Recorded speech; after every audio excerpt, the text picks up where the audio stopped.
Faster.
efficient because these guys just play contact.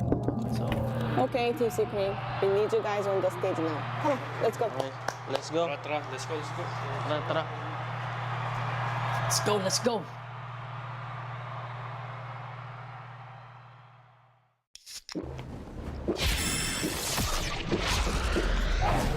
Red Bull gives you wings.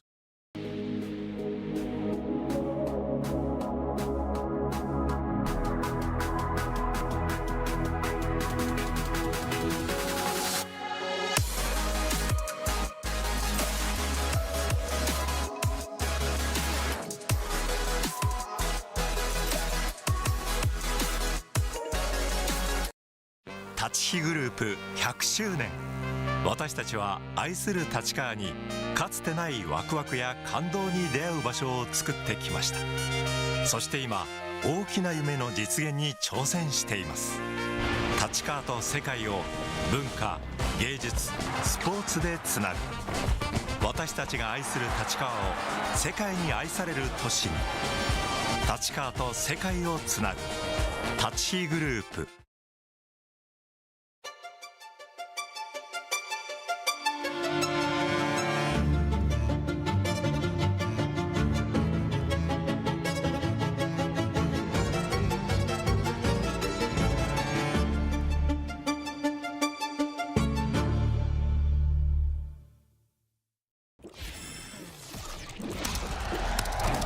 Red Bull gives you wings.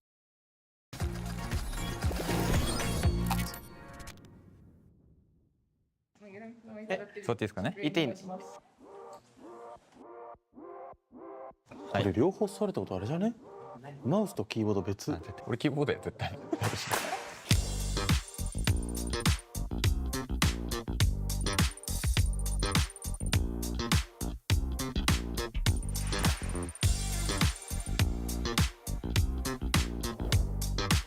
ルーレット。はい。いいんですかルーレット回しも。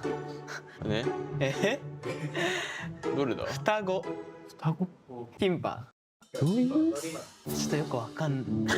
見ただけじゃわかんない。全くわかんないけど。全くわかんないけど。にょー。効果を。うわめっちゃあるじゃん。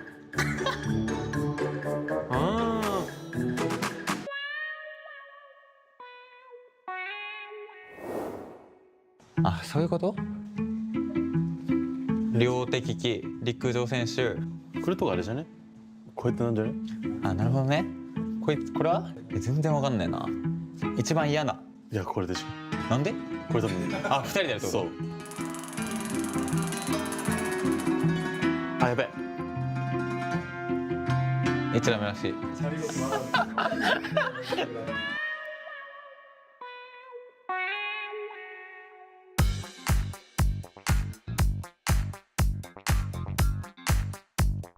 まあヒロロンさんならやってくれると僕は信じてます。もう信じるしかないんで彼を僕はもううるさいな。まあブリッジとかやったらどうすんの？俺はいける気がするぞ。絶対アビスだって。スタート。ぶち買っていいの？いいよ。犯罪者ではないの？やべやべやべやべ。ちょっと待ってわかんないこれなんだ？なんで走ってんのこれ？あ、歩いた方がいい？歩いた方がいい。歩いた方がいいか。そう。確かに。やべえマジどこいるかわかんない。広すぎる。時間切りでしょこれ。あーびっくりしたいいよヒロロンさん。ちょいマジどこいるかわかんない。そのままキープでいこう。見えるぞ多分。剥がれねえ。キーボードのあれが慣れなすぎる。キーボードのあれが慣れなさすぎる。いや聞かれるからあんま喋るな。やべあんま喋んない方がいい。やべあいつら双子じゃね？あいつら双子じゃね？予想しないで予想。あ、いけいけいけいけいけ。どこは？待ってどっかいるぞどっかいるぞ。怖いどこわかんないわ。帰るぞ。そうだもん両立ちやぞ。バッキーだもん音聞こえるもんガチャガチャガチャ。いやバッキーちゃうだよ。バッキーだからいけるよ。音聞こえんのやばいってこれ。やべマジでちょっと待って。これさ、多分ガンダッシュで走っても相手当てれないんじゃない？走った方が当てれないんじゃない？なるほどね。おいいけいけいけいけ。待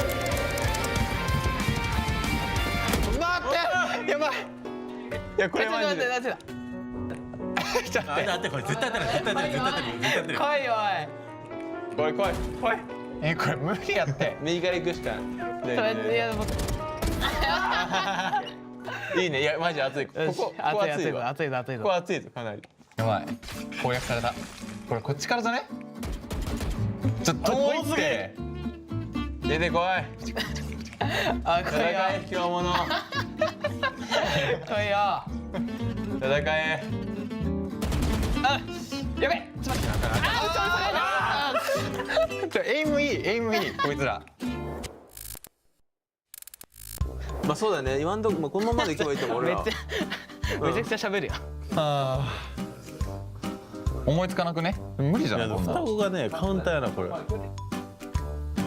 でも忍び寄るしかないんじゃないやっぱ、後ろからあいつらは絶対双子やで双子じゃないですよ双子やろちなみに言うと僕触ってませんからこっちゲーム音聞こえないですヒーモン聞こえないまやばいヒントきたヒント教えますここでもうガンダで行こうぜガンダで。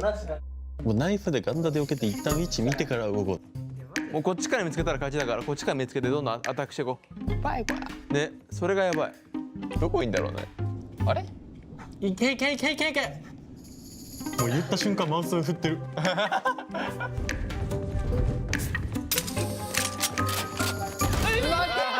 聞こえてるやんおい聞こえてるやんいいねいいねフェイクにかかったかフェイクになんかずるくないあいつらだけそんなことないですよあと1キルで負けちゃうってことねいいねもう笑わせようぜも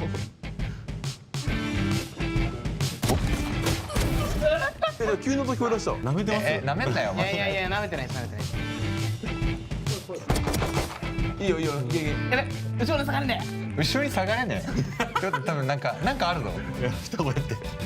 1ミニットリメイニングやばい。じゃあミッド来てミッド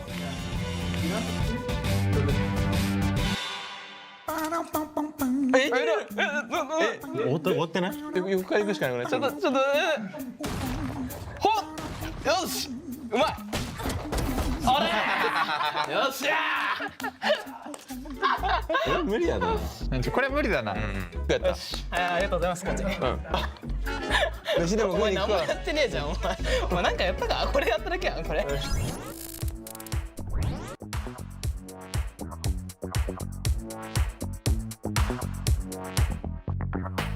絶対双子だからなありがとうございますお疲れ様ですありがとうございましたありがとうございましたありがとうございましたあったか冷たすぎる双子でしょフォークオンティでした僕何 WASD がランダムにあなるほどねだから言ってたのか後ろ行けないみたいな犯罪者です。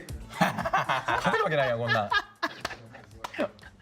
無理だこれマジ無理マジ無理これは無理マジ無理 Oh, Kevin, you're so handsome today. Yeah, let's Kevin, let's see how you look. Kevin, let's see how you Wait, look. Kevin, look at the. Kevin, look forward. Yo, look at him. Damn. Are you priest or what? Ladies and gentlemen, we are we are on board for the T1 plane. We are about to lift off. Over. Copy. Oh, Ben. Can you give me a big smile? What is that? What the is that smile, bro? Smile, bro. Smile. Bro. I'm feeling awkward. Follow you want the finish, man. No. I've had enough of smiles now. How the fist bump gonna be? What's the style? What's the style? Okay. Or like handshake? There you go. There you go. You're so big, Liz. You're so big. You know, if I hit the jeep, you know what happened? Yeah, okay, I know what's gonna happen. Hey, fun, bro! Who has the 13 spray, yo? Oh, I forgot to put it on! No, I put it on. Did you put it on? Yeah. Yeah! これゲロ、待って。リコンあるわ。これ入れるわ、ゲロ。だからそれ以外のとこにあれやってこんね。ウルトラカリーコンでいきたいな。いくよ。入れた。 나 걸렸다. 와, 이걸 봤네. 얘들아, 이겨줘. 나 독일발 없어. 형, 궁 앞에 내가 써줄게요. 조심하세요, 잉. 어차피 이래서 갔다. 빨리 빠진다, 빨리 빠진다. 치료. 월 하게가解除して, 월 하게가解除して. 담떡 끌당. 끌당 샀어. 서봐, 이래, 서봐. 푸는 것만 잡아보. 안해. 짐 푼다.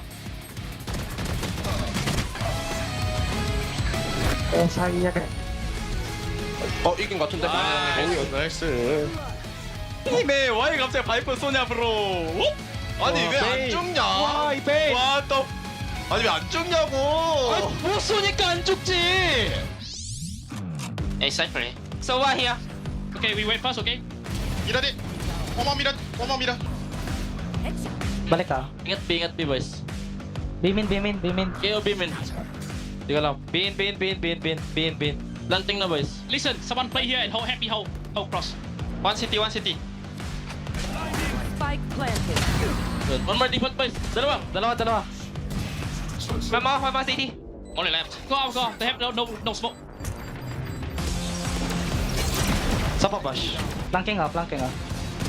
Ay my god. City right. Hey, go. I check left. Yeah, I'm holding. One enemy remaining. Nice one. What the bro? 3 bullets. Hirap patay na pag nakatalikod ah. Hot ganun. Hey, taking me, man. I can help. Can we go in front? Come. Wait, I'm stunned. He's close, guys. One more. Confirm. Need a blind. Left.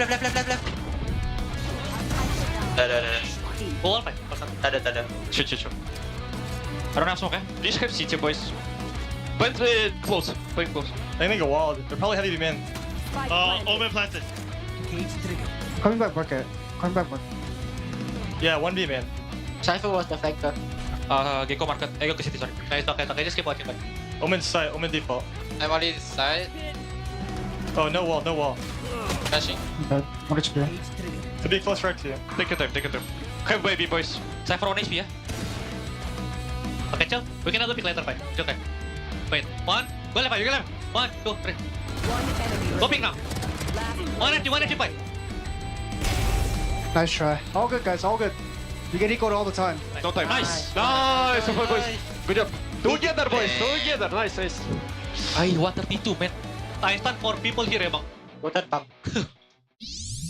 Go. Ready? Caught nito. They flood, guys. I can ulti, guys. Yeah, just go back, play. I'm gonna go rotate flank, guys. I ulti. ヒットあるとよし頑張って俺俺の止まったウルト結構長い大丈夫ミッドキルジョイ。Go. Go.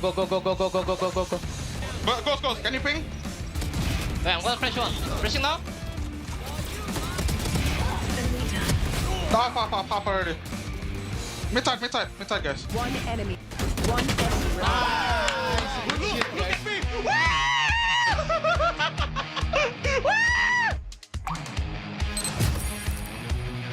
Tara, go. Boys, come on. Hey, close. Left side. Box lang ah. Side. Spike down B. Doon pa rin. Nasa smoke. Wait lang, gun out. Holding ako. Wait lang, check ko lang. Close dead. Pwede ka bumalik? Sige. Kukuha to barrel, boy. Kakuha sila barret. Tapo ka na. Minus 30 race. Smoke ko na lang. Smoke click ko na lang. Sige lang. Laban lang si NB yata eh. Smoke splat ka lang eh. 10 seconds left. Samahan nga kita, baka nandito eh. Smoke ko city. Papa-elbow nga ako. Likod! Dead. Default ako. City sa. Stun ko. Last player standing. Nice. Let's go, boys! Nakakatakot. Good eco. They're deep. They're far. Yeah. Let them come in. I have to watch alley peek. No, high mid gap, guys. I gotta pick up high mid. No, they didn't cross. Okay. Sorry. Can you keep watching alley? Yeah, I'm gonna flash one more time. What I mean? Are you guys ready? We can do it. No, let them come in. Okay. He's checking me. I'm ollie. I stand there. I'm watching him. Nice. Last two alley. Let's go. Bye, man, bro. Yo. Nice stacks. Nice. Welcome T1. 다 나왔어. 트랩. 그냥 싸워야 돼. 나이스 아, 세이지 오면. 백사. 세이지 마이너스 50. 스모크. 백사. 둘 빠진다. 브릿지필. 나 가는 중 기다려. 백사 조심. 종민이 앞에. 백사 온맨 있다고? 기다려봐. 나 혼자 대박게. 나 풀게 그냥. 박스 뒤.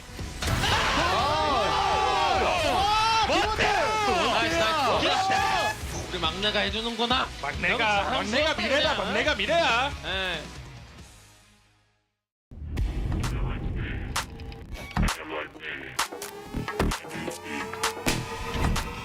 Well, they're gonna spot with the Kamba Buzz here. With the outlaw, that's a quick one. And make it two. Oh, the Marshall is just getting so much value here. Can he do it? Oh! For, again, a bit of a bait and a switch here on B main.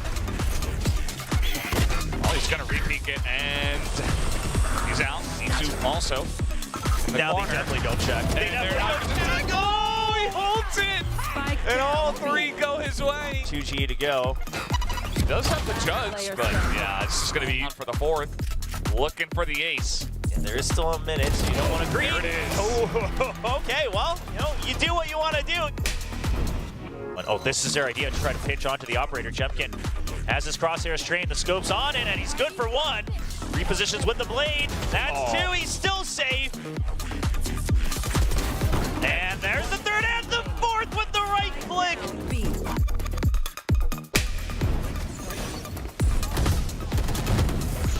Damage not really going to be found. Flash is going to be sent in conjunction with one another, but man able to find 2 kills. There are no way more, both going to be taken down so far. Cruz the only casualty to swing in around the Cove, and Ban will be able to find himself a fourth. Now suddenly on for the ace, and he's got it. Yo, hello! The push for it, Mind Freak collects 2. Flashback now with a backstab. 2 kills himself, which the third does have it. He's got the res as well. That's just he and Foxy. He needs to try to hunt for the kill. Into the corner, looking for the vulnerability, and flashback right back into the game as he looks for the ace, and he has it!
Hello, it's time for Valorant. Welcome back to the COEX Shinhan Card RTM.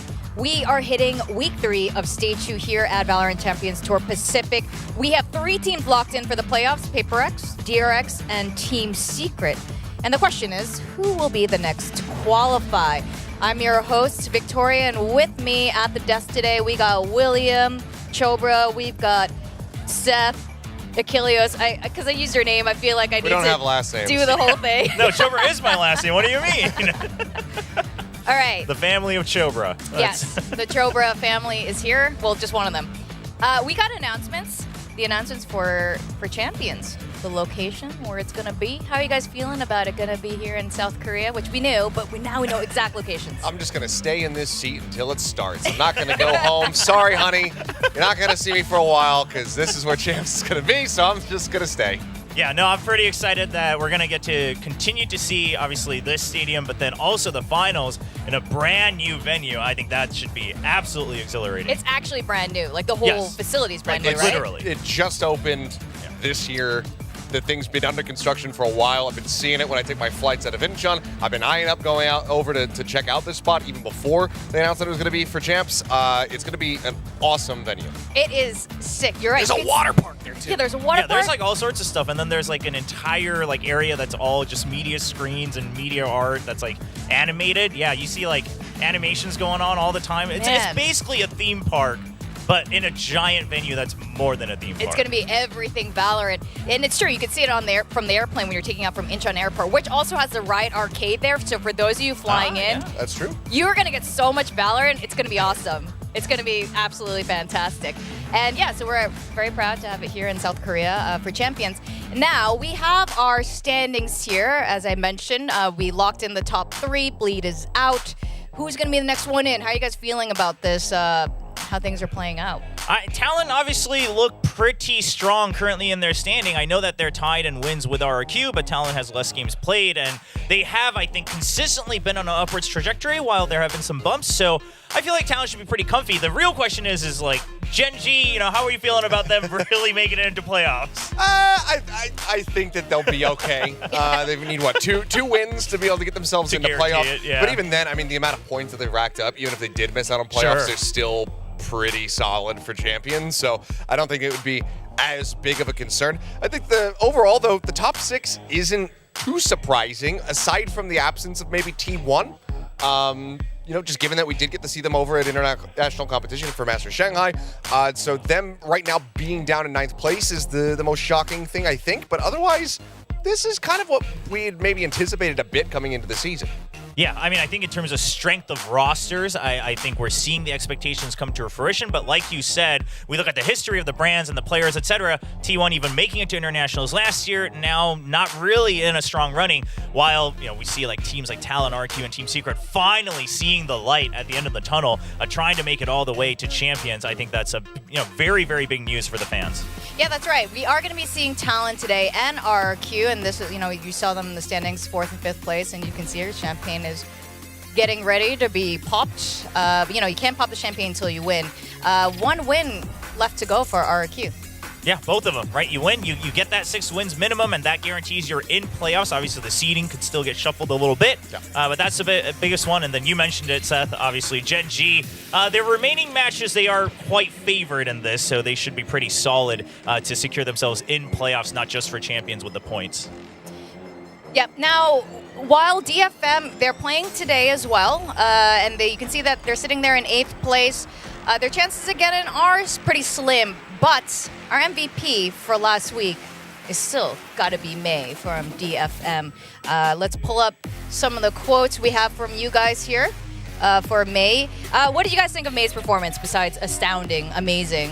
What description word do you want to use? I mean, I think borderline illegal. Yes, I thought it was borderline illegal what he was doing in that game. That was an absolutely insane series. I mean, DFM May finally being able to get that victory over the likes of ZETA Division, who had always been just the relative kings of Japan, and he dropped 70 in this series to be able to do it. It was insane. 22-6 in first kill, first death is also something just that you never really see very often at all. It was just such dominance from him. Yeah, the fact that we're unanimous on this, I think, speaks miles about his performance, because there's always going to be arguments for, well, someone else did pretty good on their maps or, in their matches, and they had different opponents. But that weekend, last week in week 2, it was the May show, and the fact that, as Seth said, that he was finally able to do this against basically the arch nemesis of all the Japanese teams, ZETA Division, I think is a huge boon to his career, and probably a lot of pressure off his back, too, now knowing that he's really made a mark on the world. Absolutely. Even last week we were saying it might be May who breaks Aspa's kill record this year. It was formerly held by Depp, and now it's going to be held perhaps by another Japanese player. Here are some of the highlights from last week. We saw Haven return to the map pool as well. Yeah, and it's been fun to see Haven coming back into the mix. Some change-ups as far as who's running what when it comes down to this map, but I'd be curious to see if there's going to be some continued development. Obviously, coming into this week, we are in a slightly different patch. ISO tweaked back a little bit, we reduced the snowballiness of that ISO pick. So I'm curious to see if there's still going to be some more experimentation from these teams. Yeah, obviously we're seeing a lot of variants just throughout the world when it comes to Haven and also just the agents right around the ISO and the Neon. So I think everyone's still experimenting. So I don't believe that anything's solidified just yet. But then you look at teams like DFM who are always trying to find their own style this year. I'm curious to see what they build up. Yeah, in fact, let's talk about ISO. So ISO, introduced, like, well, not introduced. I felt like he got introduced to VCT last week because he had a bit of a buff, but then now this week he's gonna have a bit of a nerf.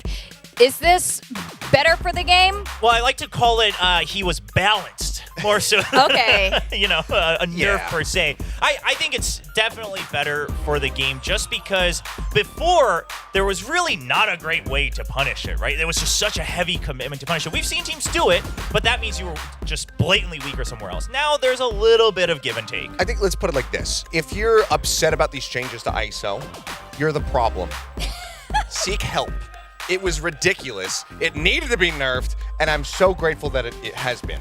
Yes. Do you think this will have much of an impact on pro play level, though? I think you're right. It did need this balancing act to happen, but personally, I don't think it's going to have an impact on how often he's picked or not. I think teams who liked him will still find a way to use it, but I think you are going to be have to be like a lot more prepped for it, right? Because the window, first of all, for you to take advantage of it is a lot shorter. So you just have to have a really good play in mind rather than just saying, well, let's just like try popping the shield and walk around for 20 seconds. Yeah, I mean, this allows, for like a defender's team, just go ahead, sit back, wait out those 12 seconds, let the shield go ahead and expire, and then look to go for a retake. So you can still use it as a bit of delay utility. But the main thing that I think we're going to be seeing a lot less of is the really snowballing, like, I'm just stomping my way into sight, I'm just picking off one after the other and constantly having these shields online. Similar, the ban ace that we had on Icebox, that was a perfect example of how snowbally that previous iteration of ISO can be. And he still can pull that off, but the window to be able to do it is significantly limited now. yeah. 20 seconds was actually pretty insane amount of time for that shield to be up. Now let's talk about the map ban pick popularity. Again, Haven came into the map pool last week, and already we saw it picked 3 times. Probably in contention for Sunset there. We like Sunset, apparently. I'm wondering if the Haven pick was mostly just teams thinking maybe they were ahead of their opponents since it's returning, and obviously, everyone has their own ideas of the past Haven, but they thought they can utilize some of the new agents better. Who knows if that's going to continue with the trend? I am happy to see that Sunset has kind of become the mainstay for a lot of teams just because, again, generally in Pacific, we're a lot slower to pick up on newer maps, newer comps, etc. To me, the real thing that caught my eye was the bind ban. I think it just goes to show that there are certain teams out here in Pacific that are so strong on bind that this is kind of a must ban for a lot of your matchups. And we've also been seeing some teams very much pivoting away from picking that bind. I mean, T1 was somebody who always would love to try to go after bind in the past. You think about last year, Carpet bringing out the Gecko for kind of the first times that we were seeing it in Pacific. It was looking pretty unassailable, as well as, Paper X's, but we've been seeing those teams being like, okay, you know what, we're not as comfortable as we thought we were on bind. The way that the meta's been shifting around, it doesn't suit our playstyle that we've been carrying over. So let's just go ahead and get rid of it. Yeah, no, that's a fantastic point and absolutely accurate. And I agree with you, William, that it's a pleasant surprise to see Sunset being the most picked map here in Pacific, where teams like to play it safe, go with the old picks like Ascent. And also, Ascent or Split, any of these other maps actually not being that close in their pick percentage, right? So it just means that it's been much more varied after Sunset. So again, it points to that direction of each team's trying to figure out their own style, their own comfort zone, and that's what we're going to see maybe some of these matchups that are favored or not favored just based on the draft. It's also the 3 maps that just don't really have anything extraneous going on in them. True. The map exists, and that's basically it. I mean, you have the doors on Ascent, but Ascent has just been in the pool for so long that it's just a stock standard one. So it's not like Lotus where you've got the rotating doors and all this other kind of stuff. So, I think they like simple, some just straight up gameplay. Yeah. And Haven starting to claw its way back as well. Some good, honest Valorant. Well, both Talon and DFM, who's playing first today, like Lotus, speaking of a little bit of complications with doors and stuff, do you think we're going to see a bit of that today? I wouldn't be surprised. I can't imagine that either team would shy away from it for one, so maybe it could be a decider or something like that. But like you mentioned, they're both pretty confident in it. It's something they've been working on for so long this year, so I imagine we'll see it in some way or form. Yeah, well, we'll definitely find out really soon. We do have Talon and DFM on standby with Jen, just getting ready for the match. Let's see how they're doing.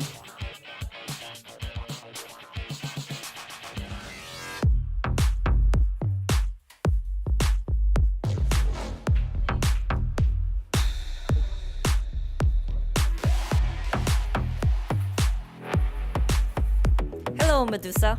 Now, what's the game plan today? Prince May! Woo!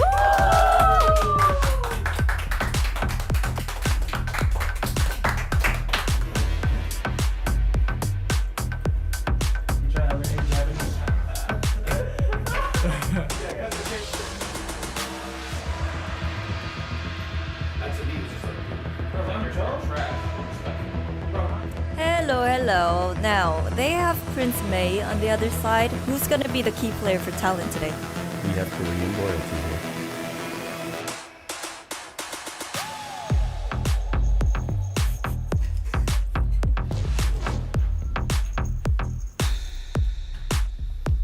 Princess Man. He kind of looks like the new bundle. Oh, okay. Yeah, I see it. I can see it. I haven't seen it. It's like a little wand. It has a wand. Yeah, it's the got a melee wand. is a wand Yeah. with a bow on it. It looks exactly what he was carrying. Okay. Ben is a real life interpretation of that. Well, Ben was pretty phenomenal last week. I think he was definitely up there for some of our MVP week 2 picks. How are you guys feeling? How do you gauge in their moods in that little interview there? I think that both teams are going to come into this, especially Talon, very level-headed. For DFM, you just took down ZETA. You're still mathematically in with a shot. You need to be able to get this victory, and you've been on an upward trend. Yes. Been on an upward trend. Twins. They've been trending upward, and they want to continue to prove that they are a powerhouse team out of Japan. For Talon, they want to be able to just get the win, get in the playoffs. So I think that, I was talking about, do we see more experimentation? I actually don't think we see much of it in this series because I think both teams are going to look to play things as straight up as humanly possible. Yeah, and I wonder if that maybe does give a bit of an edge to DFM, right? Because if they can come into this saying, hey, we kind of know what to expect, etc. Also, you have to consider that Talon does have a double whammy this weekend. They're going to have to play another match later on against DRX this weekend. So probably not wanting to show as much against DFM. So this is an opportunity for DFM to continue to just leave impact on the global scene. But I mean, we can see it. We've been talking about it, right? I mean, Talon's very, very big prize on the line, but also not too much pressure. You're still relatively safe. Whereas DFM, I mean, this is do or die time, literally. So if you want to even have any hope for your fandom, etc., you want to be able to kind of get that win and just keep that trend alive. Yeah, that's right. I mean, DFM absolutely has to do this. Super high stakes for them, and Talon want to be comfortable with their steak dinner tonight. Here's some of the highlights from last week between, well, this is Talon anyway. Yeah, and you mentioned Ban earlier. Obviously, we saw him there with his wand, but I think Coach Frost has been really hyping him up since the beginning of the year, saying that he was very surprised with Ban's performance and even just how much more he can show in potential. Obviously, we've seen glimpses of it last year in Pacific as well when he was on T1, but I think now he really has become one of the most consistent fraggers here on Talon alongside Jit Boys, and that's a huge thing for him. Yeah, he really has been. I mean, just picking up where he left off last year with T1, where we saw just that upward trajectory starting to come through. I still think about those first several games that he was playing as Jet on Fracture, that big change up that T1 decided to do. And it started off looking really rocky, not great, but then the next iteration, so much more impact. The one after that, just absolutely dominated the game. And he's just carried over that performance, but he's also added to his own flexibility significantly. Yes, and the flexibility is something we should talk about when looking at this graph, because it is a little bit unfair to Ban, because May is just out there fragging out, really just carrying the team on his back, and he's being set up for it, right? DFM, I think, are really leaning even heavier into the setup May for success game plan, and it's working out. But Ban today, I think, rather than just relying on, hey, flexibility and creative comps, you are going to have to match the firepower of May, because if you start to fall in the front lines, I mean, I don't know really who can match up against May just straight up in a 1v1 duel. There's very few, yes. I would say, at the moment, given the way that he's been performing across the last couple series, that could. But yeah, I mean, Ban being able to just go over, be able to play duels, play that ISO, occasionally play the Jet, but then also fall back to being very solid on the likes of Killjoy and Cypher for this team has just been absolutely instrumental. And he also oftentimes is hitting some really unexpected timings because he's playing more aggressively than you might anticipate from a standard KJ or Cypher. So we have seen him catching teams off, very much off guard with his lurk timings. Yeah, absolutely. In fact, May is probably one of the few Pacific players anymore who are not as flex as some of the other players here. He's like really pure duelist. Who cares? Over here. Yeah.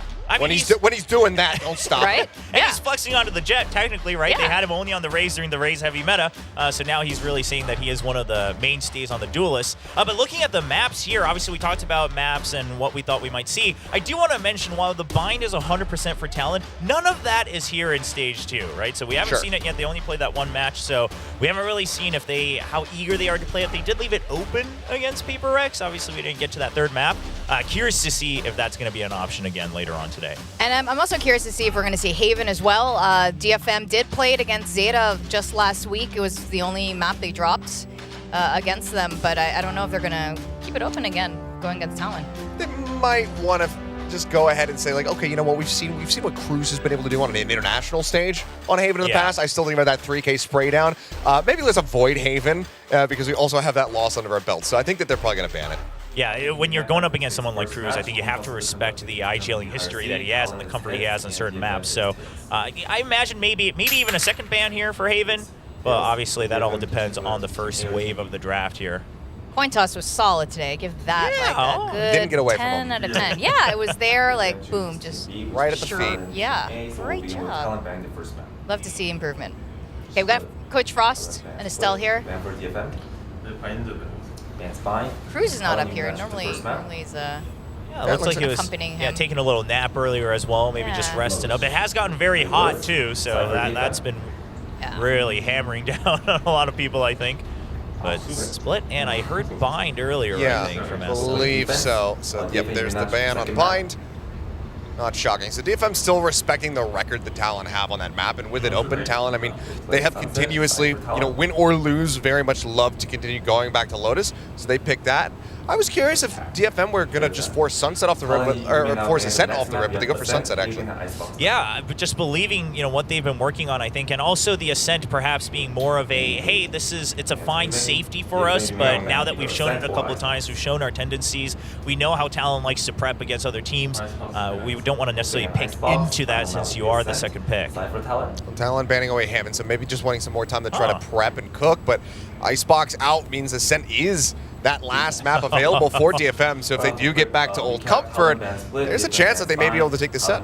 Yeah, if it goes all the way, which I think there's a good chance, quite frankly, knowing these two teams and their histories, on Ascent, it could just become a bloody battle, especially between the duelists, because right now, you've already shown so much. This map has been around for so long.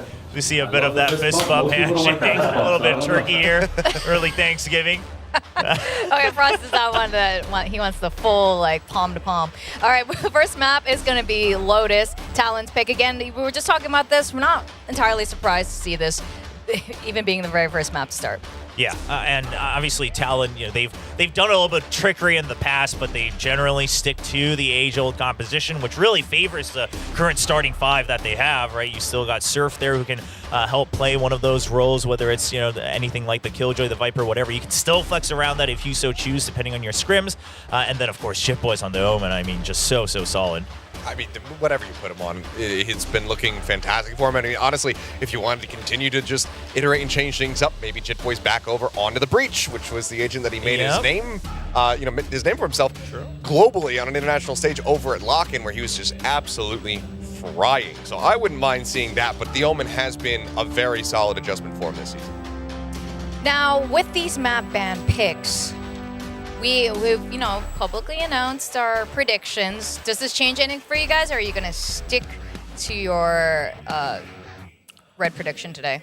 I think I stick with it. Obviously, DFM have been showing more and more hope, and this is actually not anything against DFM, but I think for Talon, if you actually want your fans to continue to keep up the hype and hope that you've given them, you have to win this match, right? This is a match you have to win to solidify yourself into playoffs, because it doesn't get any easier from here. So I think that's how I'm looking at it here for Talon. Sure. I think Talon, I still favor them. I think that DFM could very well end up taking this series, but I think that's the part of my brain where it's like, oh, but what if they made it to the playoffs and they went on a run? But they need to win this, and they need Gen G to lose their next series, and that just seems so impossible at the moment. I mean, for the players, they need to believe in that possibility. They need to, have that motivation. So I hope that they do, and they should be holding on to that hope. But for me, sitting back here, not playing the game, Talon probably just wins and gets qualified today. Yeah. All right. Well, it seems like this is the first time in a long time, actually, we've all predicted the same team. It's been a while. I know Astra has been on the fence picking DFM today, but it is what it is. With that, we would like to invite the coach of DFM over with us to have a chit-chat. So let's get Estelle up here. Welcome. Welcome. It's been a while since you've been with us.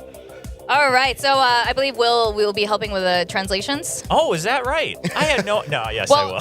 Kaylee, his Korean's pretty good. His Korean's pretty good. Let's not go there. Yeah, so I want to say it's been a while now, and we've seen many weeks of DFM play, and obviously Mei is a really standout player. What are the pros and cons to having the superstar player on your team?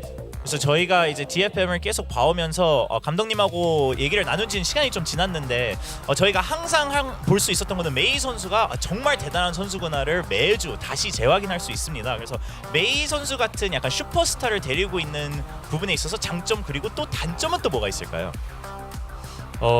네, 우선 장점으로는 네, 확실히 메이가 좀 실력적으로 네, 지금 보여주고 있는 게 많다고 생각해서 팀도 많이 캐리하고 있고 그래서 네, 그런 면에서는 그냥 확실히 좋은데 그리고 단점으로는 또 너무 메이 선수한테만 주목을 하다 보니까 다른 선수들도 좀 잘 서포팅 하니까 네, 메이가 그렇게 날뛸 수 있는 건데 다들 그걸 좀 몰라주는 것 같아서 그게 좀 그런 것 같아요. So obviously for the pros, I mean Mei, he's proving that he's so mechanically skilled. I think that's always a good thing to have on a team. He's definitely carrying the team on his back quite a bit. So we'll take that any day. But there is a con to that, which means I think there's too much of a spotlight onto Mei, right? He's able to do this because his teammates support him, and Coach Astle thinks that there is a bit of a shame that it's not getting recognized as much because everyone's just looking at the flashiness of Mei. Well, then I would love to follow up on that. What are the strengths of your team that you think that we seem to be missing out on? 네, 그러면 말씀하신 것처럼 뭐 저희가 이제 뭐 팀원들이라든지 다른 부분에 대해서 알고 있지 아니면 캐치하지 못하는 장점이 뭐가 있을까요? DFM에는 메이 선수 제외하고.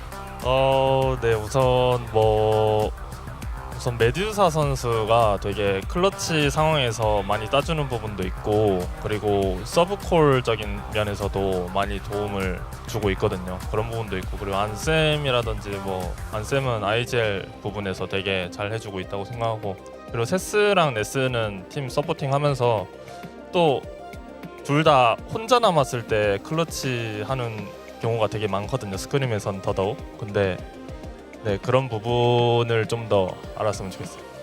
So just kind of going through the list, obviously Medusa, I think it's been quite apparent that he's very good in those clutch situations and he's able to clutch up when he needs to for the team, but also what people don't know that he's very impactful in his secondary calling. He supports the calling a lot. And then talking about calling, Anthem, obviously as an IGL, he thinks he's been doing a great job really leading the team. And then Cess and Neth, not just the utility supporting, but he would say even more so in scrims, they actually also clutch greatly. So it's something that they can rely on to have all these members that can really hold their own when it comes down to it. And that way the team can kind of work better. So he hopes that more people can recognize that. Awesome. I mean, so I think overall this year has been just the year of improvement. I mean, obviously it was nowhere to go but up compared to last year's DFM. You guys have been able to get your first couple of victories. You're finally able to take down ZETA Division. Looking back at the year so far, what do you think has been the biggest growth point for the team? 그럼 올해는 DFM에게 정말 성장의 한 해라고 말할 수 있을 것 같은데요. 물론 작년에 비해서 이제 성장밖에 할 게 남지 않았었지만 그래도 이 성장의 한 해를 보면서 첫 승리도 얻었었고 또 이제는 제타 디비전 상대로도 승리를 처음으로 얻으셨잖아요. 이런 부분을 봤을 때 감독님이 보실 때 DFM의 최고의 성장 포인트는 어느 시점이라든지 아니면 어떤 부분에서 제일 많이 성장을 한 것 같으신가요? 네, 저희가 생각보다 그 연습한 기간이 그렇게 길진 않거든요. 그러니까 스플릿 1 시작할 때도 좀 많은 시간을 가지고 하지는 못했는데 저희가 어떤 일이 좀 많아서 근데 좀 다들 되게 한번 말을 했을 때 되게 금방금방 잘 고치는 느낌이기도 하고 그리고 다들 진짜 늦게까지 연습 막 솔로 랭크라든지 그런 부분도 많이 하고 그리고 같이 영상을 본다든지 다른 팀의 영상을 본다든지 하는 부분도 많아서 네 그렇게 성장을 한 것 같고 무엇보다 또 네스랑 세스가 되게 진짜 많이 성장했거든요. 그 팀 게임적으로. 그래서 그게 포인트였던 것 같아요. So something that a lot of people maybe don't recognize is that we at DFM didn't actually have as much time to prep coming into this year. Even before Split 1, there were just a lot of things we had to work through, so we didn't have as much time. But given all those situations, he thinks his players are also very good at picking up any feedback that's given. You say it once and they're able to recognize exactly what it is they need to work on. They're willing to put in the extra mile on their own, whether it's playing solo queue, whether it's watching bots together as a team and teammates.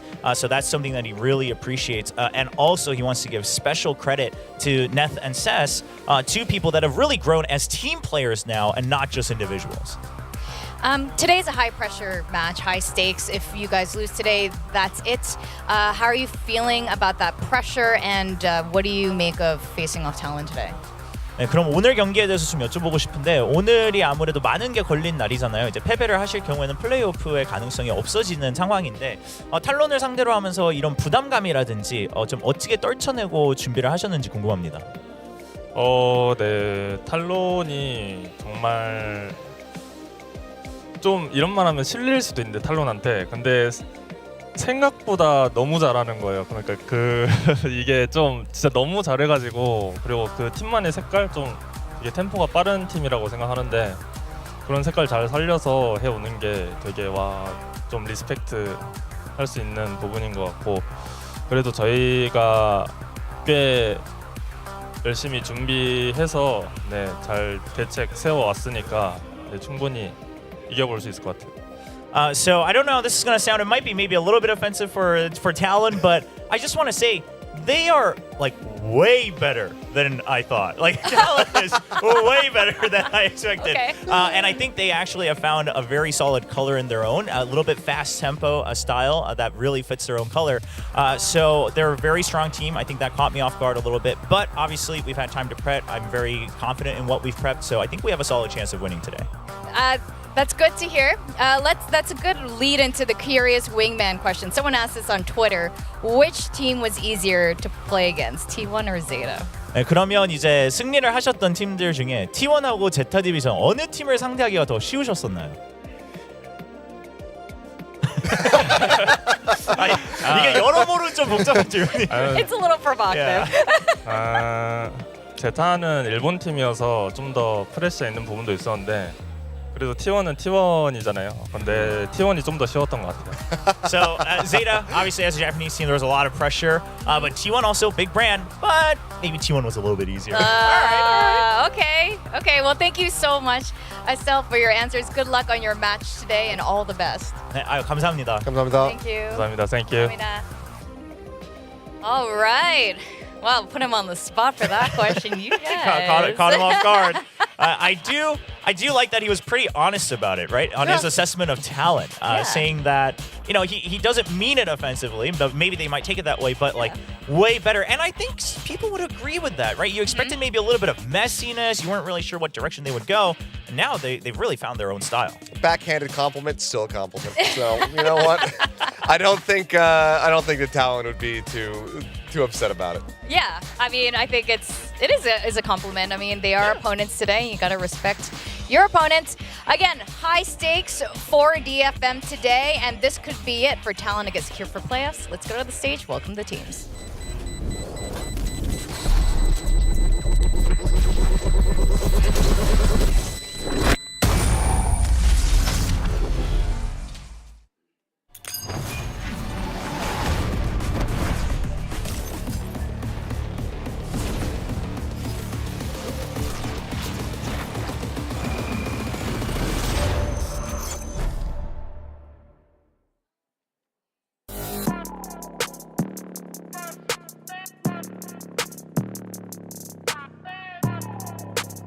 Talon Esports. Undefeated, that's why they call me undisputed. I'm breaking up another season. Detonation focus me. On my stats. Now would you look at that? Undefeated, locked and loaded, we about to go. Caught him with that left, I leave him tapped out on the floor. Sounding itchy, sticky, swishy, watch me bank a score. Up in the boat, I'm in the zone. It is week 3 of VCT Pacific. We have DFM entering the stage along with Talon Esports. Talon is so close to securing their spots in playoffs, getting closer than ever to getting to international stage. DFM, on the other hand, getting their second win ever. And if they don't win today, this is it for them. Yeah, it's the unfortunate truth, but I mean, the struggles put them in this position in the end. I mean, they started off stage 1 with a bang, being able to take down T1, but then not finding their footing up until playing against ZETA. Again, they have continued to put up strong performances, continue to push their opponents in the past, but just not being able to clinch those wins means that they find themselves now in this do or die scenario. And even if they can do, they still might die, because Gen G would have to lose in order to allow for DFM to still qualify for the playoffs. So from here, if they can win this moment, take this by the horns, be able to get the victory, fate will be out of their hands from then on, but at least they will have kept that spark alive for a little bit longer. Yeah, and what an accomplishment it would be, right? To be able to say that, hey, this time it's not just a one-off win, that we are actually able to take down any of the opponents that we meet here in VCT Pacific, that there is now that hope for the upset every time. I think that would be a huge accomplishment for DFM, no matter what the future holds for them. Meanwhile, on Talon, though, we got to think back all the way to last year at Lock-In. They came out swinging, having a great match against the likes of DRX, and then they've fallen so far, and now trying to redeem themselves, rise up from the ashes, and re-enter champions all the way this year to kind of leave their mark, as the Thai team. I think that's a huge goal for them. Both teams have been going through a rebuild here in this second season of VCT Pacific. Both of them have been seeing way more rewards, way more victories compared to before, but Talon now on the cusp of getting that playoffs. Yeah, constant improvements are on both of these teams today. Let's go into the first match of today's Tearcasters for the Talon versus DFM game. Thank you so much for that one. We are very excited to get things started with Talon and DFM. Before that, my name is Azar, with me now is Paper Thin, and again, I am ecstatic. This is going to be a very, very important and good match. Yeah, I'm really curious today about, this DFM squad that seems to look better at times. Are they going to be able to maintain some of that momentum we saw against ZETA? Yeah. You don't want to see them kind of fall apart like they did after they beat T1 in Stage 1. So really looking towards DFM to kind of continue to put up a really strong fight here against a Talon team that's looking very, very good. So far throughout this year, they've been really innovative, really adaptive. But look at this DFM comp, Asarai. We have a Deadlock and May on Neon. We've never seen this before. So the last time that we saw May pick a different agent was basically the Jet, I think, during Stage 1 and Stage 2. So that was the kind of evolution or the adaptation that we were kind of thinking about them. But then DFM is trying to get the one-up again. Again, Neon very strong on Lotus right now. And looking at the speed, I guess, from the VODs from Talon Esports, they have to kind of match that. So it kind of makes sense that May is going to be on this Neon. Yeah, and that brings up another good point, why maybe you want to push the Deadlock into this comp, right? Like, you want to find ways to slow down this Talon comp on multiple parts of the map. So, yeah. I mean, you and I talking about this because we get to see these a little bit ahead of time, but true. But kind of like thinking, like theory crafting through the DFM comp, like what are they trying to accomplish here? They are starting on the defender side, so it makes it a little bit easier to kind of understand, in my opinion, what might be going through their minds. Like, gives you extra site control, gives you a lot more ability to control the ability to sort of flex from one side to the other. Like, maybe you can throw the Deadlock util at the baby doors or vice versa with the Cypher. So, yeah, I'm really curious to see how DFM's going to pilot it, though. Yeah, because at least theoretically, what I'm thinking here, the optimal situation right now for DFM is they have the I forgot the name of it, but the Deadlock grenade. You throw it at a choke point after. Yeah. Oh, thank you. after Governors just slide it into the site, you basically cut off that kind of two-pronged approach from Talon here, and maybe work your way against that. Again, it's all theoretical. We'll have to see how this goes as Game 1 is underway.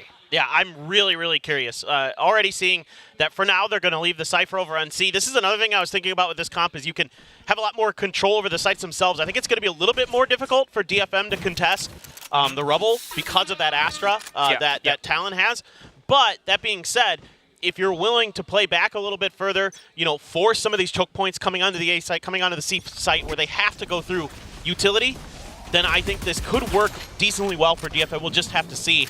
It's a little bit of early contact outside of A. Is Rubble control seeded here by DFM. Yeah, you can see that Anthem's not using the wall instantaneously. He waited a little bit, I think, for DFM just to see if there was any contact on Rubble. There will be a little bit here, as we do see that Cruz has snuck his way near Baby Door. Hasn't opened it just yet. Just showed us a little bit on the A site, while the rest of Talon is going for B. DFM, though, has really overcommitted to that early aggression. Yeah, and there's the wall that's going to cover. This is one of these angles I was really... That's going to take forever. Yeah, good luck with that.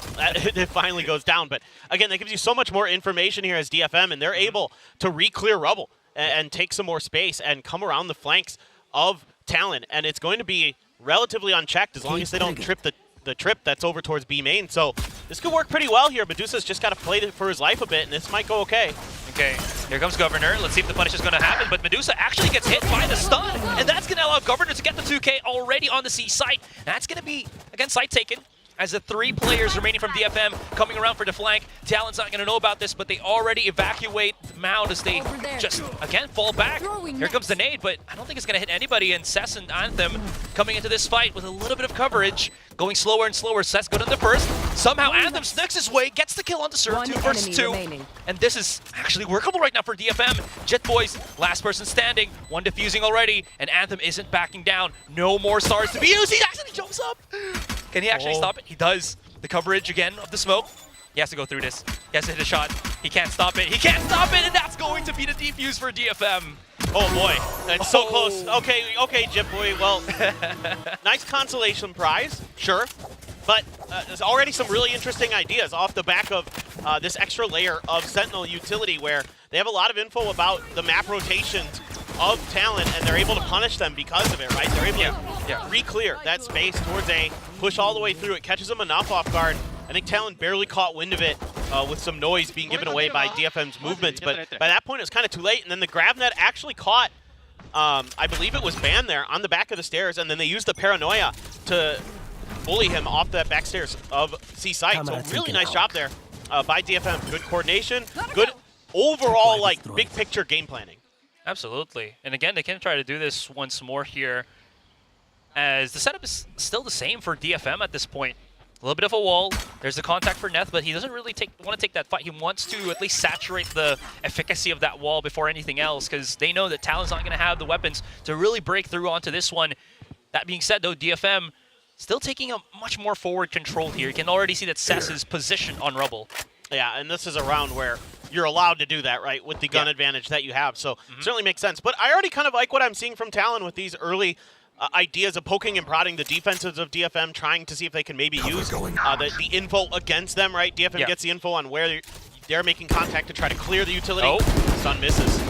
Oh my god, the slides actually almost wake through, but Cess, he's been a clear shot for the most part. That will take him down, but they can't really cross this through, try to pick up the weapon, because this is the... Wait, no, hold on. That's Jit Boys firing back. That's going to be 2 weapons, Bulldogs. 30 seconds left. For both Surf and Jit Boys, possibly. They try to cross, but Ansom's already here for the punish, and that's going to be the 2 of them into the Embrace of May. And that's going to be that 2 rounds for DFM. Yeah, not too bad there for the side of DFM. I think there needs to be a little bit of help there for Sesu, a little bit quicker, but other than that, it was pretty fine. I mean, able to dodge the stun nicely, gets the aim steady. But overall, I mean, Talon do a little bit of damage. I'm not sure if they got both those Bulldogs back for the side of... Yeah, they did. Okay, so you got 2 of the Bulldogs and a Stinger there for DFM. Sets is going to grab a Sheriff. It's full rifles for Talon. And they're just going to try to take a Rubble space quickly. May's going to push out very fast, aggressive, though. yeah. They're chasing this down, actually forcing the Cypher cage here from Ban, and it's the pressure right now from DFM on 2 sides. One at the exit of C as well as B, but it's only the 3 players coming out of C. Actually, 3 players might be not enough to fight against Ban. You'll have to see this one, but the flash was perfect. That's going to allow them access. Jet Boys, has to back away. Jet Boys is alone, but he does deadly one. This aftershock might claim his life. Not going to be enough range, but again, the pinch comes in, and that's going to allow DFM to get the flanks! Oh, I think that was a little bit of deja vu for Talon, but Cruz finishing it up cleanly, and that's going to be the first round for them. Yeah, but this is a pretty interesting idea from DFM, just going for, you know, the T-Crunch, heading towards that spawn right away, able to scale really nicely off the back of some of this utility, some good combos with the util as well. Especially the breach. I really like what Neth is doing there. To use that flash and then the aftershock to clear that space towards B main. So yeah, all in all, I'm pretty impressed with DFM so far with their ideas with this comp. Now it kind of really gets put to the test. Now it's everybody's got rifles. There's even 100% a Cosmic Divide in play for Jit Boys. So definitely really curious to see how they're going to do this, but there's no real contention for May's space until now. Oh, that really was so strong on Rubble, especially when you're in that teeny tiny corner. You just get hit by 2 of the bounces. In any case, Governor trying to get as much contact as possible here. Information garnered, kill gathered. and that gives Talon some leeway in this round. But this is the same problem that we saw when Setsu was in that position on the anti-eco, right? He has no help, and it's because of the fast lane in a way for Governor that just cuts off that space, and then he's able to use the relay bolt. But overall, I need to see a little bit more bailout if you're going to contest Rubble as DFM. A bit of a scale onto sight. Medusa once again, though, good cam placement, gets him a lot of info. Oh, he can't see him. Okay, this is a little bit chaotic. Can't really find any value off of the Cypher Cage. Now trying to wrap around, but somehow Surf gets in. He drops down. Medusa can't really find anything up until now. Surf is done. Van and Jit Boys. Van's just going to have to push through this as Jit Boys is all the way through A. Uses the Cosmic Divide actually to give some coverage, but while Smoke's about to go down, Van's going to go for a 2 versus 1 fight and falls down to Medusa, 30 seconds, and Jit Boys is just huffing it all the way from the other side of the map. So even though with that ultimate, it still doesn't really do anything. And now again, he's going to have to run through this, and they might hear his footsteps, which they do. But still, there's a chance. Oh, he saw the legs, and he sees the head. So a couple things in that round. One, I like that DFM got ahead of that Cosmic Divide, right? Yes. They knew that the spike was there, and they knew that that had to be contested by Talon. However, probably should have played this a little bit safer, I think, on Jit Boy's positioning. I mean, I think they heard the footsteps coming through. Sure. And it's a good play by Medusa early to lock the site down.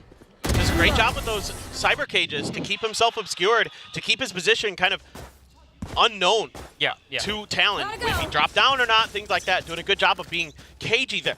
However, a little bit of a fumble there at the end. I mean, with time on their side, they maybe could have played like back in towards Mound or something like that. Just tried to buy more time, really put the pressure on Jit Boys. However, went for the contest and lost. It is what it is. Jit Boys is nuts, so. That's also true. And I mean, to be fair as well, at least for DFM, even if they went back on Mound, I think Jit Boys might have had maybe some time to put up a smoke, pick up the spike, and then plant it on the site. But yeah, 2 versus 1, not really ideal when you go for those kind of split fights. Ooh, good first pick for Governor here as he finds Medusa. That's going to reduce the power of that Sentinels for DFM. Right. You still have the Deadlock utility. Ouch. Oh man, Setsu. You might lose your Omen utility now. Yeah, it's going to be tough, obviously, with just Sheriffs in hand as well. I mean, you do have the overdrive for May. See if they want to use it. Big little slides for Governor, but he's making a lot of noise on Tree as everyone else is coming the other way. Anthem not flash, so he gets that nice little tap onto Cruz. Backs away. Could get chased though, but here, oh no! He gets jumped by Governor. Did he just dodge the grab nade through the jump? In any case, not yet done. Sessineth outside on A, getting chased down. He wants a little bit more with the zappy fingers. One around the corner, and that's going to be Neth down for a 3K for ban. Yeah, Van really coming up big there towards the end, but it's all about Governor just breaking space. You know, he gets that early pick, and then he's able to just run all over the place. Yeah. And that's what makes Neon so good on this map. Is, you know, this map really lends itself to being able to rotate quickly to other sides, to other sites. And that's something he's able to take advantage of there. He just got ahead of it. Yeah, I actually will also point this out. I think a lot of the success from this round, or at least it feels like it, was just them punishing the peaks from DFM, right? The damage on Cess, the insta-gib on Medusa as he's speaking through B. DFM's got to be a lot more careful with just these kind of peaks because, you know, Talon's pretty much aware of it. Governor, okay, brings out the op. Good shot. Brought out the offensive operator. Doing a good job. Hey. Okay. Oh, but Van just not having any of it. But again, that's unfortunate. I mean, this is something DFM does do. We saw this a lot, you know, against ZETA in particular, where you send May out on these solo missions to try to just, you know, do what he can, use that natural ability he has. But Talon had a pretty good read on it. Was able to just shut him right down. Got the spike. Yeah. Now you're in a tricky position, trying to play a little bit forward, seeing if you can maybe deal with this operator. Oh no. He's also, the barrel just got spotted. If he gets this off shot, I'm going to bow down to Governor here. That does get picked off. That fault line placement from Surf has just been phenomenal, spectacular even. Medusa still is the king of C, but unfortunately, that's not where Talon's going to go, is there? It's going to be on the B site, and it's a 3 versus 1 on the retake. Spike planted. Yeah, I mean, really, really good stuff so far from Surf. Been very impressive on that breach. Jet Boys? Ah, there it is. Making it look pretty easy there, Talon. Finding some good picks out in the open. Yeah.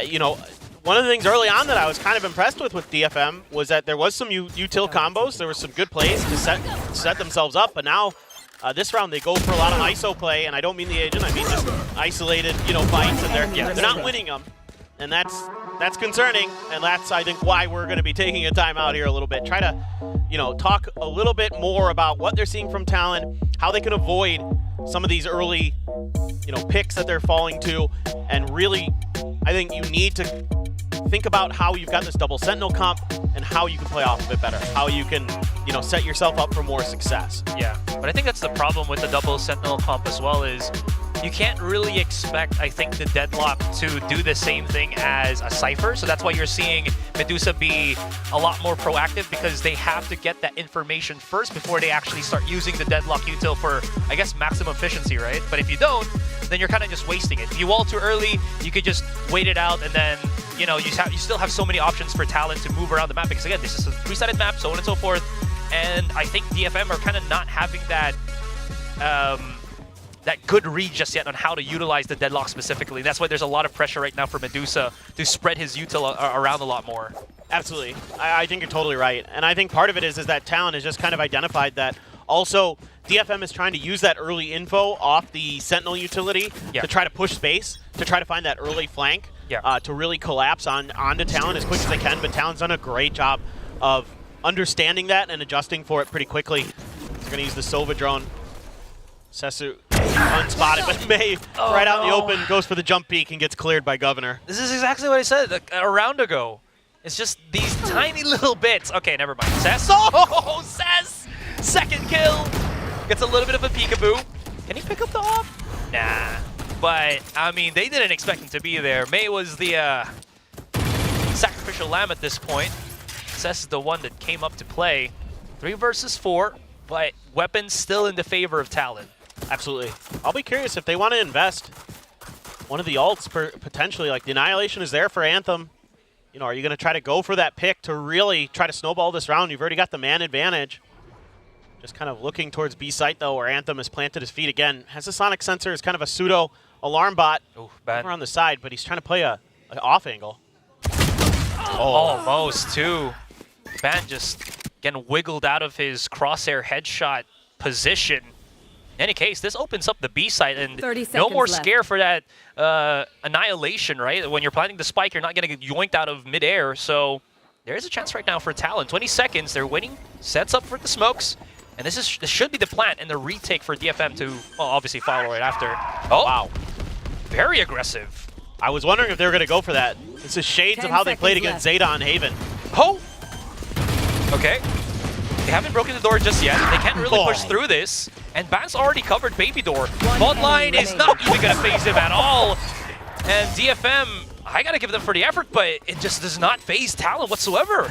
Yeah, and this is something that concerned me about DFM against Zeta Division, but I only saw it on Haven, and now we're seeing it here on Lotus, where they're using ultimates in eco rounds where I don't necessarily think it's the right time to use them. I get it. Again, if I had seen the Annihilation a little bit sooner, if they had Anthem in a position to do it, instead he was just playing an off angle for kind of like that, that Sheriff one tap, but then I would get it. But in this case, the Rolling Thunder, there just isn't the ability to follow up off the back of it. There's not the ability to scale on the B side off the back of it. Yeah. And I saw this on Haven too, where they tried to do something similar. Didn't really pan out against Zeta. We're seeing kind of a similar idea and a similar result here against Talon. So yeah, it seems like, but that being said, DFM did kind of get their heads on straight after that. Like the next 2 maps, which will be the same 2 maps, Sunset Descent, that we saw against Zeta, here today again with Talon, we're much better for DFM. Yeah. I was about to say, oh, hold on. Man, Governor. I don't think he has missed all of those first contact op shots. It's been May on the receiving end, unfortunately. Cess, though, might get a free pick onto this one, but Cruz somehow hula hoops. Or wait, is that the? No, it's not. It's not hula hoops. It's the. It's the line that you go underneath. Limbo. through the pop shots. Oh no. Okay. This has happened way too many times. Yes. The jump spots have been punished way too many times by Talon. You're absolutely right. I mean, in general. Ay. Oh, yeah. Yeah. But in general, it's not looking great for DFM. They don't really look like they have follow-up plans off the back of this extra layer of Sentinel utility. They're getting constantly picked out in similar spots. I mean, how many times have we seen a player die there, right? We've seen Anthem die there before. You know, so Talon's just got easy reads, and they're hitting their shots. So you got to show something pretty different. You've already used a timeout, though, as DFM as well. So this is very, very concerning because it's 6 in a row for Talon. Yes, it is Lotus. Yes, it is attacker side. But I guess in my mind, I don't know if you agree or not, but this is like a defender-sided comp that you're trying to sneak out some extra rounds. 100%, 100%. That's why it's a double Sentinel, right? That's because you want to be super defensive. I mean, I would kind of see it if it was, I don't know, maybe a chamber, but... Sure. Yeah, but 100% right now. So this is the first time I think we're also seeing DFM bring out the very early wall as well. Not sure really what was kind of going into that. Maybe just less pressure on C, but for now they have used it. But again, it's clearable by Talon, and then they can move around the map. Like, they don't have to just stick towards C and keep pressuring that. There's not much pressure on the other side of the map. I mean, again, part of it is because there is a big gun disadvantage for DFM. But in general, you can just buy attention here as Cruz and try to figure out if there's maybe an extra player besides the Cypher on the C site. See if you can bait out an extra piece of utility. If not, now he's cleared almost all that utility, if not all of it. I think he's got all of it now. Okay, the cam does go back up, but still, you've basically dealt with a lot of the conditions that Medusa has to at least, you know, make a favorable trade for himself on the C site. 100%, like defender side as well. Oh, that Cosmic Divide right in their face too. When they spotted May at the back of it. Look at this play as well. It's a full fake. Well, supposedly it was a fake, and then now I see the spike on C. In any case, it feels like it's confuddling for DFM because they don't know if it's going to be or B or C. But now they know it's C, but they're so far away from the site. They do have a weapon on the hands of May, but are they going to risk this? Are they going to try to go for the fight, especially when Talon has the post-plant positions? Absolutely. Real quick, that Jip Boy's tech there with that wall, he can jump up on that box without being hurt and then sneak around the side. I mean, he's going absolutely nuclear. Yeah, about to go for the ace as well, but May's going to deny any satisfaction of that. They know exactly where he is. Trapped onto Waterfall. Surf comes in. That's going to be May down 7-2. And Talon keep the rounds rolling consecutively at this point. Incredible. I mean, credit to Talon. They're doing a great job against this comp. They really quickly understand how it wants to be played and how to play against it. Look at that. See what I'm talking about? He can jump up on there and not make the noise, and then just come through the wall. Like, oh, it's so annoying. And as a defender, you can't jump over it because the small box is where Jetboys was. Exactly. That's really smart there from Jetboys. Really good understanding of that all. This is why we watch these, or we cast and watch these games, so we can steal them for ourselves. Exactly, dude. I like to play Astro, too, so that's it. 100%. Keeping that one in mind. All right, hold on. Just a quick use on the Hunter's Fury. There's still some traps here as well. Is it going to be a trade onto Governor, though? But no, he's already out of the site. They have burnt a bit of utility as well from DFM, but a lot was committed from Talon here, and they haven't really set foot on the site for the moment. Yeah, again, they're really taking their time, and with the wall there, got to make sure you clear that first. But as per kind of the Talon game plan, you know, they're going to pull back. They clear utility and they don't make moves aggressively off the back of it. Trying to see if you can get DFM to over-rotate. See if you can catch them trying to find a flank, try to go for a lurk. This time around, though, DFM, as we can see, isn't really doing that. But this drone gets a ton of info. That allows you to know that there isn't any attempted push towards that extra space, and Cruz can just go on a bit of a walkabout again. So you can catch a player lurking, but instead May has the op. It's going to take him down. Truly. This is interesting, though, because this is the first time we're also seeing Ban pick up the operator first. Shots, that's double for DFM. It was a ruse, it was a ploy. They have more players on the C side. Talon, they're going to have to start pushing in. 25 seconds. May's using his body there just to kind of slow everything down, but it's actually falling quickly awry as Jetboys has hit a couple of shots here. Only left onto Ban. But that holds true, and that's going to be DFM with the C site defended. Crucial round there for DFM. Absolutely. I mean, the economy was going to be potentially shaky for them again if they don't win this round. May gets a big opening pick. This time around they're able to kind of use Talon's game plan against them finally. They finally started to kind of identify, okay, we need to give them that space. You know, this is more what I thought this game plan would look like, right? Like, give up some of that pressure at the front of the site, play for the back of the site, force Talon to have to commit somewhere, and then make your moves, then make your attacks, and try to counter hit them. No running for you for a little bit. Okay. Listening. It's so annoying when you get caught by that. 100%. It's just like, oh, guess we're doing leg day today. That's me. Which I know you're a big fan of, yeah. Yeah, with terrible legs. Shout outs to all the terrible leg people out there. That's both of us then. Yes. Shout outs to both of us. All right. Also, that was while we're still like kind of slow in this round. Last round was the first round I think we saw May on the operator, and he hit himself well enough on the A site that again Talon wasn't able to scout it out properly. But look what they're doing there. I mean, yes, this opposition's a little bit more further forward, but everybody else is, playing either to deny plant or playing to set up for a retake. Yes. And again, though, I mean, Jip Boys, this is his third Cosmic Divide. I mean, he's just been on fire. Oh, the collat! May, run for your life! He's going to be able to escape. That is insane. The collateral through the smoke. And the Cosmic Divide as well, kind of denied in a way. We'll see if Cruz can do something. Nope, Anthem able to silence him quite quickly. Left. Governor now trying to slowly get a lot more map control in the forward, as it's going to be the 2 versus 5 on the retake. Will he peek it? There's a lot of noise being done here by DFM, but May is using that to bait out the reaction. Might have even been the second collateral here, May. No way. Okay. No way indeed. But at least that's going to be May with a lot of impact on the operator. Yes. And this is just, again, more of what I want to see out of this comp and out of this game plan. Like, they finally kind of figured this out. They don't need to be so aggressive. I get wanting to show it maybe once early on just to get it into your opponent's head that you're willing to try to push base early, that you're trying to go for those quick flanks. But now you're really playing into the strengths of this, forcing Talon to commit somewhere, using that extra layer of info that you have. I mean, this is just May being May. Oh my god. That's so smart too. Yes. He held his shot off so that, he could at least trace him down through the smoke. So, sick stuff, and then obviously Ban was just unlucky. Jip Boys is 14-5. How many was that? 3 Cosmic Divides now? Now he's got the op. Yeah, that was 3. Lovely. Medusa also has his own op. No way. Is he going to be able to escape? There's 2 of them there. Cess! He actually pop shots! Oh my god. Oh, the paranoia. Now Surface trying to run away, but May's already on the flank, and then he just finds Cruz, chilling on A. And that's a quick round for DFM, ending the first half 5-7. Yeah, so a good recovery here for DFM, all things considered. I mean, credit to Talon. Those 7 rounds in a row, they really understood what DFM was trying to accomplish and used it against them. But then DFM was able to finally, figure things out. Anthem able to kind of right the ship here as the IGL, get them back under control.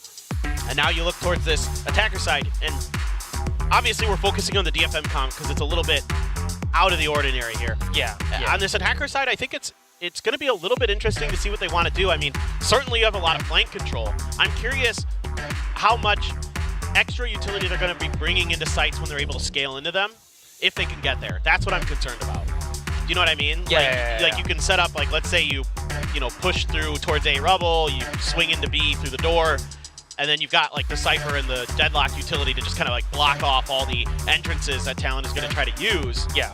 But you got to get there first. 100%. I feel like one thing, though, is if they can cascade their utilities well, coming into this pistol round, or even just the second half itself, right, as we are just looking into things.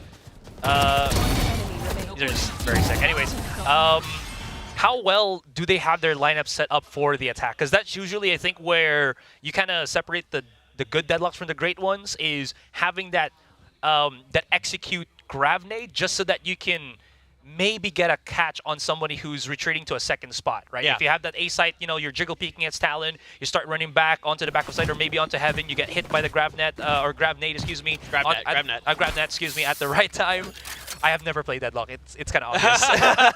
But yeah, you see where I'm going with this? Let's see how it kind of goes for DFM. Yeah, it is tough. I've seen a couple good grab nets, but I haven't seen, like, amazing ones. Like, they were using them a little bit to control space on Rubble, to put some pressure, but Talon never really fell for it.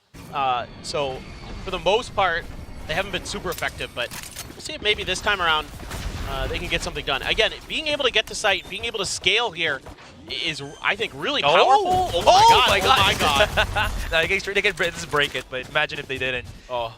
Yeah, that would suck. Anyways. I love that, though. Anthem, though. Waiting for the drop. Doesn't hear the takedown, but that right click's going to be lethal at that range. Governor's already here. Great taps all together. Slides right in. Goes for 2, 3, 4. Okay. I'm just counting for him right now because he's about to go for the ace on the pistol. But somehow Medusa picks up the second and the third. There's still 2 more from Talon here, and that's going to allow them to get this round, defuse the spike.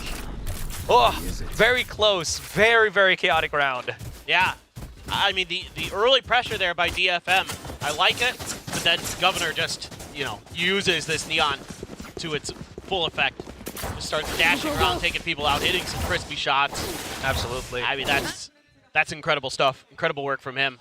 Right up and over May. Good luck. That's so tough to deal with. And knew that Anthem was in that corner because Anthem had gotten the kill from there earlier. That transfer, though, is filthy. Yeah, that fourth one was it, man. He was about to go for the pistol ace. And this puts a lot of money in Governor's pocket, too, so they can start building up something. Maybe even... Yeah, look at that. Jit Boys is on a judge. Okay. I'm all for this. Obscuring vision. Heck yeah. Yeah, because even if he gets, like, slowed down by the grab net, right? You can still, like, hit shots with your judge if they pop out. But they're kind of not. They just TP'd her across him. All right. Oh my god. What is happening? They're somehow bypassing all of the defensive setups for Talon and get their C site with still like 5 players for this post. Yeah, and then they can buy a little bit of extra time there with that deep wall to make sure that the flank gets down safely and they can recover these guns. Again, I like this for DFM. When they can scale into the sites, a lot of opportunity for them to really make life miserable for Talon. Surf's gonna have to hold his own for the moment here. May has had enough. This is just Governor and Cruz, the tandem, trying to break themselves into the site. Anthem, judging your face. Cruz alone by himself, and this has just gone to the wayside. Time is ticking, and he hasn't found any contact after that one. And now they're just, yeah, they don't even care if they lose any of their members as long as that spike explodes. And this is a marvelous thrifty for DFM. Yeah, and I think, like, that entry there by May, he kind of bypasses the initial defenses, and I kind of wonder if Jit Boys didn't get seen on the map, and that's how they were able to kind of spray him down through the smoke like that? Like when he jumped through? I'm not sure. It was Cess that TP'd above him on the box and then just shot his head. Just saw him? I thought it was the shots through the smoke there. Okay, so it was just Cess above him. Makes sense then. Yeah, I thought Cess actually TP'd towards Waterfall, but no, he just went on top. Yeah, because May just dashed around the corner and just, just sprinted through. Yeah, and I'm assuming Jit Boys didn't hear it because he was stunned, he was being zapped, so it was just no... He was in trouble, yeah. It was not easy. But good, it's good util there from DFM to back May up, and this is great stuff for DFM. I mean, if you can get May cooking, then the results are generally pretty good for DFM. Oh, yeah. May's doing the same thing again. There's the setup. You have your fall. Oh! Spike down. Where did that kill come from? Death just got hit by a full blast of the aftershock. In any case, though, they still should have the sight. Here comes Governor with the electric hands. He has the ultimate already, and now they're using this to fire back against DFM. Spike's still in the hands of DFM, sure. They can't plant it just yet. And it's a bit of a stalemate for the moment here. They've backed off. I think Talon may be overeating this, thinking that DFM might have just repositioned already. It's not yet done. Governor will get picked off.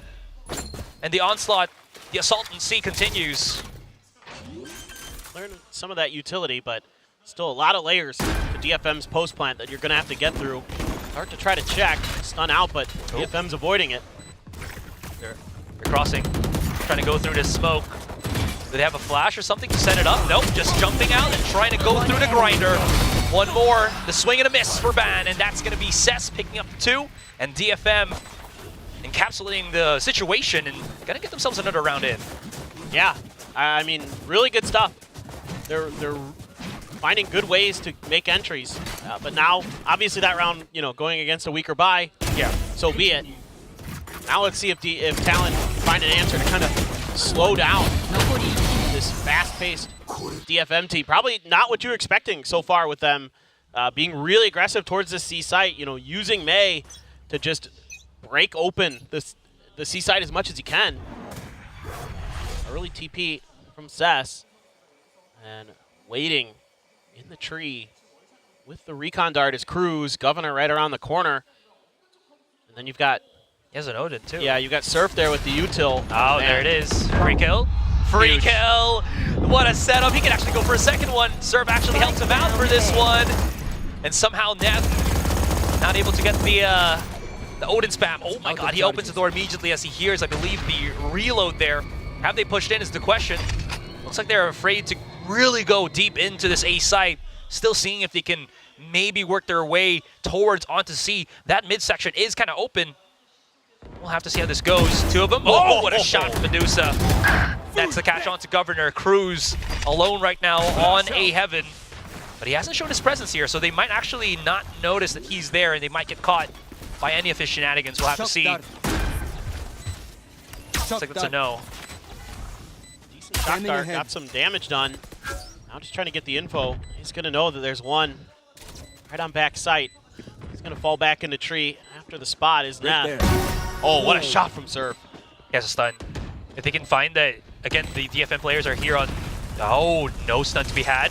Aftershock, though, forces out May. He crosses, he goes down. Neth has no ultimate. If he can get the kill here onto Cruz, he will have the Rolling Thunder. But Cruz denies, and that's going to be Talon with the retake. Very clean, able to read everything DFM threw at them. Yep, this is really good setup. Just a trap right outside of the orb. You just wait for contact there. Cruz is holding that recon dart as long as he can to know, for the moment when DFM's going to be confused, about what's going on, getting hit by all his util, and they don't clear it properly. Yeah. And then it's free farming for him. That Odin, great value. Surf having a tremendous round on the breach.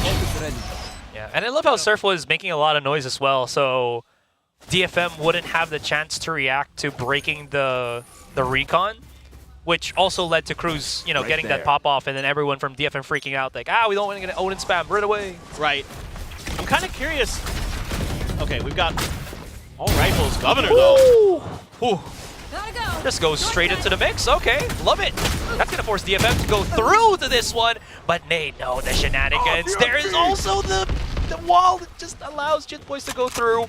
Is not going to find anything through this one. He knows someone's stunned, but this is still going to get messy because, again, they're going to see this and they're like, what? And then now they're just dead, and now it's Anthem and Neth. Spike has been planted, though. Great flash out. Conversion, good for one. It's all down to Anthem. He does have Annihilation in his pocket, but it's 4 players. Gets flash, gets pushed, and that's him done.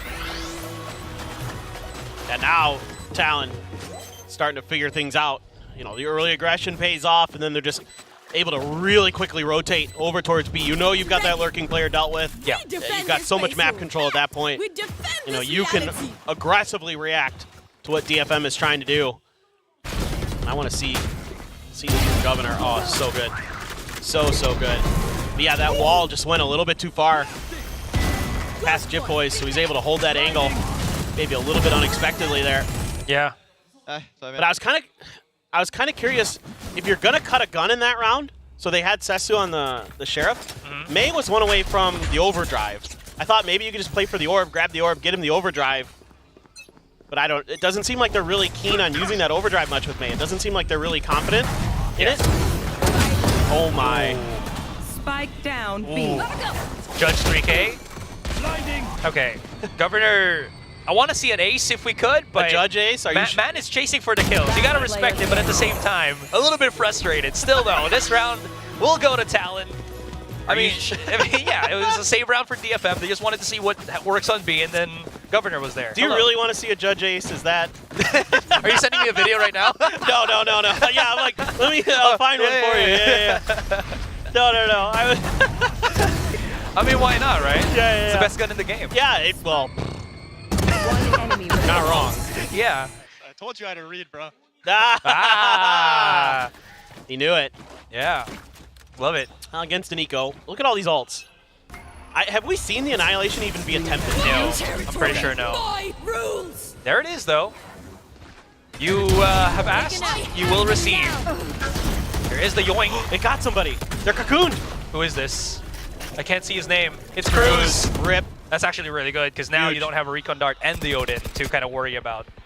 That's a great pick. It's not easy to get that thing to land.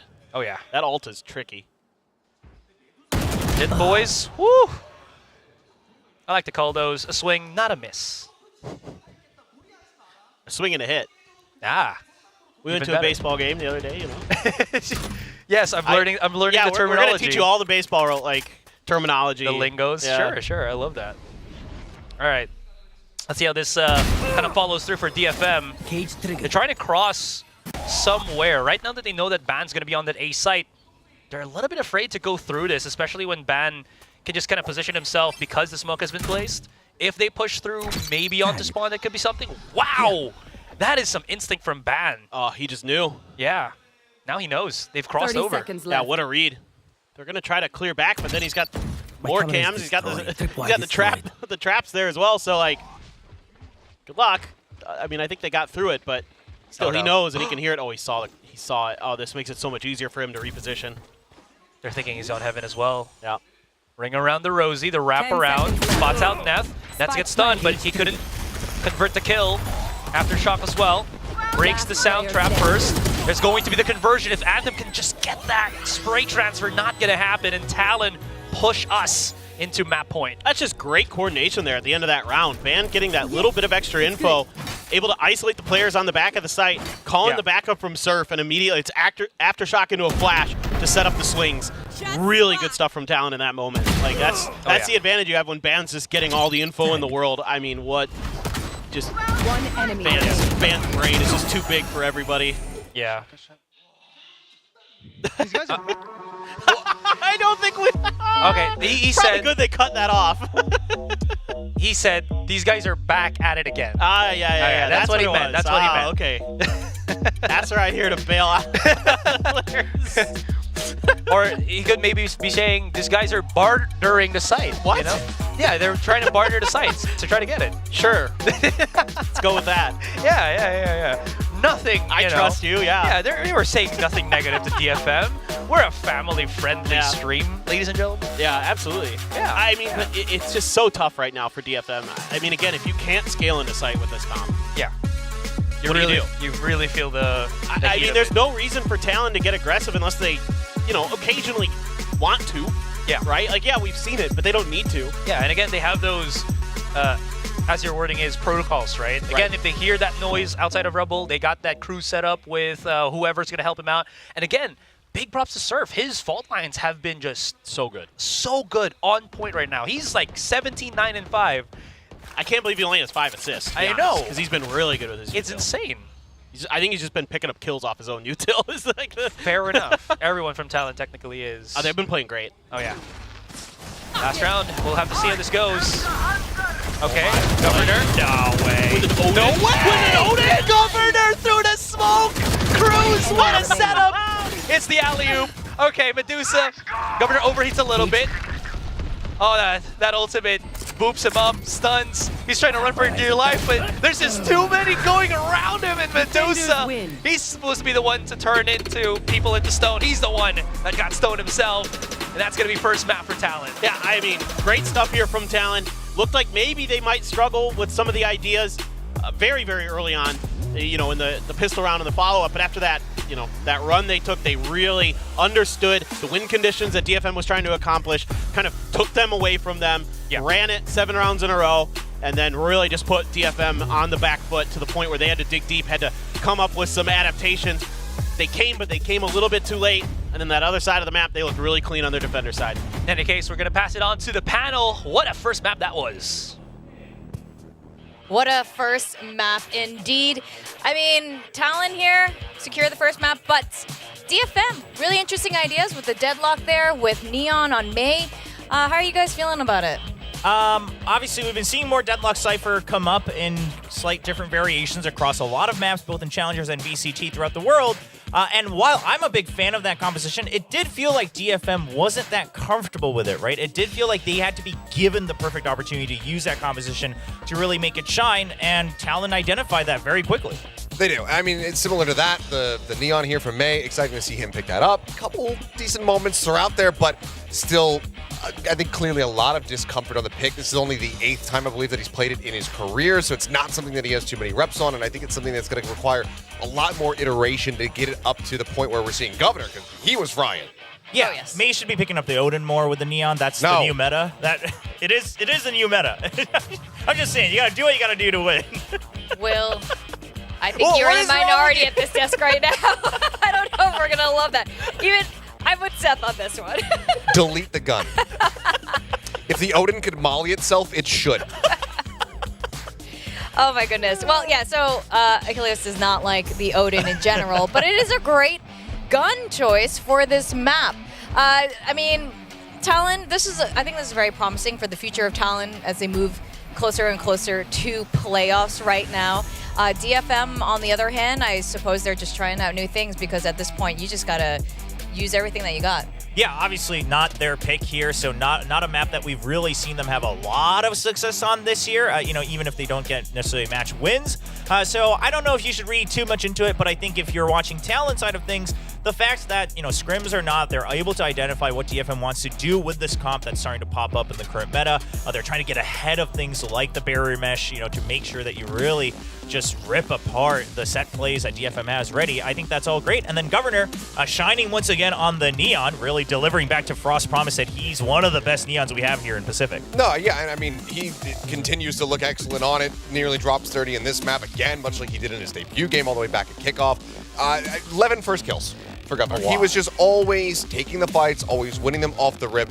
And one of the big differences here is that Talon was constantly assisting him. This is Governor is a very good Neon, but this was a support diff, realistically, because it felt like they were always throwing things over towards Governor's way to enable him to go on these swings, flashing angles for him so that he can just go ahead, slide a corner, gun down a couple people, whereas it felt like that was not happening at all on the side of DFM. Yes, and I would say that's a big part of the current Neon changes is that while, yes, you might be very strong in a strictly 1v1 situation, again, you only have that one relay boat. So if you don't have the setup, you're not going to be as self-sufficient as you used to be in just creating space to take on more than one person, to open up the sites entirely or to really push them back. So the casters talked about it a little bit as well, but it's not just the Breach, just the entire composition from Talon working as a team on this one. Yeah, I mean, that's right. I mean, I like what you pointed out earlier, Will. Like, the idea of having a Deathlock Cypher is really interesting. Could have been a great way to stop Governor in his tracks, but unfortunately, that couldn't happen. Yeah, it's kind of tough to really make sure that you have the right reads against a Neon to make sure the setup's at the perfect timing. You don't want to use it too early because they can obviously break things like the barrier mesh or even the sonic sensors, things like that. Now, I will also say that while, yes, double sentinel, pretty good for defense, I think this composition is always a very post-plant heavy composition, and we started to see that a little bit once they went on the attack. But Talon just answered right back. They realized the timings, they got the reads on the rotates, the setups, and they were ahead of all the set plays that DFM was throwing at them. Yeah, I mean, this round right here, a little bit of a bait and switch for us, thinking like, oh, actually, maybe DFM, maybe they do have legs on this attack. They managed to pull off the Thrifty, swing, get this Judge into their hands, grab a couple of the other weapons, carry those over into the next round. And then it just started to get away from him again. I mean, you're talking about reads, needing that to really enable that Deadlock Cypher. Governor in that play with holding the Judge right there at B main, you heard him at the end saying, like, I told you I had a read. So clearly made the call, had a sense like they're going to go for a push into B. Just takes that weapon into his hands and just absolutely massacres the ranks of DFM. So it just felt like across the board, Talon had a very strong understanding of how this composition was going to pilot, how DFM was going to be playing this map overall from a meta perspective, and DFM just need more time to maybe try to really enable that comp, but also maybe to come up with some curveballs, because clearly Talon, they were catching every single one. Yeah, I think that's a really good point. I think it's good foundations there to start, but a little bit more working needs to happen on that. Now, we are going to be going to Sunset, DFM's map pick. Unsurprisingly, Talon hasn't performed. They have number 1 on Sunset. Are we going to see a turn of tides here? How are you guys thinking this might go? I mean, unless DFM just corrects every mistake that we were seeing on the opening map, I don't necessarily think that this is going to be a win for them. I think that they're going to be a lot more comfortable here, depending on if they change up the comps or not, but the thing that we were seeing was just disjointed team play. And if they're going to go into Sunset and it's going to continue to be that same disjointedness, not really, offering up util to enable Mei, then they're not going to have a good time. Yeah, I'll provide a slight counterpoint that I think maybe that is a result of not having as much comfort on the composition, right? Sure, Because very possible. when DFM has been playing well as a team, obviously they've done very well. And I would personally just like to see DFM find that consistency. I don't want to see them give a lot of people hope again playing as a team, and then the very next week it falls apart again. So I'm holding my breath so far still for map 2. Yeah, I mean, that's a great point. Every single coach that has been with us at the desk has said they've been wanting consistency, working on consistency. And yeah, even as a fan, just as an audience, that's what we want to see too. The emotions, like there's so much roller coaster with it, and I'm sure for the Japanese audience especially. Now we have our game, the Guess a Game game. Yes. So much emotion. Yes, speaking of emotion, I always forget that we do these going into the second map, because I haven't been on the desk since week 1. It's been a little while, yeah. So I know you love these. Slip my brain. As much as you love Odin. Yeah. Ooh. The question is, will May get more than 25 kills on more Sunset? Than 25. That's a crafty number they've picked here. Right? Yeah, it's more than 25. It's totally possible, but also, yeah, it's okay. Audience, the wingmen out there said yes. All right. I'm in wood rank. I got nothing to lose. I'm gonna go. The audience seems to know what's up, so that's where I'm going. The audience is an iron. They're not what? The audience is an iron. Yeah. They know what's down. They know what's down at the depths. I totally forgot that you guys are just as bad as me. It's all right. That's why we're gonna stick together. On There this, you go. So. There you go. All right. Well, the production's unified like, still in better than gold. me. Okay, there we go. Yeah. All right. Okay. All right. The golds have said less. Why? You don't think he's gonna break that 25 kills? I think even if they win this map, I think that it's going to be a lot of team play rather than May just going off. So yeah, I think May's just going to get targeted so hard. He'll get the 22.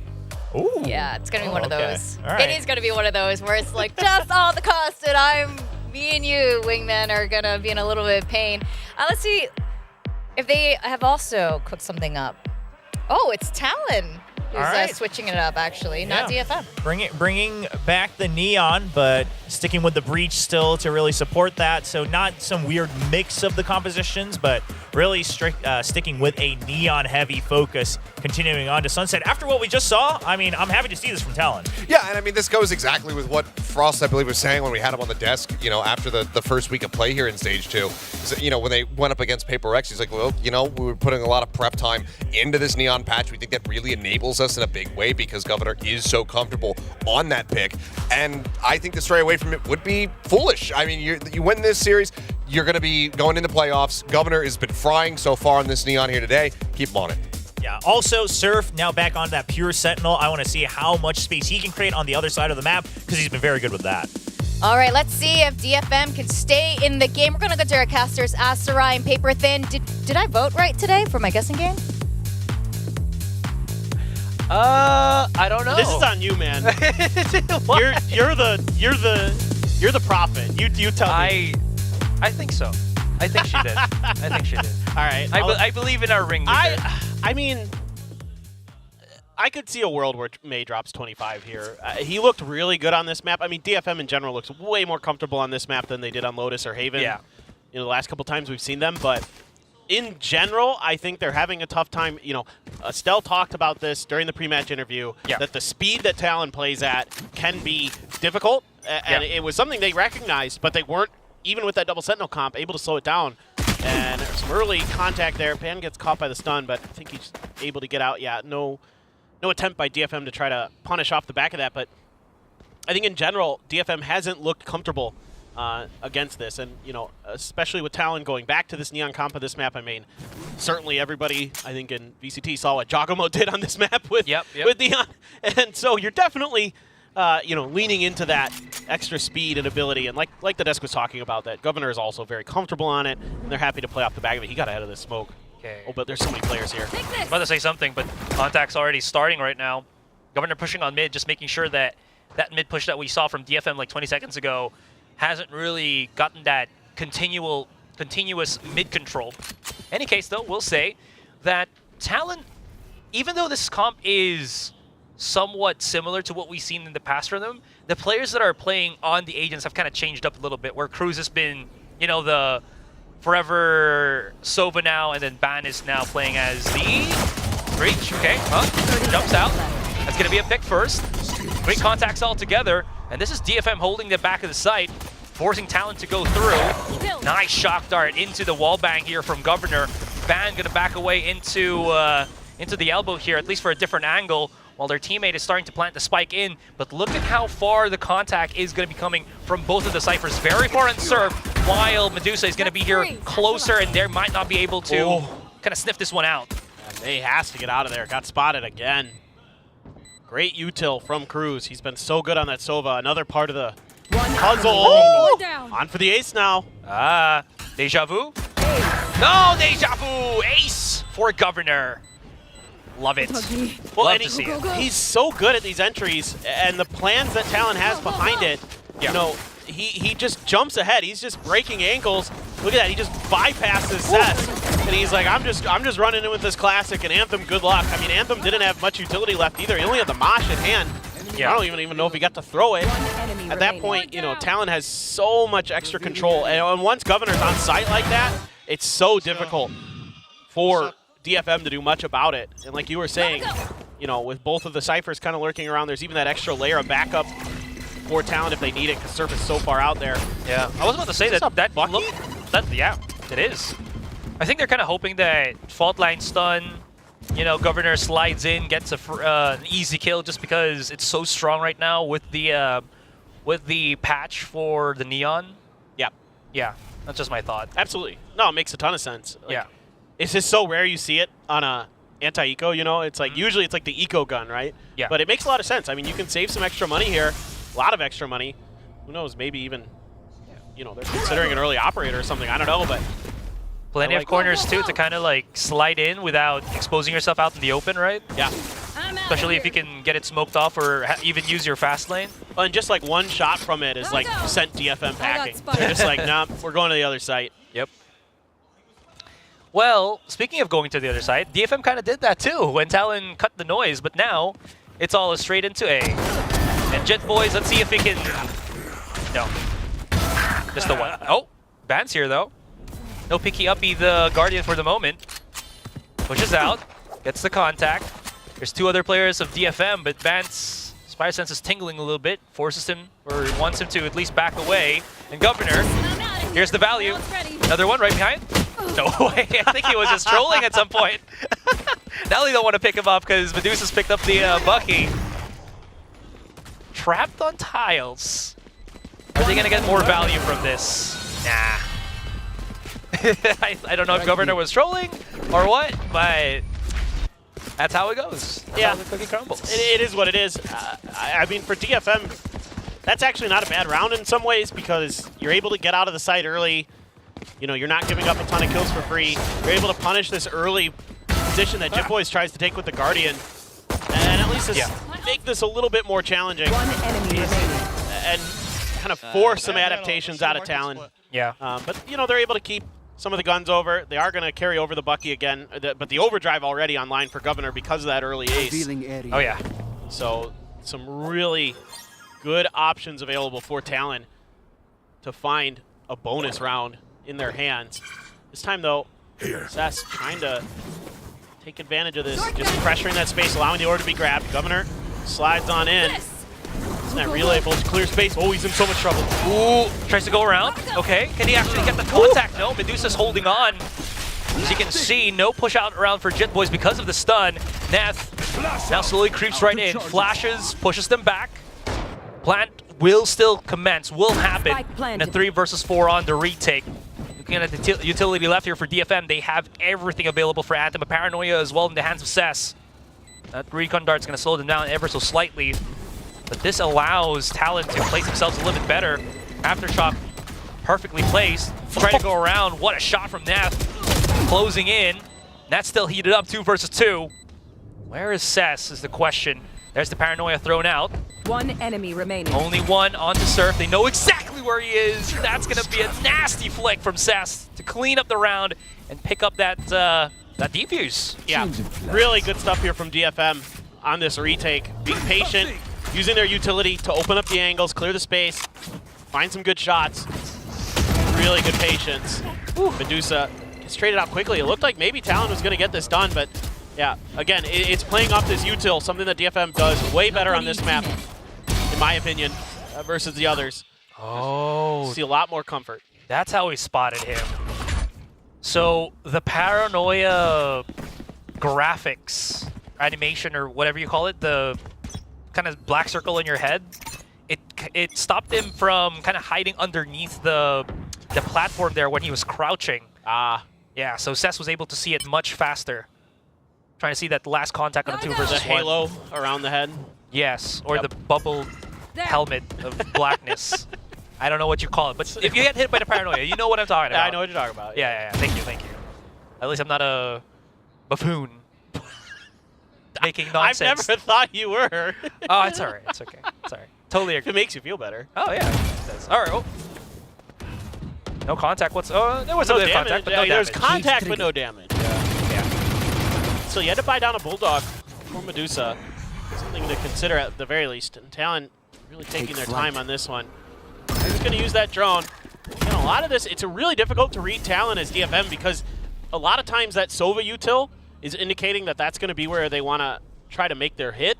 But yeah, Cruz does a lot of that just to gain information on the flanks. Oh my god. Ooh. Go. That definitely bamboozled Surf there. Can already see Governor rushing right in. Is Medusa going to fall down from the platform, though, as soon as the smoke kind of, goes around? Second contact. Great. Even better as Jet Boys finds 2. No wasted effort for Governor there. Is now it's Cess and May on the retake once again. This time, though, it's going to be loads more difficult as Ban has access to his, his Rolling Thunder. For sure. You do have some good options here for DFM to push main. You have the Paranoia, you've got the Paint Shells, you got the Boombot. It's just, are you going to be able to get into a comfortable spot to do so because of this? Able to bait it out pretty early, though. I mean, there's still a chance here for DFM. Yeah, now they're about to smoke it. Recon Dart could be a big help right now. That Paranoia is so good at kind of just adjusting. Cruz trying to run away from the corner right now, using the smoke against him, and it's a 1 versus 1, but hold on. Where is Jet Boys hiding? Oh, that nade, though. Is he going to kill him? He's out to the open. He stopped it already. That's going to be it, even if May gets the 4K. Round still taken by Talon. Yeah. He's able to buy just enough time. May is going to have a showstopper, but Talon there having to commit everything in the kitchen sink to make sure that round got through. Like the way DFM, again, sets up for these retakes. But this time around, Talon just a little bit better. Just a little bit quicker to the punch. Jet Boy's so good.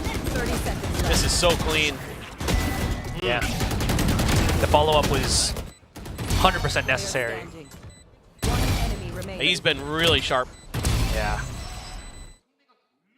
But again, time just not really working out for the rest of them. May, though, he's full sending this. Okay. You love to see it. Pop the ult. Oh, you love to see it. He gets the pick onto Surf here, but it was all a ruse. It was all a ploy, a fake, a dupe. Talon's already on the other side. But this could be better here, Paperton, especially with the 4 versus 5, and as you mentioned, showstopper available for May. Yeah, I mean, you've got an extra rifle now as well, so a lot of opportunity here for DFM to do some serious damage, and they're going to be taking their time. Sesu is a TP as well. Kind of curious if maybe they'll try to go for something with that. Cruz gets a big kill on May. Oh, Governor with this lucky again. Woo. This dude has gotten so much value on the shotgun. 3 versus 3 now. Ban's holding the closer position for the moment. Here's the wingman starting to go for the defuse. They've denied it already. Down to the 2 of them. They're both on the site. Time's not going to be in their favor, or rather the range as well. Did he have it? Yes, he did. Is there going to be time? Can he run through? It's going to be very close, and the defuse does not happen. 0.06. Oh, that's heartbreaking for DFM. Oh. But the timing there for Cruz is so good. What a game plan there from the IGL. And this kill right there is massive. That showstopper out of the round that allows you to hit the back of the site with that neon, opens up that extra space, that extra comfort. Yeah. Unbelievable. And unfortunately, Neth couldn't kind of tap out and start defusing the spike himself because he was already low that he couldn't tank even one hit off of that Hunter's Fury. Good point. Yeah. And he didn't want to make a mistake that they both get killed by one of the Hunter's Fury, right? So absolutely. Was playing as safe as he possibly could. This but is just yeah. Governor Bucky time. I mean, but it gives them an extra buy, right? Like, he's still getting tons of value out of it. Yeah.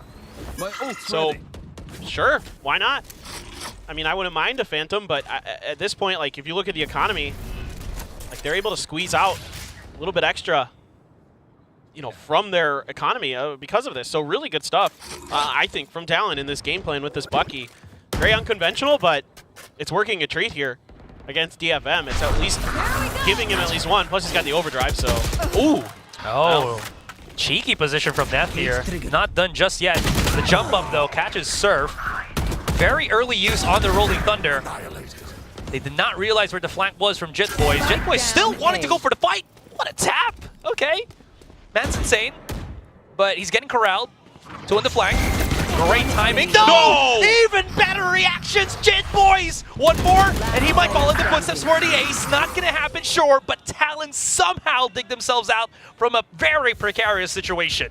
This isn't a fight. I mean, the timing here from Jit Boys, the way he reads the situation is so good.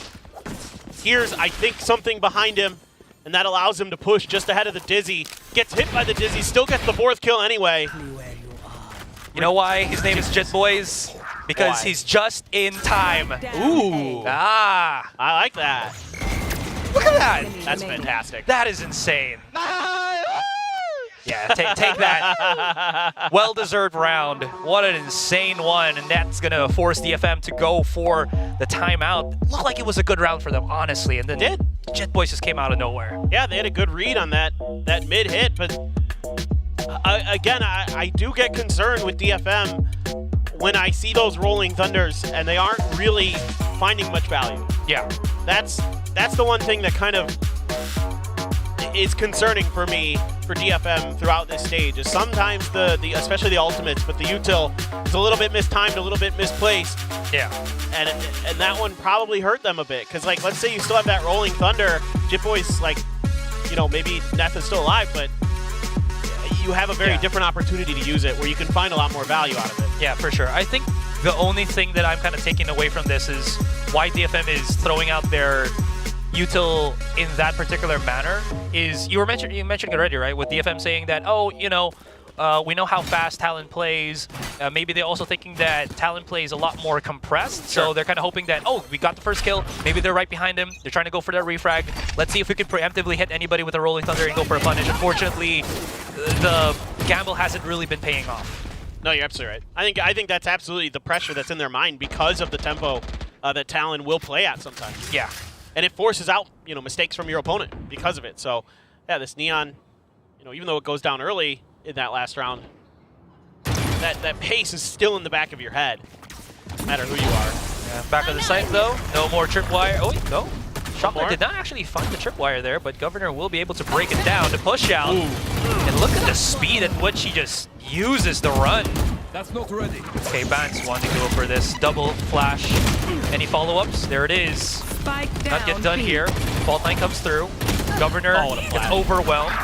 And this is looking just mighty nasty. Jit Boys cannot go for the punish. Cruz has to go up and pick something off here, but DFM's winning all of the fights at the back of the site. And it's all down to Surf. Again, it's these util combos coming out of Boba that are really clean. Surf got a peek, but can't find the shot. Aftershock to buy a little bit of extra time.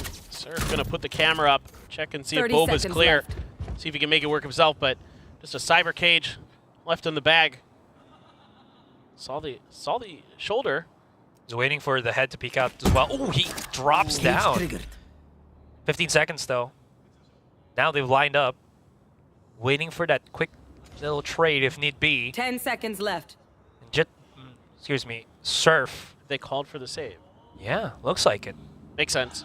Economy's a bit down. So, makes a ton of sense here. But can they find him? You want to push this as DFM. He stabs at the air. Please don't swing this corner. I've got a knife. It's... again, there's like the wingman to bait out these shots, and then immediately a flash to follow up right ahead of May's entry. Really good stuff from DFM. I mean, again, when their util combos are on point, they set up May so well for those moments. They don't, they don't need to rely on him just going absolutely nuclear. Yeah. And look at this, Talon immediately is like not liking what they saw in that previous round. Oh yeah.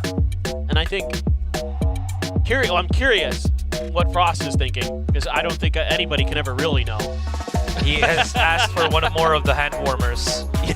That's exactly what he was. Gentlemen, we need more hand warmers. we need to keep heated in this game. But yeah, I totally agree with you on that one. I think it's also one of those things where it's a kind of two birds, one stone kind of thing. You want to talk with your team about how to deal with this rising rounds from DFM, and at the same time, you kind of want to stop DFM from kind of continuing that momentum by just hitting that kind of break a little bit. So I do see I kind of think that hopefully that's the merit that they were kind of looking at for. Yeah, and I don't know if I'm kind of curious if he's saying something like, hey, let's spread the map a little bit more. That was working really well for us early on.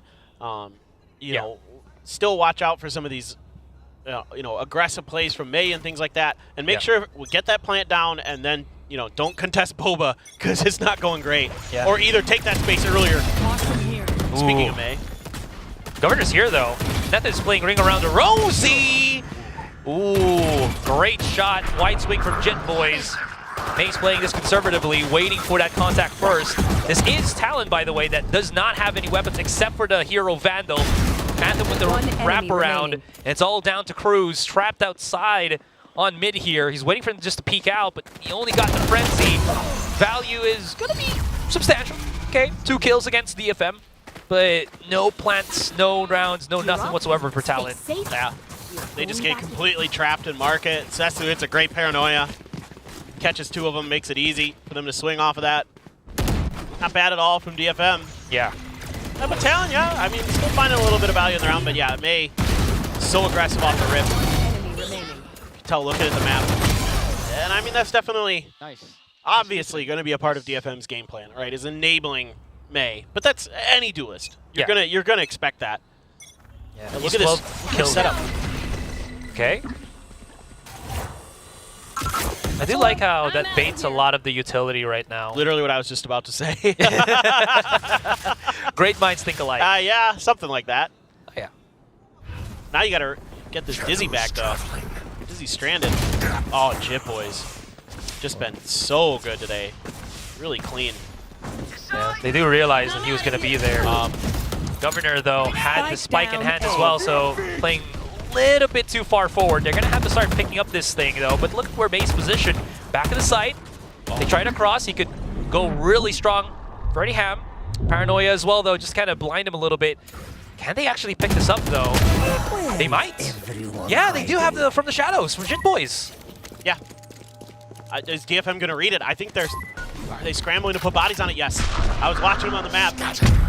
Huge. Grab it? He gets it. Oh, no. Unfortunate. And then Cruz, timing.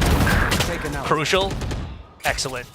2 versus 4, though. As the round continues, that was very unfortunate for DFM. 30 seconds left. They had a good read. They understood the situation, and they just couldn't position their bodies well enough. Truly. 2v4 though. I mean, you have the Thrash, but yeah, they're just sitting. I was gonna say I don't really think there's much reason to go for this. Fair. Wonder if we're gonna see May bring out the operator next round, because that's usually what we saw on the Lotus map that kind of swung the bigger momentum here for DFM, especially when he has the money for it. You would think so, right? Yeah. I'd like to see it. Yeah. I mean, I think it makes a lot of sense. Gives you a lot more ability to control some of this early space. Yeah. You still got to worry about Governor. That's still a problem, but can be a little tricky to track down a Neon. Yeah, but if anybody can do it, I have faith in May. True, true. I also want to see how good he can be in such stressful situations when you play that against the super aggressive. You know, again, like you mentioned, Governor just zipping in and out as Neon. You see that moment of confusion too from DFM, right? They're like, oh, we have to start running to the other side. Yeah. Cruz just waits for it. Cruz is so smart.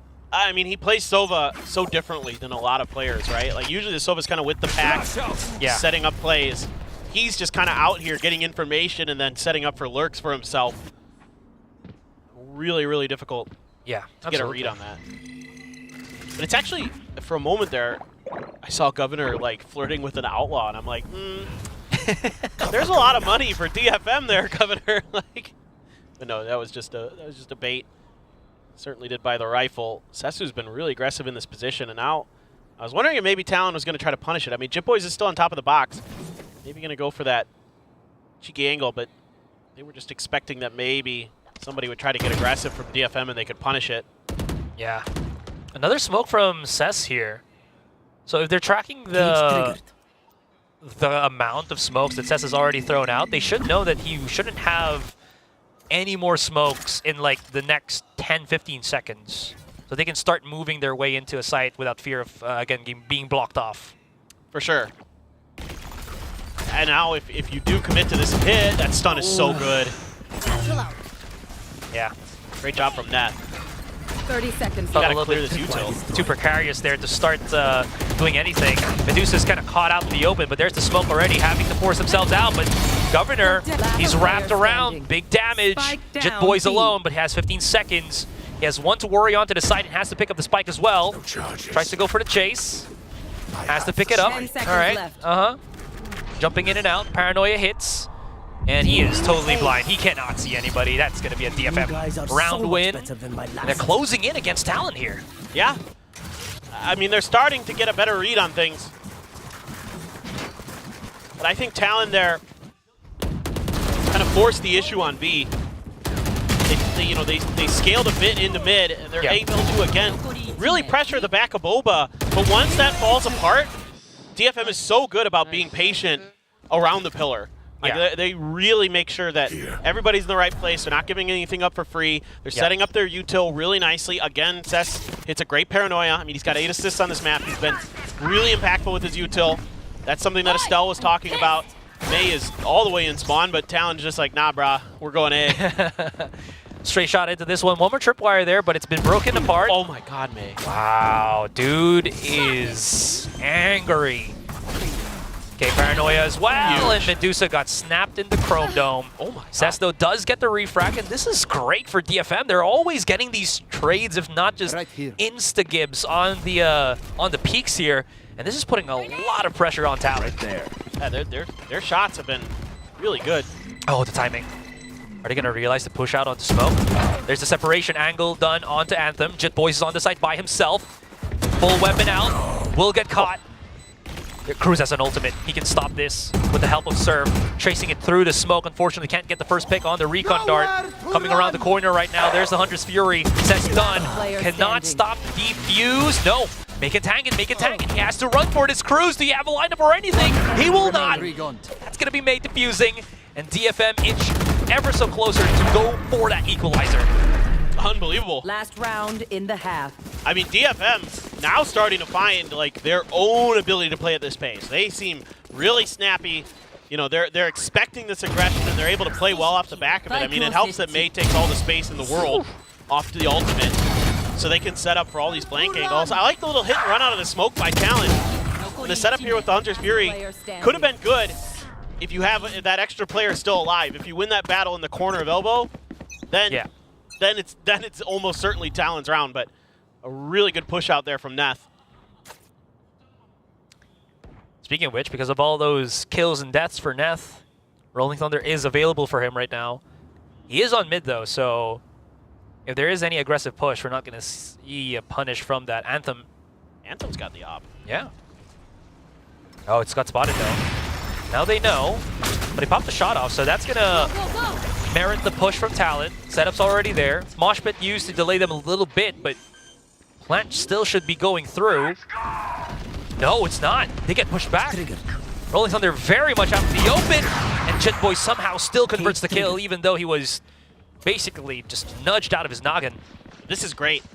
They're just going to push back off of this. They're going to swing their attention over to the A site, and Cess is there, but he's all alone. And then you've got the lurking player. He's hearing this, though. Oh, he got it way ahead of it. Spike down A. Oh my god. He's way ahead of it now. Spike here. 2 kills, Spike's right in front of him. Ban not really want to pick it up just yet. Could get the first pick though, but one enemy remains. Yeah, that's what 2 versus 1. Cess gets the refrag all together. It's all down to Surf. And so look at the backstab coming in from Medusa. Woo! Not even needed. Cess just explodes. What a hold from him. I mean, he's just a step further ahead than Talon expected. That cost him dearly. And then they just kind of swing at him one by one. Yeah. I think they had a pretty good idea that if they can get that player, that's the site broken open. But I like the idea there, again, from Talon, that you send Jip Boys out towards Boba, because a lot of times once they've taken that space, like they've fully committed to that B hit. Yeah. But this time around, they're like, we're just going to swing off the back of it. They make the right call. They just get shut down by better execution by Cess. Yeah, and it all stems as well from what you were mentioning. You know, we were kind of discussing DFM not really having the best timing of utility. Now it's a lot better. You're Much seeing, better. yeah, they're seeing, oh, look at that. So many fans for DFM and a lot of love for Neth and May. And of course, don't forget Talon. They bring out the fans big time. Yeah. Yeah. Talon too. A lot of Talon fans. Yeah, Cruz is my GOAT. Heck yeah. Truly. I'm right there with him. I love Cruz. Yes, especially if you watch the, you know, the video about it.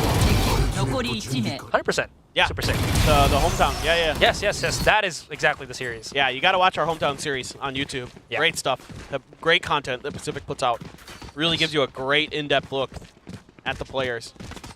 I always appreciated Device because he's just like fishing. That's like all he does is just fishes and plays Valorant. I do respect that. I do too, man. I have never. We've been told to touch grass. Man touches water. Yeah. If they did one on you, Asterai, what would it be? What would your hometown, like, what would your... Nothing. I'm a. Do you just play video games all day? Yeah. I'm a gaming room goblin. All right, moving forward. Now that, you know, everything's done, we're going here to the second half. Pistols all abound. DFM, they can start to kind of set the pace and everything. And their reads, I think, is perfect. Yeah. The camera's going to catch this push out of tiles. You have the trap wire to also give you the info that the flank is happening. They clear the cam on site. But DFM, they can scale all the way through towards defender spawn if they want. Oh, they're actually going to go all the way around. Heck yeah. All right, I love this. Because they also have Medusa that's already clearing up B main and there's no contact whatsoever, this is actually a great read for DFM. This is phenomenal work off the back of their early util placement. And the fact that they're able to get all the way to A site without any contact. Oh, Medusa saw the gun. Oh, the pop pants on too. Oh. Yeah, and they can't re-push B main once more because there's still a tripwire there. But will it matter though? Cess is gonna want to close this door, and no one's peeking him. Okay, the door's open now. Paranoia gets thrown out, but it's a little bit too late. And this ring around the Rosie for DFM actually is starting to kind of collapse all around them. 4 versus 2. May and Anthem only to remain at the back of the site. Do they have the nades is the question? Not anymore as May gets done for and Anthem gets picked off on top of the site. And that's going to be Talon picking up the second pistol round. Great recovery from Talon. You got to like the big picture ideas from DFM in this case. They make the right call. They just lose out on a battle on some of the flanks. Sesu just gets caught in an awkward spot where he thinks he's going to be safe enough to pop his utility coming through the door, but Talon gets ahead of it. And again, it's that speed that catches them just enough off guard that it gets them some extra kills right here. Yeah, the Paranoia comes out, but there's nobody there to follow up either. Like, Sesu's on an island. Yeah. And as much as I've been crediting DFM for their util usage, this time around they go for some of that isolated play that we see from them from time to time. It doesn't really pay off. True. Now Talon just sinking in there, well, for lack of a better term, Talon in that one, just, you know, clawing at DFM. I'm not sure where I'm going with this analogy. In any case, I was wondering where you're going with that too. I'm like, it just felt like they were just going as a team like, and then just clawing their opponent. Talons, you know that. All right, DFM, they're executing on this B side of ours. We'll see how this kind of goes. Smoke is still pretty fresh, so no contact. Wait. They're just dying to the shock darts. Look at how low they already are. And Governor is brought out the Bucky. At long range, can it do something? Especially when DFM are already pretty low. The answer to that is going to be yes. May hiding inside the smoke. If he gets a second kill here, he is a god. Oh, he almost gets it. We'll love to see it, but in any case, no plan on the spike. And 2 rounds in for Talon in the second half. I love these Buckies. Oh yeah. I think this is really smart from Talon. I'm really appreciating the way that they're managing the economy. I mean, yeah, it was a 6-6 the first half, but this is Sunset. Yes. Generally, it is kind of difficult to attack on this map sometimes. It depends, but There they are. you know, great stuff from Governor. He's able to really use that Bucky to his advantage, and then even if he dies with it, it's fine. It's just like kind of having like that player with the ghost, right? Oh yeah. On your anti-eco, you're fine to sacrifice them. You don't really care if that gun comes over the next round as much. Yeah, and you don't want Mei to like pick it up, or like if you win the round, right? You don't want Mei to pick it up and use it for attacking. That almost bit him in the butt. Oh my God, son. That almost bit him in the butt the last time, right? Yeah. Now, Talon playing a lot more conservatively. I say that, and then what? the stinger. I was about to say they were playing so conservatively because they know that DFM has weapons, and then yeah, they just went for it. Yeah, I love it. But like that's the whole thing, right? It's hard to read them because it's sometimes they just kind of play pretty slow to work the map. Other times they just start pushing out of smoke. Spike down. Kills. Ooh. Yeah, Cedar Cruz kind of wanting to place himself, but somewhere that these two won't be able to. But that's a firing squad at the top of Boba. Medusa, they do know that he's coming out from B main since he did get the kill. He picks it. Oh no. Oh no. That sucks. Rip. Yep. He can't go back into the site though. You can see that Talon's backing away. I don't think they ever 30 realized he seconds was still left. in market, or if they do, they just figure it's better to just set up for the retake anyway. Yeah. To be fair, I don't think Medusa's going to expect the 3-player flank. Right. Well, the camera's there. Is he going to check it? He's planting, though. Spike planted. No, he's not even checking it. Ooh, this is bad. He's already looking right in front of him. He's hyper-focused. Oh, no. Timing? Rude awakening. Nope. Yep. Rude surprise. There it is. 4 kills for Governor. And again, you don't really expect that to be a 3-man flank. No. Charges. Well, there's a lot of things that Talon does in this round that you're not expecting. You know, like the early push out with the stinger, the 3-man firing squad looking down towards market. You know, because like DFM doesn't do anything particularly wrong in that situation because it's like they're trying to double swing, and then it just gets shut right down. You know, like you're trying to trade, and that's incredible. I didn't even realize that. He dodged the paranoia. Yep. Yep. He got right ahead of it. That's 3. But that's the Neon, you know. Yeah. Your normal kind of instincts with util have to be faster because you're so used to just the normal pace that every character moves at in the game, you know? Yeah, yeah. And with that, 19 kills on Governor. And he has his overdrive once again. He's on one today. Yeah. No, I think Frost was onto something. He's saying Governor's pretty good in Neon. Okay, I'm sorry. I'm sorry. The caster's curse. I'm sorry, Governor. The commentator kerfuffle. Cess? Oh, bro. What are you on? Oh my god.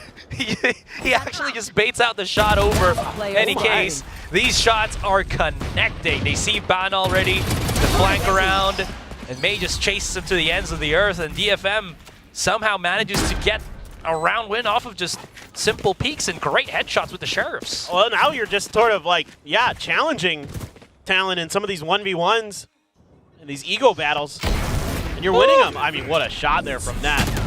Oh, the paranoia is great from Cess there, even though he dies. Jeez. You know, trying to use that weapon advantage to their favor are Talon, but Sheriff's too good. Tap somebody in the head with a Sheriff and they die. Yeah, okay. I was going to say, kind of curious. Last time out for Talon now being taken. Yeah. And certainly Frost, I think, is just saying, hey, let's not do that again. Like, let's not just walk out into these Sheriffs. Like, let's make them earn it. Yeah. I wonder if they have, like, any other, like, aggressive, defaults to kind of get more control. We saw when DFM was, on the defending side where Mei was just gonna kind of launch himself on B main. They have the stunt to follow up from Neth there, and he just gets a killer or two. Yeah. Does Talon have kind of a similar setup with Governor? I'm curious. I want to see if there is. I am very curious too. I mean, because they've been really aggressive. Yeah. On this defender side. So well, now you've got ults to do it too, though. I mean, this could be a round where you're setting up for maybe a Hunter's Fury pick, or setting up the overdrive. Trying to use maybe some of that breach util in mid here to set Governor up. 100%. Yeah. But no one's there though. Unfortunate. The spot. Recon Dart connects. One. Can he chase it well enough? Oh, just barely. Only connects onto Anthem. That's a lot of resources used here just for that bit of contact. But it does give them some information that A site's not really where it's at. I love it though. It's a great setup. Really taking advantage of their ults nicely, even though they don't get a ton of damage or kills. Like you said, they've got complete control. Obey though. But wait, brings it out again. One gets the kill first, but they don't know that Surf's right around the corner. Can't pick up the weapon though, but he gets 2 with the Sheriff. That might be good enough. 2 versus 2. They've kind of slowed ourselves a little bit here. Cruz made some noise as he drops right down, and he gets fined by Cess. Jet Boys with the Guardian, unfortunately not going to hit his mark. That's going to be Neth, and DFM 1 away from equalizing. That's almost like like something you'll see on Ascent, right? Where you send that recon dart into Gelato. Oh yeah. To get the pick, and then like. And everybody just panics as you shoot with the Hunter's Fury. Yeah, exactly. And you're using like in this case the Neon instead of a Jet to push mid. And it almost works, honestly. It's really, really close.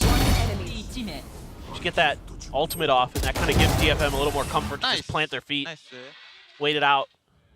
Got the Q that Cruz was there. Cess is able to take him down. Here we go again. Governor? Hello? Oh no! Unfortunately, that's not gonna work. And the second follow through from Talon here actually just blows up in their face. Great flash as well to get the catch on to Ban there.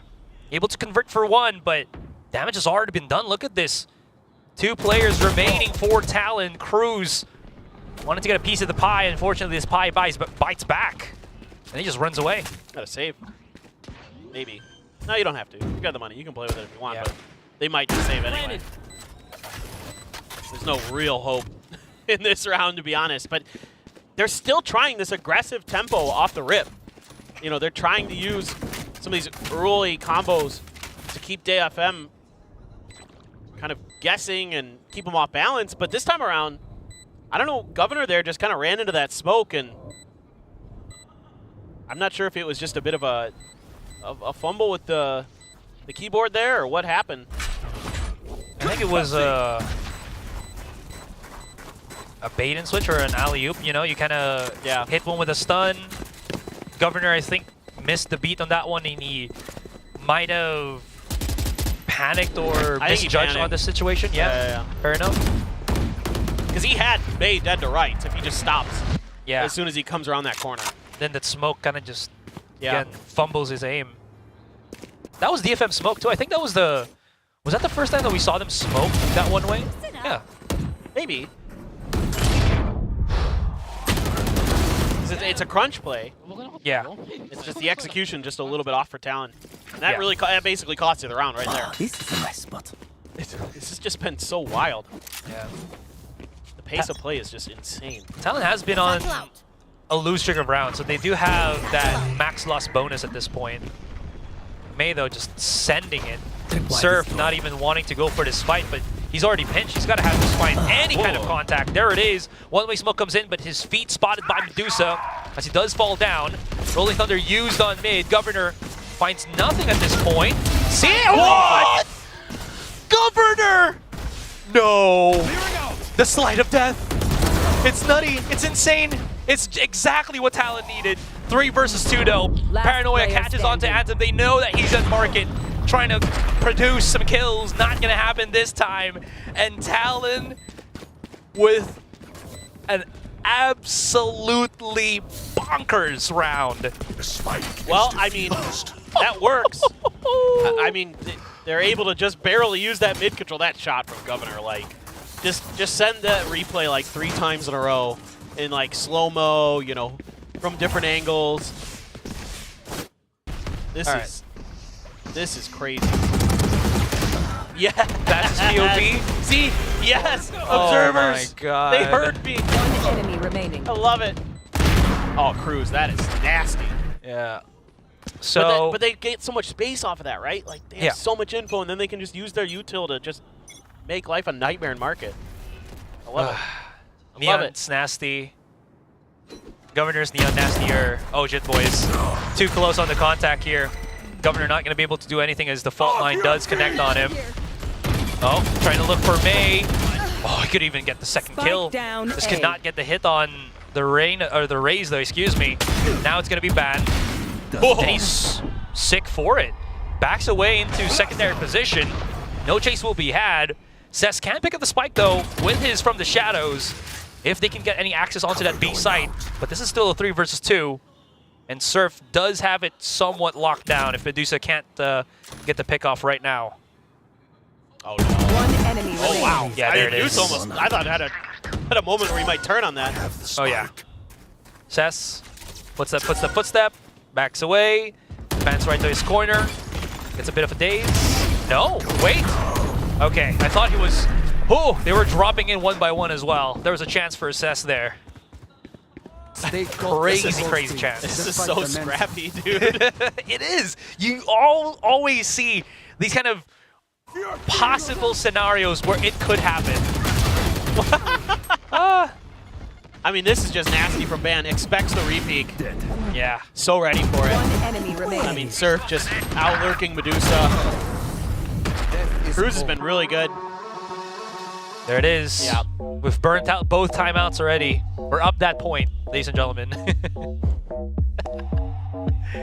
There are no more timeouts. Yeah. They have been all sent to the wind. But I don't know. I mean, it's so hard here because, like, they're throwing so much at each other so fast. It's just who's going to, like, try to pause and take a break a little bit or try to, you know, is DFM going to spread the map? They're not really being given out the opportunities very often because every round there's, like, a push through mid, a tiles hit, a beat, you know, an A main crunch or something like that. Like, all these things so the keep coming at them. Yeah. I think the question that needs to be answered right now by DFM is a couple of things. How are they gonna play against this style of Talon? Are they gonna try to go for reaction versus reaction? Or are they just gonna fight Talon at their own game? Or if Talon goes fast, are they gonna go fast to react as well? In the sense that, are they gonna fight on mid if Talon goes mid? Or are they gonna try to go for a gamble play here where if Talon goes for mid, if they're doing Talon go for mid, are they gonna just rush into a site? We'll have to see. I think you're better playing a little bit more reactive, just kind of holding past the angles that Talon can likely attack you at, and then sending your util after that, like, and then trying to challenge those angles. I mean, this is fine too. You know, if you're given mid, then you take it. Ooh, a big spot. Man, stunned up. Should be able to get out though. Yeah, fault line for fault line though. Door was not closed, so that's still a shadows traveling position of attack if ever. But you've given up so much space here as DFM. Oh, he's re-peeking it again too. Oof, no flex for Van there. Great onslaught by Medusa. Now the rest are coming in as well. Governor's by himself. No, actually Governor is with Surf here. Or Jet Boys, excuse me. There. He hits, that's a leg shot. Him. No kills. And now they know that the operators on B main, they're not gonna even want to peek this whatsoever. Surf gets spot. Caught as well by Cess. And this is going so awry. Cess has had some really impactful moments today, on this map in particular. I mean, obviously, some of those big kill rounds, but yeah, these lurks have been devastating. And now, just save? Has to be. They don't really have any money. No. And you'd like to keep this op. Yeah. I mean, they do if they save these 2 weapons. They will be able to at least buy another round in before, if DFM wins next round, I'm assuming they don't really have enough money anymore. Right. Yeah. The only thing that kind of worried me a bit there for Talon in that round was they give up mid control, but then like the solo re-push towards market by Ban. My guess is they just assumed that DFM had pulled back off of that contact or something, but okay, you get a kill here as Governor. Yeah. It's May. May has 24, by the way, for our analyst desk guessing game. He is very, very close. It's very, very close indeed. And what's kind of perplexing to me as well is sure, you're going to leave Ban to contest that, but why not close the door to begin with? Or, you know, have that tripwire from Cypher here. Again, I don't really know what the play was, or maybe they would just, you know, Ban was hitting some crazy shots already. Maybe they were kind of hoping that he could do it again by himself. But they're giving up a ton of space in this round. Oh, I love this. The bait and switch. Yeah, trying to use the op. But the camera there to check. Here comes the ult. Oh, Jesus. Oh, misses. Oh my god, he can't find it through the smoke. Wow. Okay. Paranoia not taken. Oh, the zap around not working from Governor. It's just fight on fight. TP from Jet Boys as well from the shadows on top of the site. That's actually Spike dropped at the back of it. Seth's still alive, so he can't pick it up by himself. There it is. But they can't really scatter around. Just, again, securing the Spike first and maybe rotating onto A. I mean, Neth is just going to hang around and look for a lurk. I mean, DFM maybe just going to be able to use this to double pump, head back to B, but no. Seth decides to keep. If he rotates mid, he's going to get caught. Yep. Timing. This is so risky. Oh, Neth. Last player standing. Oh boy. This is so tough now for Seth. Yeah. Well, the good thing about this is, even though it's a 4 versus 1, you're an Omen. So you have, you can smoke, you can reposition, and you can, again, be tricky and wily with how you kind of approach the 1 versus 4. There's 1, there's 2. He can back away inside the smoke again because he still has a shrouded step. Oh, unfortunately, Surf is just too good on the contact. And this is a great game plan in this round from Talon, where they give up a lot of space on most of the maps. So they're going to play retake if it's A. B, if there's early aggression, they just dip, bait out the showstopper. I think they get a little bit lucky that it doesn't get a kill. Yeah. But the game plan is still there, and then they're able to really quickly collapse because most of your forces are leaning on the B direction. Yeah, I'm not sure if I also mentioned this as well, but Jet Boys did use this from the shadows to get on top of Market. So that also allowed him to, you know, just see over on top of the smoke and start shooting people from DFM, on the side of DFM. The old 10s. Yeah. The old 10s position. Really strong. This is why you want those omens on Sunset. You get so much value off of it because people will have to be afraid of that, and the angle to see where the omen is much difficult if you have a smoke there, even if you're on the attacking side. Right. I mean, the angles you get from there are just absolutely disgusting. That was where Charon, got that sick sheriff clutch from as well. I have this. Just saying. And that was such a nasty ace. Oh yeah. Unreal. Well, this time around, a little bit of info. Now DFM is able to kind of pause and really take their time, kind of work the map a little bit more. Aftershock there to clear. DFM pinging it, saying, hey, they've used a bit of util over towards B. Maybe we can send a fake over towards A. Use that Gecko, use that Omen utility, and that will really buy a lot of attention from Talon. Like the call here from Anthem. But wait, they're bringing the spike around. Oh, they've kind of overthought it. They've been giving up so much space. This is going to suck for DFM because once they get into that A position, it's going to be less than, 20 seconds? Well, the good news for them is Talon's kind of thought it's going to be B as well. So Talon reading what I thought that DFM was thinking. DFM making the right counter move. So. Yeah, they think what you thought that they think. Exactly. Well said. Oh, Chip Boys though. All right. Sees the one, gets immediately refrag, and this is going to be a retake on the 4 versus 4. We'll see how this goes, but DFM overcooking actually works in their favor. Governor's going to get caught a little bit out in the open here. The stun is just absolutely pristine. And Medusa, no way. Cruz, he's hitting him because of the recon dart. It's nasty. And again, Ban's wrapping around the corner as well. Cruz just waiting. He can get wallbanged by Medusa here, but Medusa's also just playing it too slowly. Did he forget that there was a 2 versus 1 happening? He was just nervous. I mean, Cruz just hit some incredible shots. And yeah, it's going to be Talon with the 2-0. What a bonkers couple maps. I mean, credit to Talon. You know, some weird stuff on Lotus with the comp that DFM threw at them. Yeah. Sunset is a better map for DFM overall. We've seen it, you know, throughout these couple stages. But Talon able to weather the punches nicely and still play their style, still play that aggressive, in-your-face, fast-tempo style behind Governor's Neon, and it goes mostly pretty well. Yeah. That being said, though, again, this is Talon's win.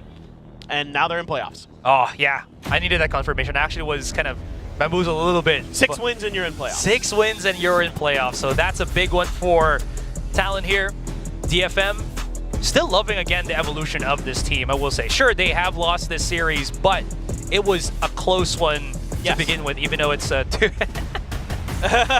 There it is. Nice. The copy pasta. Let's go. Yeah. If Ban has only one fan, that fan is me. He's been playing great. I mean, the team in general, really doing a great job. Hats off to the coaching staff for Talon, the way that they're leaning into these players' strengths with their agents and things like that, in particular with this new patch. This is a patch that really, I think, favors them. You can run Ban on the ISO, even though there's the nerf. Yeah. Still, he's really good at it. I think there's a lot of potential here for Talon, and they absolutely are on my radar for being one of the teams that could make it to Champions from Pacific. Well, with that concluding, we're going to pass it on to our panel. Guys, take it away. Winner, chicken dinner. Talon moves on into playoffs today, winning against DFM in a 2-0, very clean 2-0 fashion. Well, cleanish. Well, a little scrappy here and there. Tacking ish onto the end for Sunset here. Yeah, it obviously got a little bit dicey. I mean, again, this is why you have to respect May and the setup that he gets from his team. And I think exactly what we talked about, right? A bit more comfort for DFM on how they want to play the map, how they want to work around the map, things like that. But overall, Talon, I think their adjustments, the clutch power to buy them enough rounds, enough time to get back into it has been pretty good here. And I like that the casters gave the props to the coaching staff as well, right? A lot of this is the prep, the way they're calling the timeouts, Azura, things like that. Yeah, I mean, just some really good reads again coming through here from the side of Talon, just having a strong understanding about, how DFM was going to be looking to tackle this map. Yes, it does get close, but oh my god, like moments like that from Governor, that backslide into the headshot. I'm glad we got the slow-mo on it as well, because he just continued to have great highlights. When we saw the comp coming into this one, we said, yeah, it makes sense. Keep him on the Neon. He's been looking fantastic on it, and there you have it. Yeah, it's really impressive because the fact that he's on the Neon has enabled Governor to play a lot more confidently as well. So I think this has been something that Talon has really chosen the correct path here with the new patch. Yeah, definitely. And like Paperthin was saying, I don't think any of us would be surprised if this is one of the teams that goes into Champions. Now, I do want to give some kudos to May for getting 25 kills, but it wasn't 26. It was 25, and our guessing game was, does May get more than 25 kills? Yeah. And he got... right on the money. Yeah, I mean, he knows how to work the show. He knows how to work the show. He really does. It is nutty that he got 25. Like I said, I thought it was going to be 22, just a little bit shy of the mark, not on the mark. Yeah. Okay, so apparently production is saying I don't have to D-rank. Well, you can't. Well, you can't. Well, I can't. That's true. But Wingman... The viewers don't have to D-rank. You guys are safe from you're joining me. Oh, well, are they though? Okay, first I'm going to up-rank you guys. You make it to Plat with Asarai. We're really terrible. We have not really touched this area at all. Except Wingman. Wingman. We haven't really been on the desk that much. What's the vote? Analysts, do we D-rank them? They're still in Iron. Just leave them where they're at. Yeah, no, they're playing Valorant. We have a basket here that they could be joining. No, they're playing Valorant, and Valorant only has up to Iron rank. I'm going to do the anime thing where I don't kill them off and I let them go, and then one day they'll come back later, and they'll surpass me. Yeah, exactly. They'll come back even stronger. Buff Wingman. This is what I get for showing mercy. Just leave them in Iron. Iron. I wanted to be reunited again, but all right. No. Well, you have to do better for that. You gotta work for it. You gotta earn it, Vic. It was so You want to close. be with Wingman, you gotta earn that spot. It was so close. 25. Yeah, I mean, Look, if May doesn't get more than 25 kills, I don't know. Anyway, Talon, great job. Much better than my predictions for this. But again, also why you can see most of all of the casters actually, we've predicted Talon. I think just a lot of the stats leading into today's games were very much in their favor, and Talon continues to improve every single match. Yeah, it's in some ways it's giving me similar vibes to Gen G at the beginning of the year, where it can get a little scrappy, etc. But at the end of the day, they have enough consistency in the calls and the teamwork that they're able to get by. And that's what's important, because now you're getting enough iterations to grow as a team. Yeah, the team play has just gotten consistently better, the way that they're playing off of each other, the way that they're swinging together, offering up utility. It's just overall quite good. There's a couple scuffy moments from Talent, that peek in from Governor, helping to lead to, I believe, a thrifty round when they were on the defense side. Moments like that, it gets a little bit rough for you, but for the most part, it felt like they were very much in control of this series. Yeah. DFM is going to be facing against Paper X on Monday, 2 days. That's from now. That's a tough one. Well, look, I mean, at this point, now that they have the loss, they're out of playoff contention. Okay. So the stresses of that, those pressures go away. There's no way for them to get in. And again, even if they had one here, Gen G would have to lose for them to continue to stay in the running. I think from here, it's just about putting on a good performance for your fans. And I think that even if you, with missing out on playoffs, if you could push Paper X to the limit, if not even take them down, that would still be a good way to kind of cap off the season. I think they have one more series after that, but it would still be one where it's like, okay, we didn't make playoffs, but we got this done, and things have overall been looking better. Yeah, and it's, not just for the fans, obviously a big part of it for the fans, but also just yourselves as well. You want to be able to prove to yourself that you can grow not just as individuals, but as head coach Astel said, you want to grow as a team to really be able to maintain that core. I mean, this core has been together for so long throughout Crazy Raccoon days as well, so you want to show that there's a reason for that, right? And I think that's what they have to answer to right now, and I like what Seth said. The pressure's off now. Play your game. Don't think about what Paper X does or what anybody else does. Play your own game and see how that stacks up against the rest of VCT Pacific. Yeah, I mean, that's a fantastic point, guys. With that pressure off, getting to improve on the stage, this is so different than scrims once you're actually on the stage and competing together as a team and being able to just try things out. And yeah, if they could push Paper X to the limit. Other teams have done it before. But also, May versus Jing, that sounds pretty damn fun. Yeah, pretty good. Sounds like pressure off, and I mean, if there's another team that's going to be swinging without utilizing utility, just going for giant There you go. Make it a fair fight. Paper X. So, I think that could end up being a really, really scrappy battle. Yeah, it's a guessing game. I would definitely not win. Also, it just sounds like a terrible thing to predict. That does sound god awful to try to predict. Oh my gosh, yeah, that would be a banger no matter what, though. Yeah, in terms of the duels that are going to happen there. I mean, not just Jing, but also something coming over from Challenger Japan as well. So there's a lot of fun things to look out for DFM. But on the side of Talent, yes, while it got a little scrappy, I think again they're still on an upwards trend, and this is great news for Talent fans who want to see them go all the way to champions. Definitely. And, even if you've already qualified for playoffs, it still matters. The games from here on out for the remaining 4 teams. I mean, gotta get that seeding. Yeah, exactly. And they're playing DRX on Monday, I believe, and that could very well determine whether they actually can lock in maybe second or, seed or at least contend for top 2, things like that, which gets you the bye, etc. So these are still very, very big games left over for Talent. Definitely. And I had to talk about our MVP. I think we were pretty unanimous with the governor. It has to be. Yeah. Yeah, I think it would have to be. Just overall, just really clean play. The stuff that he's putting on display. I mean, again, that backslide headshot, that is going to keep just living in my head for a while because it was just so damn crisp. And it's fantastic to see this because, again, and we've talked about it ad nauseum throughout this entire year, the start for them on that breeze, that 32K bomb that he dropped on Neon to start things off, and then the immediate fizzle out. We never really get to see those peaks coming through from Governor again. Every now and then some sparks of it throughout their series, but this was that was that same form that we were seeing back at kickoff being put on display. So if Neon's meta keep running him, this team is going to go far. Yeah, and I always say in some ways it's even more impressive because now we're seeing more apparent team play with the rest of the players, and everyone's been growing a lot in Pacific as well. So he's really keeping up with the competition, still staying on top of it with this patch. I mean, who knows how long it's going to last, but while it's there, Talon has to make sure they're still pushing that Neon meta here for Governor.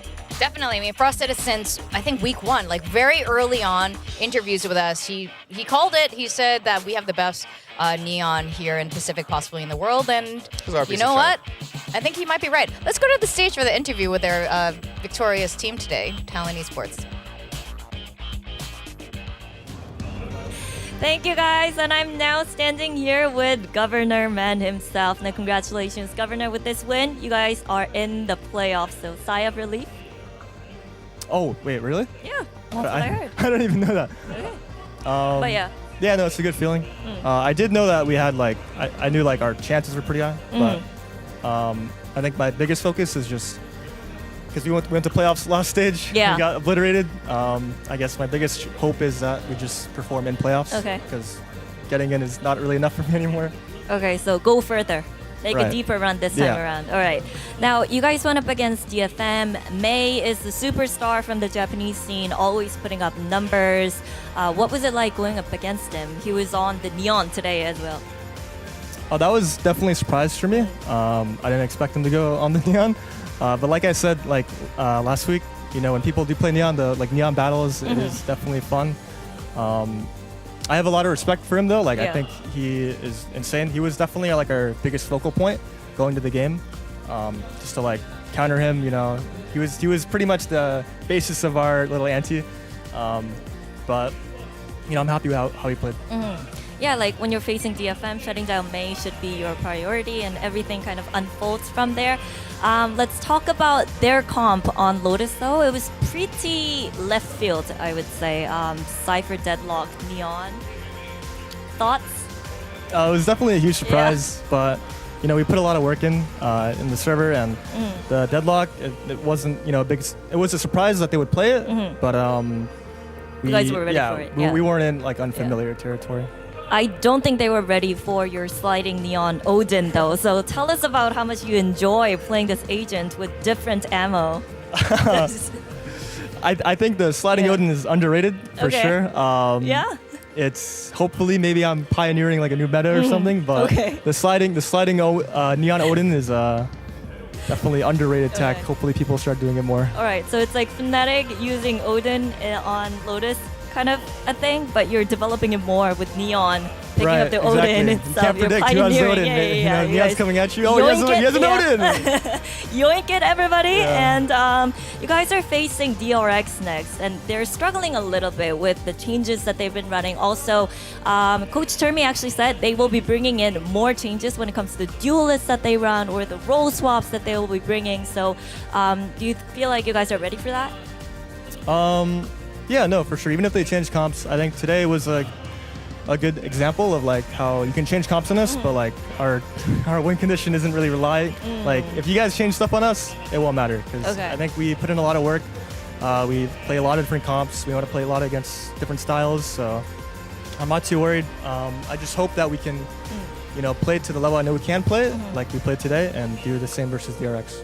Here's the thing. I know you don't want to leak stuff, but you guys have, you know, made strats or comps specifically for going up against teams like DRX back in the kickoff as well. So can we expect a customized or tailored surprises when it comes to comps? Are you guys running anything new? Nah, this time with the 3 day, like, because we only have 3 days, we just didn't have time. So probably not.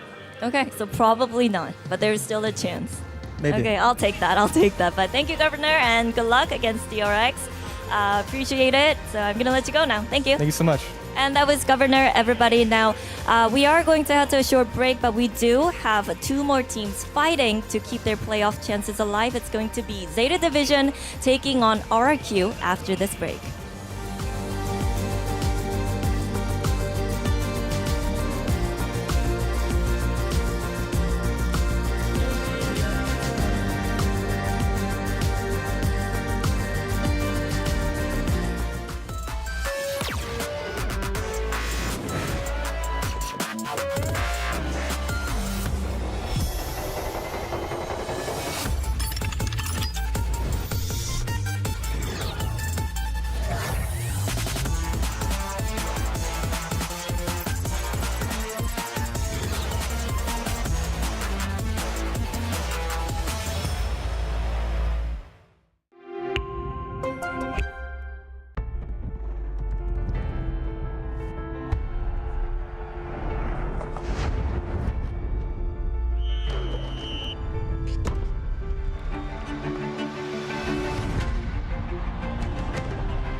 want you to be more efficient because these guys just play contact. So. Okay, Team Supreme, we need you guys on the stage now. Come on, let's go. Let's go. Let's go. Tara. Let's go.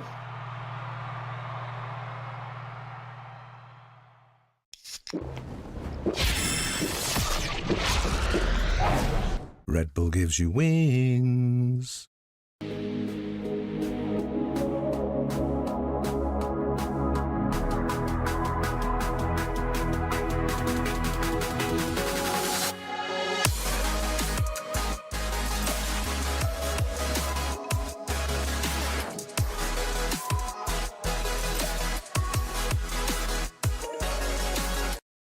立ち日グループ100周年。私たちは愛する立川にかつてないワクワクや感動に出会う場所を作ってきました。そして今大きな夢の実現に挑戦しています。立川と世界を文化、芸術、スポーツでつなぐ。私たちが愛する立川を世界に愛される都市に。立川と世界をつなぐ立ち日グループ。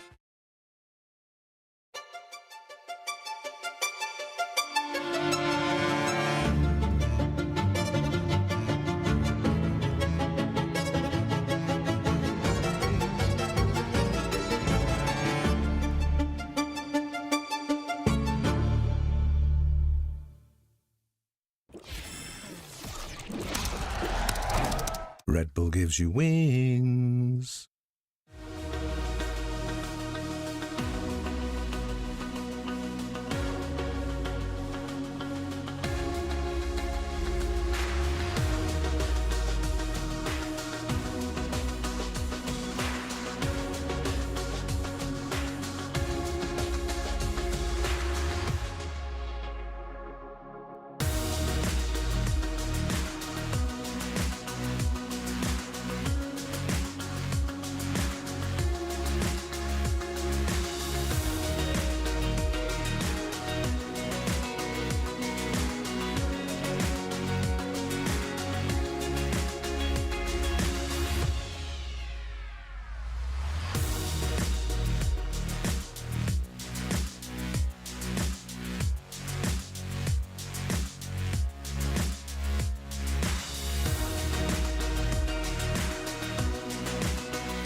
Welcome back to Valorant Champions Tour Pacific Stage 2, Week 3. We're going to match 2 of today. I know it's a lot of numbers.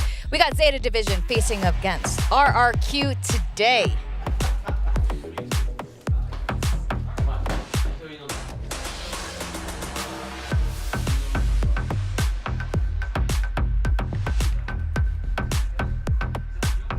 Hello, Coach Carlisle. Hello. Now, explain how important today is for ZETA. It's a win-or-win match. Nothing more. Okay, so what do you need to do to make sure that the boys perform very well? Win the game. Just it. Okay. Nice wand over there. Thank you. Yeah. Hope we show some love inside the game.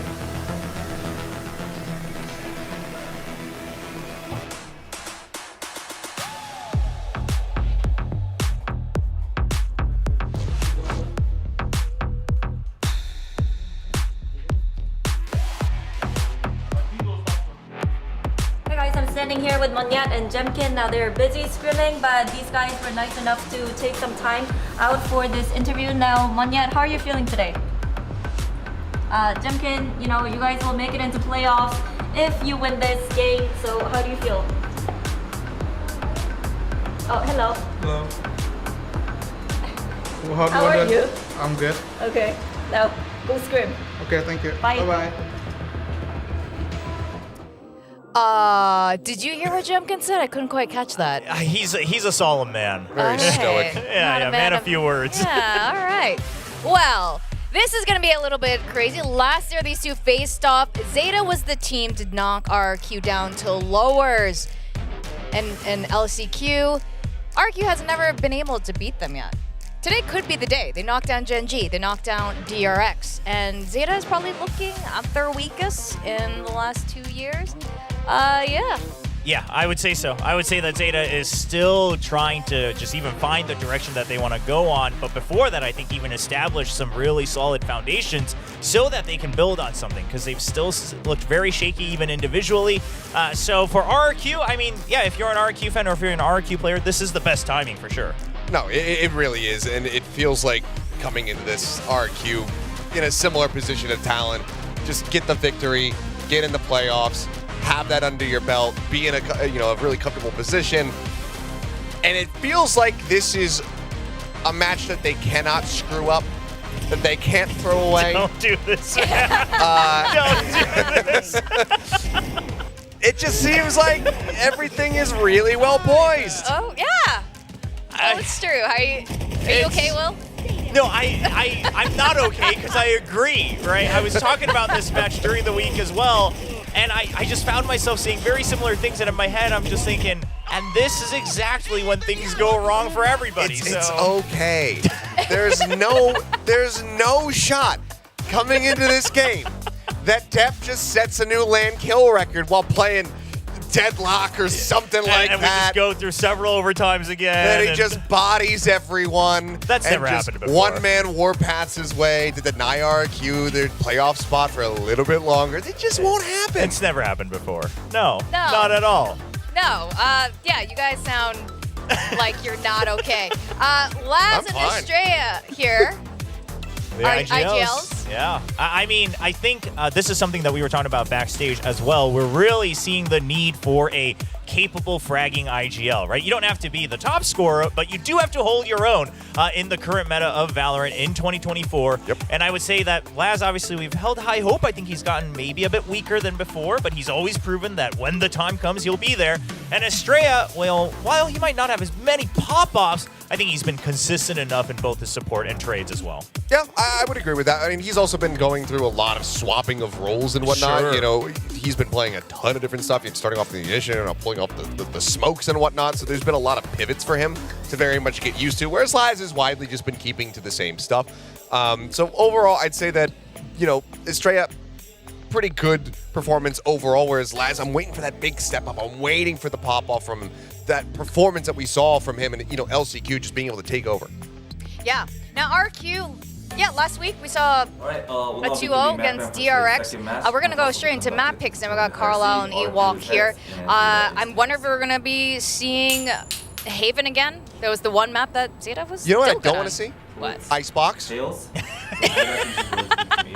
Maybe they fixed it and it'll be no overtime. I mean, and quite frankly, that's probably. I'm curious who's going to veto it, right? Because it's looking like a decent pick, quite frankly, because both teams look okay with it. Okay. No All right. Xbox. They finally got rid of it, yes. Improvements are on the way for a ZETA division. I mean, listen, that map just keeps escaping them for whatever reason, right? So might as well just take it off the table. But still believing in the sunset. And this was one of those maps that for ZETA was really strong at the start. Depp playing that Phoenix looked incredibly good. And then it's been fizzling out. The Phoenix wasn't able to find value. The next time they play it, the Neon can be in the mix here for them. But are they going to be able to clean things up to be able to take the win? Split as well, a little bit of a curiosity. Yeah, I mean, RRQ looked pretty confident on it, bringing it out against DRX. They were eventually able to close out that map, of course, and I would say that it works really well with that team, right? They might even flex around there. Oh boy. Okay, I was afraid that we, the Ascent. Listen, RRQ has some nightmares playing Ascent against Zeta Division. Let's just put it like that. Yeah, there's some trauma there. 21-19? Yeah. Yep. So, if you're ringing any bells? you're hoping that it doesn't go that far. Land kill record on Sova? I just remember, I think it was like the after party or something last year at Pacific, and I was talking with Xfero, and the highlights from that game were playing on the screen in the background, and he was just like traumatized watching the screen. He just couldn't hold the conversation with me, and I was like, I can't blame him. I mean, it was a tough game to lose. You know why they ran it, right? Because it was the longest video that they had. Yeah. It could last the whole after party. Yeah, pretty much. But we're starting with Split. RRQ's pick here. We are. Seen a couple comms from them. And Zeta, I'm curious to see changes because I think Yes. that is something that we are going to be seeing and should be seeing coming into this one. They tried to run, the solo Yoru, having the chamber there, but the impact wasn't being found. Opting to go for this, Astra Viper rather than the Omen, which not many teams really opt to do on Split whatsoever these days. Yeah, I mean, it's kind of been phased out pretty quickly coming out throughout the year. And then I would also say that Zeta's been trying to get Heroron into somewhat more passive, comfortable positions, right? Not having to go instantly for the trade on the Flash Initiator. So how does that change work? Is he going on the Viper like he has been on some of these other maps? Or are they finding some other use for Heroron to find a new agent that suits him well on this map while Uran picks up whatever Flash agent that they're able to supply Dep with? Now, you guys were speculating a little bit about, RRQ should be winning this. Let's talk about our predictions. Both of these teams end off their playoff qualification stage with Paper X. That's the very last game both of these teams are playing. I don't think that's the match they want to roll the dice on. So it's very important for them to win today. Let's put up those predictions. I decided to be a little crazy today, but it's not that crazy because Zeta's done it many times before. And look, their backs are against the wall. Stop giving me that look. Their back's against the wall. That is when they show up. Yes, and that's when Dep is going to do all those things you were just saying. Listen, I'm just going to say that I don't think any of us would mind if that had happened just because it's been, quite frankly, a little bit sad to see Zeta still not able to figure out a direction, right? For sure. Yes. Yes, I mean, look, I want... You know what? I'm glad you cut me off. I'm just going to be... I want as much competition within the region as humanly possible, and I want Zeta to be able to find their footing, to be able to be that team, even from last year, to be able to make the run through the LCQ, go over to Champs. I want them to be that team from 2022 who makes that top 3 finish at a Masters event. But right now, I'm just not inspired by what I've been seeing, and I feel like even with all the stories in the past about backs up against the wall, that's when they rally back, that's when they have this, that. And the other thing happened, I'm checking the timelines, I'm not seeing it right now. There's no reality that I'm seeing it over RRQ. Yeah, and RRQ's just been getting ever so slightly more consistent. I would say slightly slower than Talon, but they're still on an upwards trajectory in my mind. So, again, all things considered, I think they should be the favorite team. Yeah, clearly. Oh, no, I've said it. I've said it on the main broadcast. RRQ is definitely watching you guys. This is all on you. Whatever. This time it's going to be Heroron who gets the land kill record, actually. Hey, I would love to see that. I would love to see that. Let's welcome the teams, Zeta Division and RRQ for match 2.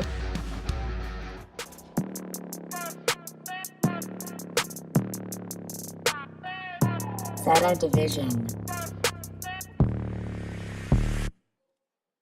Undefeated. That's why they call me undisputed. I'm breaking up another season. RRQ. Been up on my stats. Now would you look at that? Undefeated, locked and loaded. We about to go. Caught him with that left, I leave him tapped out on the floor. Sounding itchy, sticky, swishy. Watch me bank a score. Up in the boat, I'm in the zone. Yeah. Go to the fire, the breath.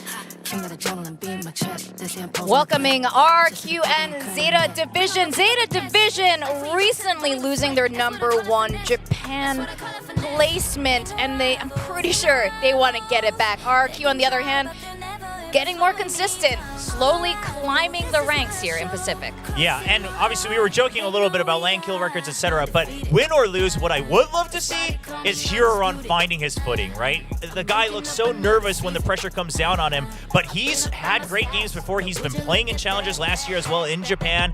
He should be able to find a little bit more confidence here on the big stage. Yeah, I mean, that would be fantastic to see as the coaches come out and get ready to do their fist bumps. But one of the other things that I think we have to talk about for the side of ZETA has been Sugar Zero, because this guy, as of late, he's kind of been the guy who's having the most rock-steady performance, and that's what you want out of one of your controller players. So if Sugar Zero is going to be able to continue to do that, get a little bit more stability out of the likes of Laz, some cleaner comms, some calm nerves from the rookie players, then yeah, things do become a lot more possible for ZETA. Yeah, absolutely. If Sugar Zero continues that, maybe Laz gets a bit more comfortable. That means you can help Huron set up depth, and then depth pops off, right? There is a flow chart there for ZETA Division. Whether they can execute it against a RRQ that looks stronger and stronger each week, that's a big question for them. I think they jumped the first hurdle, which was banning Icebox. So now that that is out of the way, I think that they have set themselves up map draft-wise in about the best position they could be in.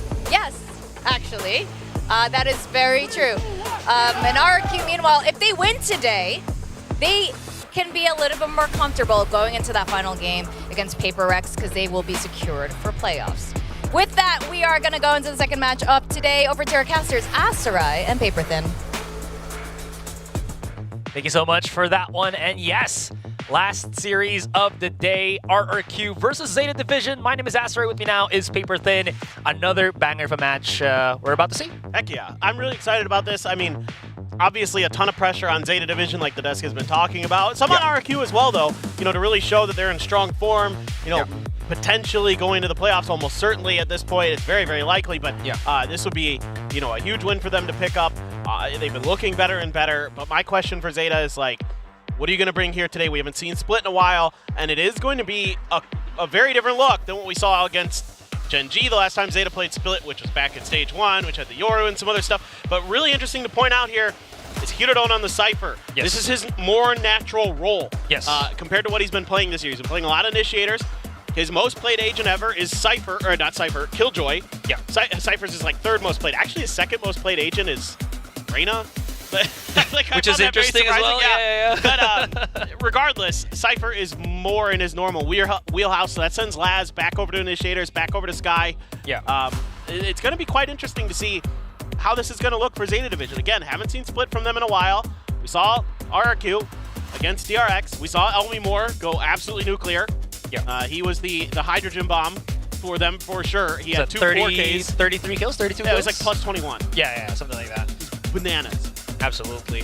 And I like how you mentioned about the Huron thing, because what I also remembered, what we're seeing right now for ZETA Division is there's a struggle specifically on some of their players, and I think one of them has got to be Huron. He's been put on so many roles right now, and it feels like he's not able to kind of keep up with what ZETA Division need, and bringing him back onto what is his comfort role per se, kind of wants us to hope that maybe he gets back into form. That the reason why he got picked by ZETA Division in the first place. Right. He looked great on Sova and Haven last week, but other than that, it has been a bit of a struggle for him, to be honest. And I think this is a good change for ZETA. I expect them to give RRQ a fight. I still favor RRQ, but Dep's been very good on the Rays this year. Like the desk was talking about, Sugar Zero's really starting to pick things up. So you never know. I mean, ZETA, they'll surprise you when you least expect it. So let's see if they can get it kicked off here with a bit of a mid-push. 4 players behind this toxic screen just waiting it down. Yeah, already the Trailblazer used on A main there. No contact whatsoever. Oh, this could be bad. Xfero's not able to react in time as Depp just launches himself already on B Heaven. Jemkin's alone. We see Jemkin do some damage here. Only good for the one trade, but this is still net positive for ZETA Division. Estrella, as well as Moniette, the only ones to remain. It's going to be a full-blown retake. ZETA Division pops themselves here on the post plant. Yeah, it's a great entry by Depp. Gets ahead of the util from Xfero to take him down, even though Xfero managed to get 1 dink in before he died. Great stuff from him. Really breaks things open for ZETA in a 2v4 retake. Yeah. Very, very challenging, even though Moniette's nuts. He has a nade, though, so I wonder if he can use it to kind of flush out a corner or something. not really be too afraid of it. It's the first contact, but falls down to Euron. He's gonna get a solid 3K start in Zeta Division. Yeah, pretty solid start for the pistol. Yeah, I mean, it's just a good read off the rip, right? Like, it's they take the space, they wait for the toxic screen to go down. Yeah. And then they kind of suss out that there's a player there right off the back of that Trailblazer. Dep's hopping in, right clicking. Yeah. That's what you need. Hirodon watching the flank. So, already good things for Zeta. I would have liked to have seen Monyet throw that nade like you were talking about. Maybe clear that corner, then try to swing pillar. Yeah. Or at least flush that player out of the corner, see if you can isolate that fight. Regardless, it's going to be very, very challenging no matter what. Oh, that's an interesting play. Sugar Zero actually launches himself with a Shrouded Step, though. The rest of them follow through. Great Trailblazer actually stops RRQ dead in their tracks, and that's already B main cleared up. Now, they don't know where Xpharaoh is, but if they slowly creep onto B, they shouldn't really spot him at all, but because of that toxic screen, maybe they're just aware that he's probably already there, but we'll see. J2-1. I called it. You did. But what I like here from Zeta is that there's like a really good game plan. It's just, look, send Dep in. If they're there, they're there. Flash to kick it off. Dep's only got a ghost. If he dies, who cares? Great little fadeaway there from Sugar Zero. Baits out the paranoia. So what? They have the smoke there to cover. I'm really encouraged by what we're seeing so far. Yeah. This is, again, pretty hopeful start for Zeta Division. Now the challenge comes in. What's going to be on their offense? Elmimore actually gets pushed down, forcing the dash and whatnot. No kills just yet. Good damage overall, though, but it's Jemkin onto the side by himself. He's going to get overwhelmed. Xpharaoh tries to cascade in to at least get some trades here. It's not going to work out. Zeta Division overwhelmed. In just like 10 seconds, that means that RRQ probably going to be playing for the save right now, as they don't really have any kills, no map control, no nothing. That's a great Poison Cloud. That really disrupted what RRQ wanted to do to hold that site. Yeah. And Zeta just full on confident in their push there. I mean, something that I think has plagued Zeta throughout this year has been the coordinated team play at times. Yeah. Especially on their defender side. But this attacker side has me having some confidence, having some hope. I mean, look, I'll be honest. I've been leaning into the Zeta Division predictions myself this year, and it's been hurting my prediction win percentages. We're just being honest. So I'm trying something different. I'm trying what Achilleos does with Team Secret, where I'm no longer picking Zeta. At all. Maybe I'm the curse. So, okay, so if Achilleos is for Secret, you're for Zeta. Sure. Will is RRQ? Sorta? Yeah. Right. Oh, I slot into this. You're just like by default for Team Secret, so. That's true. Anyways, moving forward, you're absolutely right. Talking about how the execution for Zeta is something that has been a struggle for them. I think another struggle for them is like just agent identity, right? Sure. On which we kind of want to see their players at, or which technically is the best suited agents for them. Because we were talking about we want to see Laz always on the chamber, but kind of look at what they need. It's not really what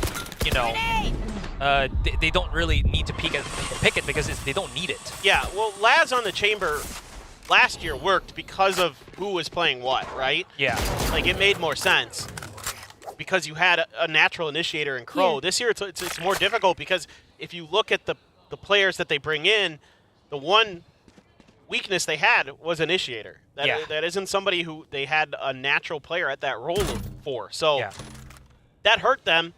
And if Laz can go back to having some good initiator performances, if this is what they're going to lean into, it's borderline too little too late, but still, they can at least find that identity, find some confidence towards the end of the year, and kind of reassess for next year. Jemkin, he's alone. His exit strategy or exit path is very, very little, so he needs to go.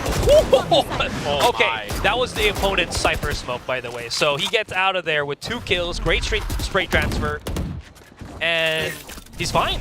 This is going to force Zeta Division to try to do something, especially now that they don't have Laz and Dep. No flashes, no quick contacts whatsoever. And if they slow peek this, they're just going into the trap of RRQ. Euron's on heaven though, but Jemkin shuts him down. Another one, Sugar Zero's been hot, but only good for the one at this point, and that's going to be the first round for RRQ. Yeah, and it's just early util exchange in B main, in garage, doesn't really garner much for ZETA.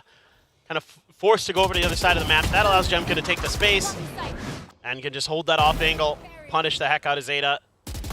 Gets out of dodge. Yeah. This time the toxic screen set up deep towards heaven, but by that point, the round was pretty well shut down. So, yeah, clean, simple round there from RRQ. And a good adjustment after losing the bonus on their defender side. I mean, yes, it is the double duelist setup for RRQ. So it is kind of like potentially a comp that you're leaning more into. Oh my god, Xfero, okay. Laz trades him out. That's quick contact though. Pressure on B Heaven is still coming in. Monyet slowing it down with the nade right now. They drop. Estrellas by him. No, he's not by himself. They still have the two-pronged approach here. Now RRQ's already gotten control. Euron and Sugar Zero trapped at the back of Pillar here. They spotted the one already. Euron able. Not for long. Okay, I was about to say he was about to sneak his way through here. If he waits a little bit, maybe he could catch somebody unawares, but a little bit too antsy with all the steps around him. Yeah, this is great protocols from RRQ. Understanding the space that they're giving up intentionally and how they want to play around it. You know, Xfero knows he has the timing, shuts down Depp after Depp kind of takes B Heaven control and then slides back into mail momentarily. But enemy remaining. Overall, just everybody just doing their job. I mean, I like what ZETA's trying to do in terms of going for the crunch from Garage and from B Heaven, but it's just read really well and shut down nicely by RRQ. Good timing on the paint shells by Monyet to buy a little bit extra time. All those things like that. That's why I'm talking about protocols. Yeah, yeah. Because everybody's doing their job. And this is, I think, RRQ's new default by now when they're on the defending side, right? Jemkin's going to be with Monyet just holding the side itself and not really doing anything else. Oh, whoa! That could have been something. They're sending it. They want to chase onto Jemkin. He's back out there, but they know that his threat with the operator is not going to be threatening as much anymore. Good timing for Viron. Tries to back away. Elmimore does get the trade. 1-for-1. One coming into Heaven as well. That's going to be shut down. No Heaven. Excuse me. All on the site. Gemskins at the blades. Charges right in. Gets the first contact. That was smart.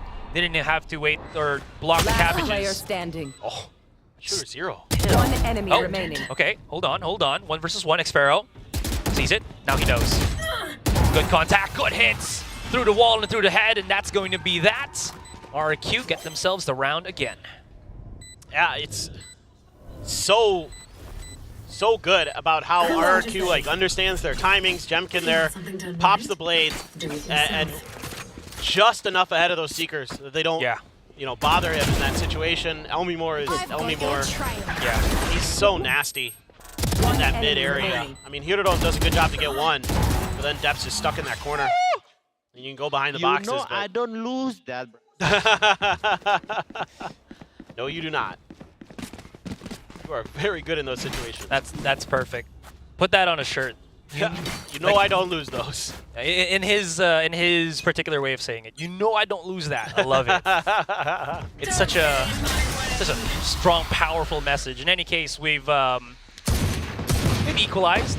Oh, my God. Oh, okay. Spare Fire's back. Laz got hit up there too. I mean, but I love this pit. Send it early. You know, you're already. This is the 7th round, so good chance you're going to get another one. And you already know your opponents are on the shares because they've been making so much noise. Might as well just make sure that you get more value off of it, I guess. Sure. Or just bully them out. Yeah, absolutely. I mean, if you can control that space, then it makes holding these angles a lot better. Elmimore has the Cypher cage in his face, but just going to use that to cross or ZETA. No toxic screen on this side of the map, so it's going to be a 2-2 split. I mean, Laz just going to have to push forward. Doesn't have any more flashes. Just a Trailblazer left. Laz was backing away. Asked Xfero to, or excuse me, not Laz, excuse me, but Elmimore backing away, asking Xfero to bring up the Toxic Cloud for just a little bit. Toxic Screen just for a little bit. Oh, Jemkin spots out one. And forces out another ultimate here for RRQ. Wonder how this is going to wrap up. Jemkin does pick up another rifle here. Comes around the corner, but look at where Huron has kind of positioned himself. I wonder if Jemkin's going to be aware of this. They do get to... Oh, they catch a glimpse of him. Oh. He's going to have to run away first. That's smart from Huron. Yeah. Viper Spit on the site. They get them through the smoke. Okay, this is slowly working for RRQ. Great, wonderful movement is this from Monyet. Just sends it. Now it's just down to Huron on the site by himself. Still has the ultimate available. Unfortunately, not able to capitalize against it. And that's going to be... Again, RRQ with the retake. Sure, weaker buy for Zeta Division, but it was close. Yeah, I mean, you at least get the Viper's bit out of him as well. That's a really nice round for RRQ. It looked like Zeta was going to maybe be able to kind of hold on to this, but man, sometimes you just go fishing and you catch the big ones there. No, and Xfair actually accidentally kills Monyet because of the snake bite. Yeah, because snake bite. I saw it in the kill feed and I was like, eh. Yeah, they're fine. Yeah. Even though I like some of the things that Zeta is doing, probably just want to maybe calm them down a little bit. Honestly, I don't think they played that round particularly poorly. Not at all. I think, you know, when you're in kind of those situations, we always say they didn't really do anything wrong. It's just more of like, there's windows to get kills, to get slightly better advantages as the round continues, right? And they weren't able to get those kind of windows. You know, Huron not getting a pick because Monyet was just blasting through to check on Heaven as well as ramps, and he gets pushed out. And then the pop shots through the Viper pit, you know, situations like that. It's really just unfortunate, but because Zeta got caught little by little, that's already, you know, not going in their favor, even though they still had some control of the site. Yeah, and I think probably if I'm looking at Zeta, I'm saying, well, let's make sure we're doing a little bit better with Heaven control. Yeah. On either site, let's make sure that we've always got that extra angle if we can.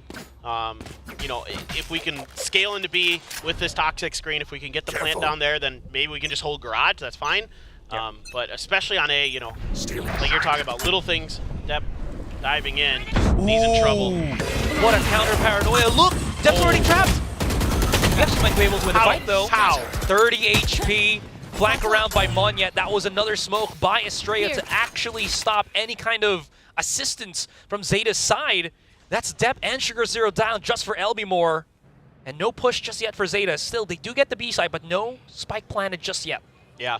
I mean, that was all a fake, right? To try to set up the other side a bit. Just let Depp see if he can run him over a little bit. But it's taken so long to get here. Yeah, you've got that toxic screen. Oh, Hirodon. What a timing. Still has full util as well, so gonna be able to use that to delay things a bit further. Ouch. You say that. Yeah. We've been getting this caster curse. Yeah, a little bit. A bit too often. I do like the double up here by Huron and Laz. Laz, heal only available, no more flashes. They're going to have to go around the corner here. And it's a 50-50 right now for RRQ until they spot the pocket that they put themselves in. Good shots from Xfaro. He's been good at this. That should have been just him dead before he can even get a trade, but no. It's been really clean. Yeah. I mean, in general, RRQ, Gun here. Their firepower is tremendous throughout, you know, top to bottom on this team. Really talented players. Depth there. Screwed, but you kind of, that was kind of part of the plan. Oh, that's nasty. Oh my God. But in a way, that's sort of according to plan. You know, you don't mind sending Depp in there. That's been kind of the tip of the spear for Zeta in a lot of their rounds. Yeah. So you're trying to show a different look. It just took a little bit too long for the ideas to formulate. And that's, again, that's been a problem for Zeta for the last couple of years, is sometimes they're just a little bit too slow. Yeah, they did lag a little bit behind because you saw two players of Zeta were already on the site, but then the spike wasn't even there. Anyways. Oh, he's sending it. No way. Monyet just falls to the showstopper here. Estrella trying to re-encompass mid for the moment. No chase downs though from Zeta Division. But with 2 straight kills, this gives them a lot of leeway right here, Paper. Absolutely. This is just a great read from Zeta. Just expecting that push out towards mid. And they had a great punish set up. RRQ goes for the big plays, feeling confident. Jemkin, though, still with this operator. Oh, no. And, ooh! Nice peek by Yoran, but Jemkin's escape's good as always. Slippery as they come. Anyways, here it is. Push. Oh, gets the catch. Xpero back behind the site. Conversion for Estrella is not going to be good, except for just the one. But this is going to be troublesome as Jemkin's just in a 3 versus 1. Operator in hand, not even close to the blades. He does have a lot of money, so maybe he can just play for picks, but he's staying on top mid for the most part for now. He's looking for the lurk, expecting that Hiroron's going on a walkabout, or potentially Yoran as well, but not going to find any of that, as we can see. But the right idea, I don't know that he particularly, I mean, at this point he doesn't have a choice, but I don't know that he needed to save it. I might have been a little more aggressive in this situation, potentially. You know, knowing the econ situation versus both teams. Yeah. If you can get 1 kill, I mean, you've got plenty to buy another op. Yeah. I do wonder, though, if, you know, the kind of follow-through for that is, or what could happen after that is, if, let's say, Jemkin gets traded out, ZETA could possibly use it for an attack, you know, with the op, so... I mean, Depp is pretty good with it. Yeah. I get it. It's fine. Take note of. It's not the end of the world. I mean, I'm more justifying if Jemkin wanted to go for it, I'd be totally fine with it. You know what I mean? Yeah, for sure. Yeah, just great cover fire. Again, when Zeta's like working together as a team in these pushes, it goes really well for them. They're really good at covering each other. They're really good at reacting to things. I've got your trail. Oh, that's early. Okay. Cabbage used already. This looks fast to me. Yeah. Double satchel for Depp. Onto the site, not to heaven. There could be a catch here from Xpero. He just pops a couple of shots through the smoke, which he kind of is doing so. There is going to be one still holding on ramps. It's going to be Euron. But it's a 5 versus 5 on the retake. Euron, though, gets one. Could go for the second, but gets out-peaked by Estrella. Still Zeta Division, not letting this go. Holding on for multiple angles aside from the site. So they're going for a lot of fights here. 3 versus 2.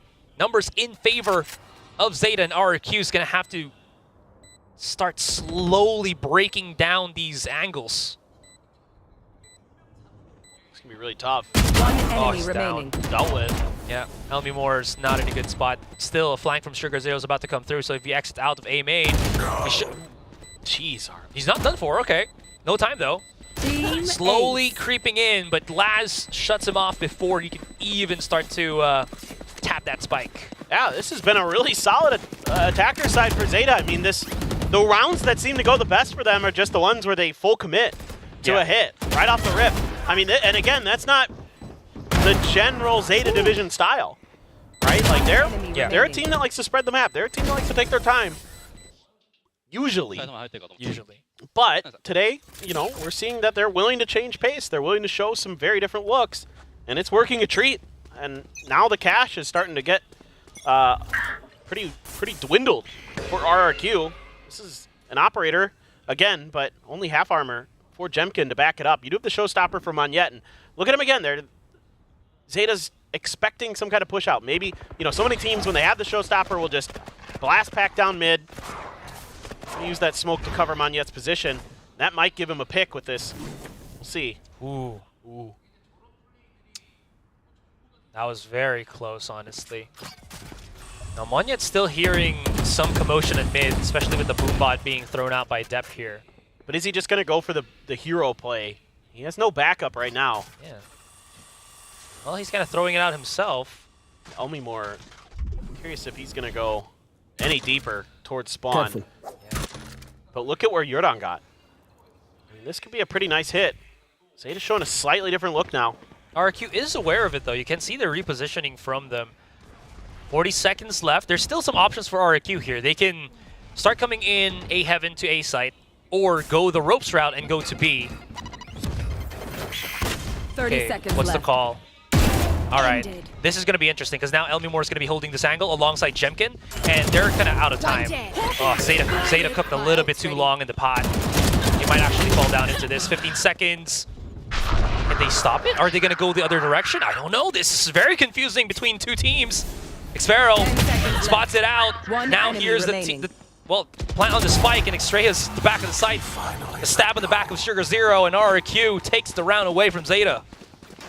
Last round before the switch. I think you said it really well. It just cooked a little bit too long. Yeah. Like, if they had just kind of pulled the trigger on the A crunch, I think this round goes very, very different. But in the back of their mind, my guess is that they're just considering that showstopper the whole time. They're like, we don't know where it's at. We don't know where Monyet's at. 적군이 한 명 남았습니다. And so they never really felt comfortable enough to do so. Yeah. So it just it made them overthink themselves. Because Monyet was doing a great job of hiding his position, he never revealed his presence in the early part of that round. Yeah, that's a very fair point.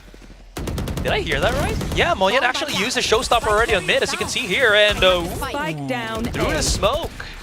Nasty. This is giving a lot of map control for RRQ in the early stages of round 12. Cabbage is used as well. Sorry. Seekers. Here. They're living plants. They're cabbages too, I guess. I mean, they look like cabbages. That's fine. True. Cabbages were alive at, some point before they got taken out of the ground. Oh, right. You know what I mean? I thought that we were like gonna go, back in my or What? No. Sorry. Are you saying I'm old, Asarai?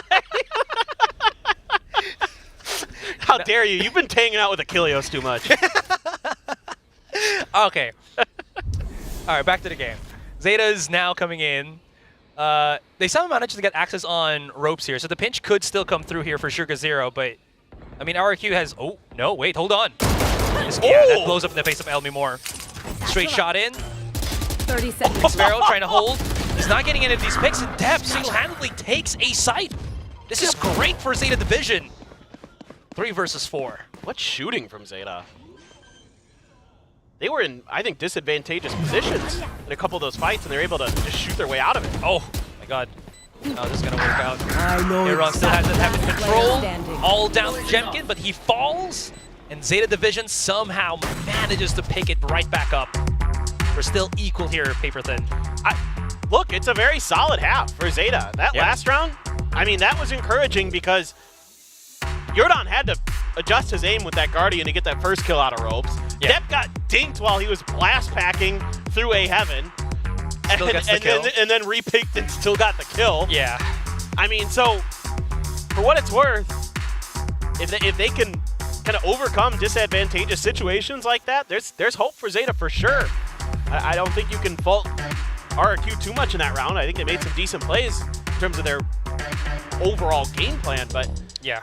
I mean, if ZETA can keep clicking like that, 6 rounds on an attacker's half unsplit, yeah, you're very comfortable with that. Now, it is double duelist for RRQ, so absolutely their attack side should be pretty potent as well, potentially. Yeah.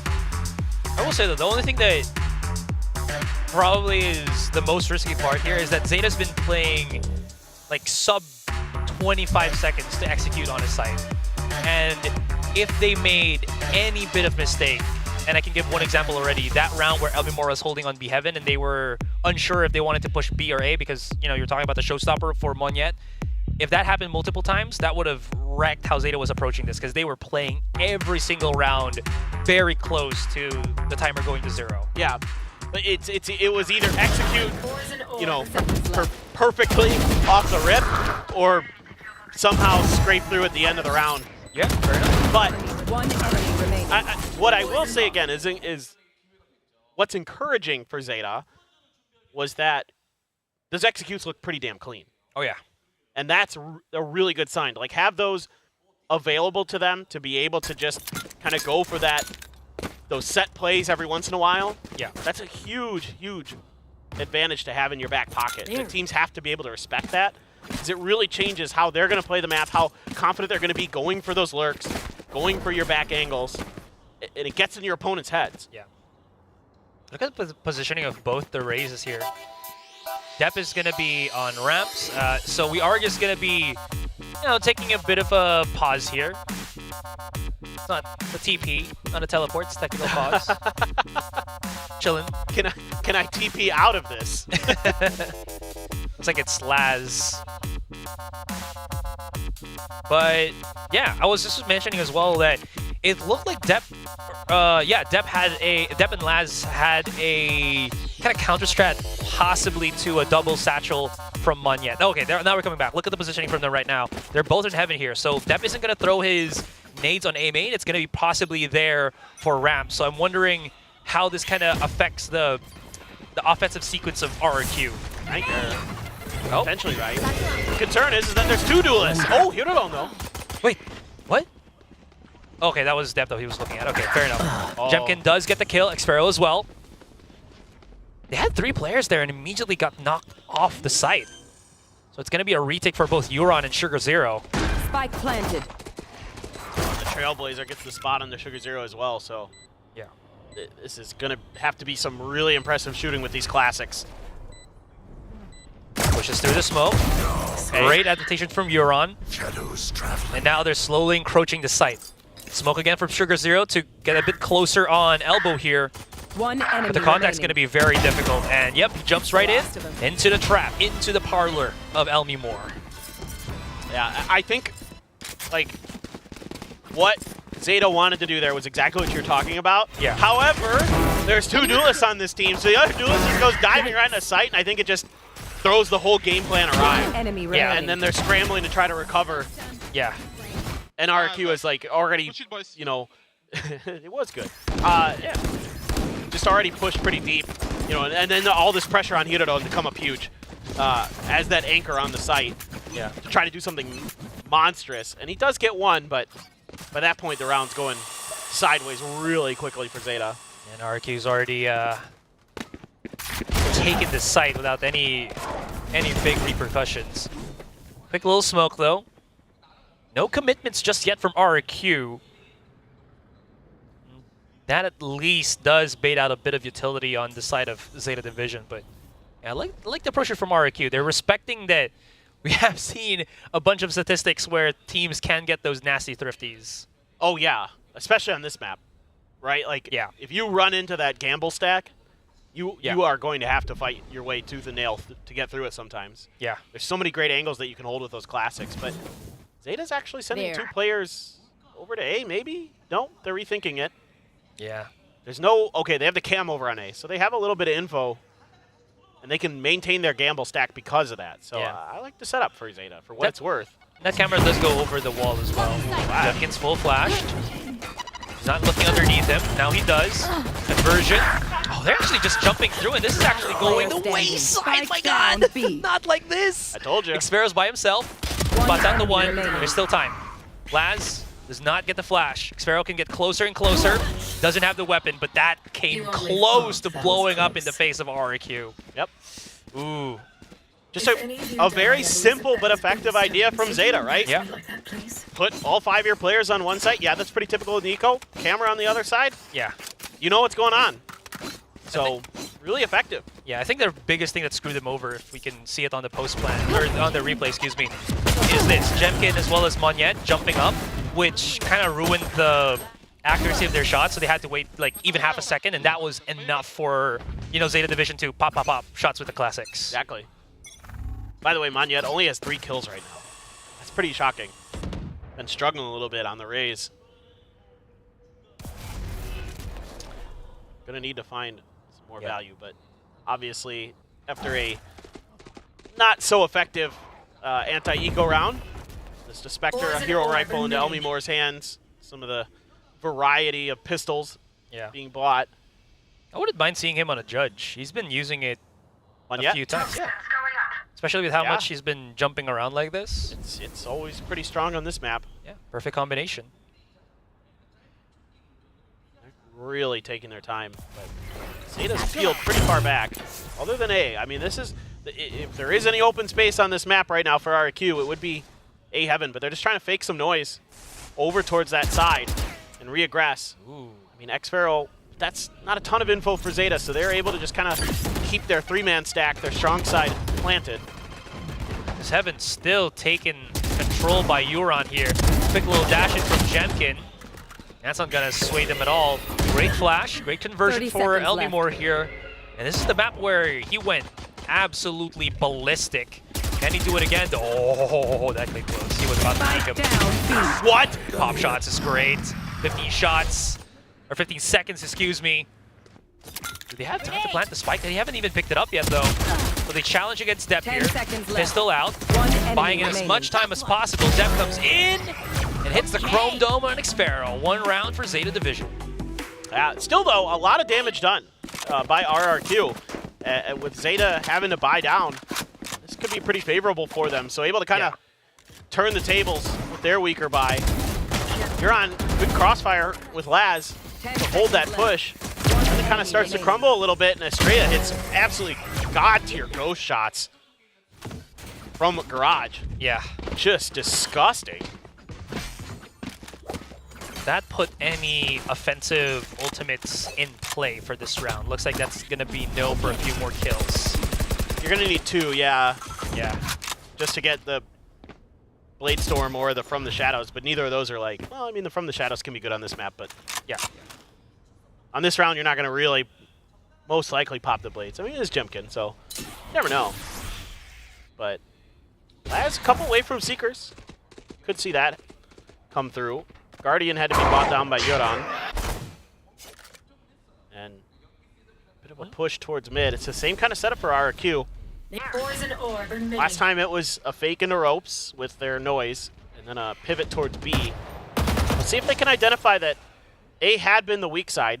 Laz is shifting over, but caution here. Just using this smoke here to scale up into mid. Ooh, they're tapping, or they're putting a caution on the spot where judges tend to be played at. So Yoran gets spotted out. He can't actually put out the snake bite this time, so this might actually blow up into space, because now RRQ, they're not really afraid to push it onto the site. Paranoia gets supplemented by Estrella all the way from Garage, gets pushed out. Timing's gonna be good, 30 and seconds Depp, left. he wanted to go for some punishes, but gets punished himself as well. Monyet's down to critical mass, or critical HP, but he's gonna get healed by Laz, or excuse me, Elmimore. 4 versus 2, 4 versus 1. All down to Heroron. And man is alone. And it's just a little adjustment from RRQ. The flash from Elmimore goes right into Euron's face. He's playing in basically the same spot that he did previously. Yeah. And they're able to punish that. And that just breaks things open for them. Really nicely done. Just a good round-around adjustment. Ooh, there's a chance for Heroron there. But yeah, very close. That takes away more of the economy here for Zeta Division. And I was meant to ask as well a while ago, just how much will RRQ just, start taking mid a lot quicker this time? Or like, are they going to do it earlier than before? Seems like they did. Yeah. I mean, that's clearly a big part of their game plan, is trying to punish mid. Nice, guys. Because it's been widely left unaccounted for by Zeta. Yeah. And Zeta's default seems to be more of controlling the extremities of the map and then trying to fight towards those heaven angles when the pressure comes. Trying to clear some util there with that early paint shell. Monyet gonna use the boom bot, waiting. Jemkin dashing in. Showstopper pop by Monyet. Okay. Making sure he just has that 360 coverage. Does get the shot off onto Heroron here. But this is a lockdown A site. Now, a couple of footsteps on the corner. Laz, that is a picked up weapon. If that blows up in their face, I don't know what's going to happen here. Sugar Zero, though. Stellar with the Sheriff. Repositions. Uses the shroud step here just to kind of go around the corner. Now he backs up into the same spot again. Waiting, hoping that somebody from RRQ is just a tad bit too over-eager for a pick. Not this time, though. Could throw the Paranoia and go for one. He hears some footsteps, maybe. No, he's just going to try to go for it. Got some damage, but okay, here we go. Paranoia. But Elmimore. Yeah. Hold down the spray. Gets the wallbang headshot, and RRQ goes up to 10. Starting to look pretty good. They're really getting in a rhythm now. Oh, yeah. And this time they just kind of just say, okay, we've got a showstopper. Clear some space. Yeah. I like this from Monyet. He saw, and this is like very quick reaction time plays, like decision making. Yeah. He saw there was so many smokes from Zeta Division that what's probably going in his head is, I'm gonna look every single position that there is and just see if I can trigger something off of the minimap so that my teammates don't get confused like I am. And then he just rips the showstopper to see if he gets an extra kill. Sure. It's well thought out. Yeah, it's really well thought out by RRQ. Looks crazy though, but it does. It works. Well, and it's good ult cycling too, right? Yeah. Even though you use it on against an eco, now you've got Seekers or God Depth. That's a trade.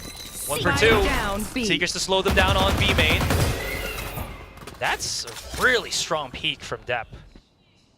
He do be like that. He's quite adept at doing that. I dropped the spike. I knew you'd like that. Yeah. he's the dependable player of Yep. ZETA.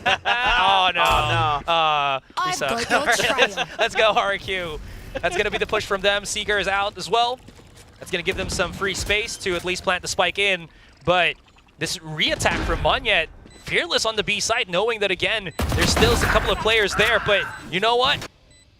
He's not Monyet for no reason. Xfero coming in as well for the flank. Timing is good for Euron. He does peek around the corner perfectly, but just could not really address him. And Monyet chases the kill, and that's going to be RRQ with 11. Yeah, I mean, they're just dissecting Zeta. Even after they lose that player, Monyet finally coming alive, up to 9 and 13 now.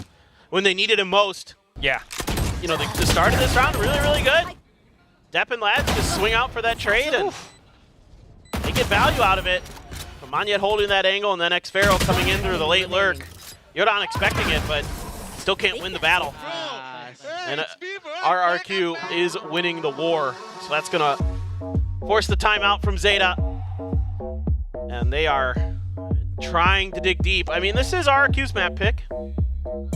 Yeah. So, what it's worth. It does make sense. And again, the panel was talking about it, that this is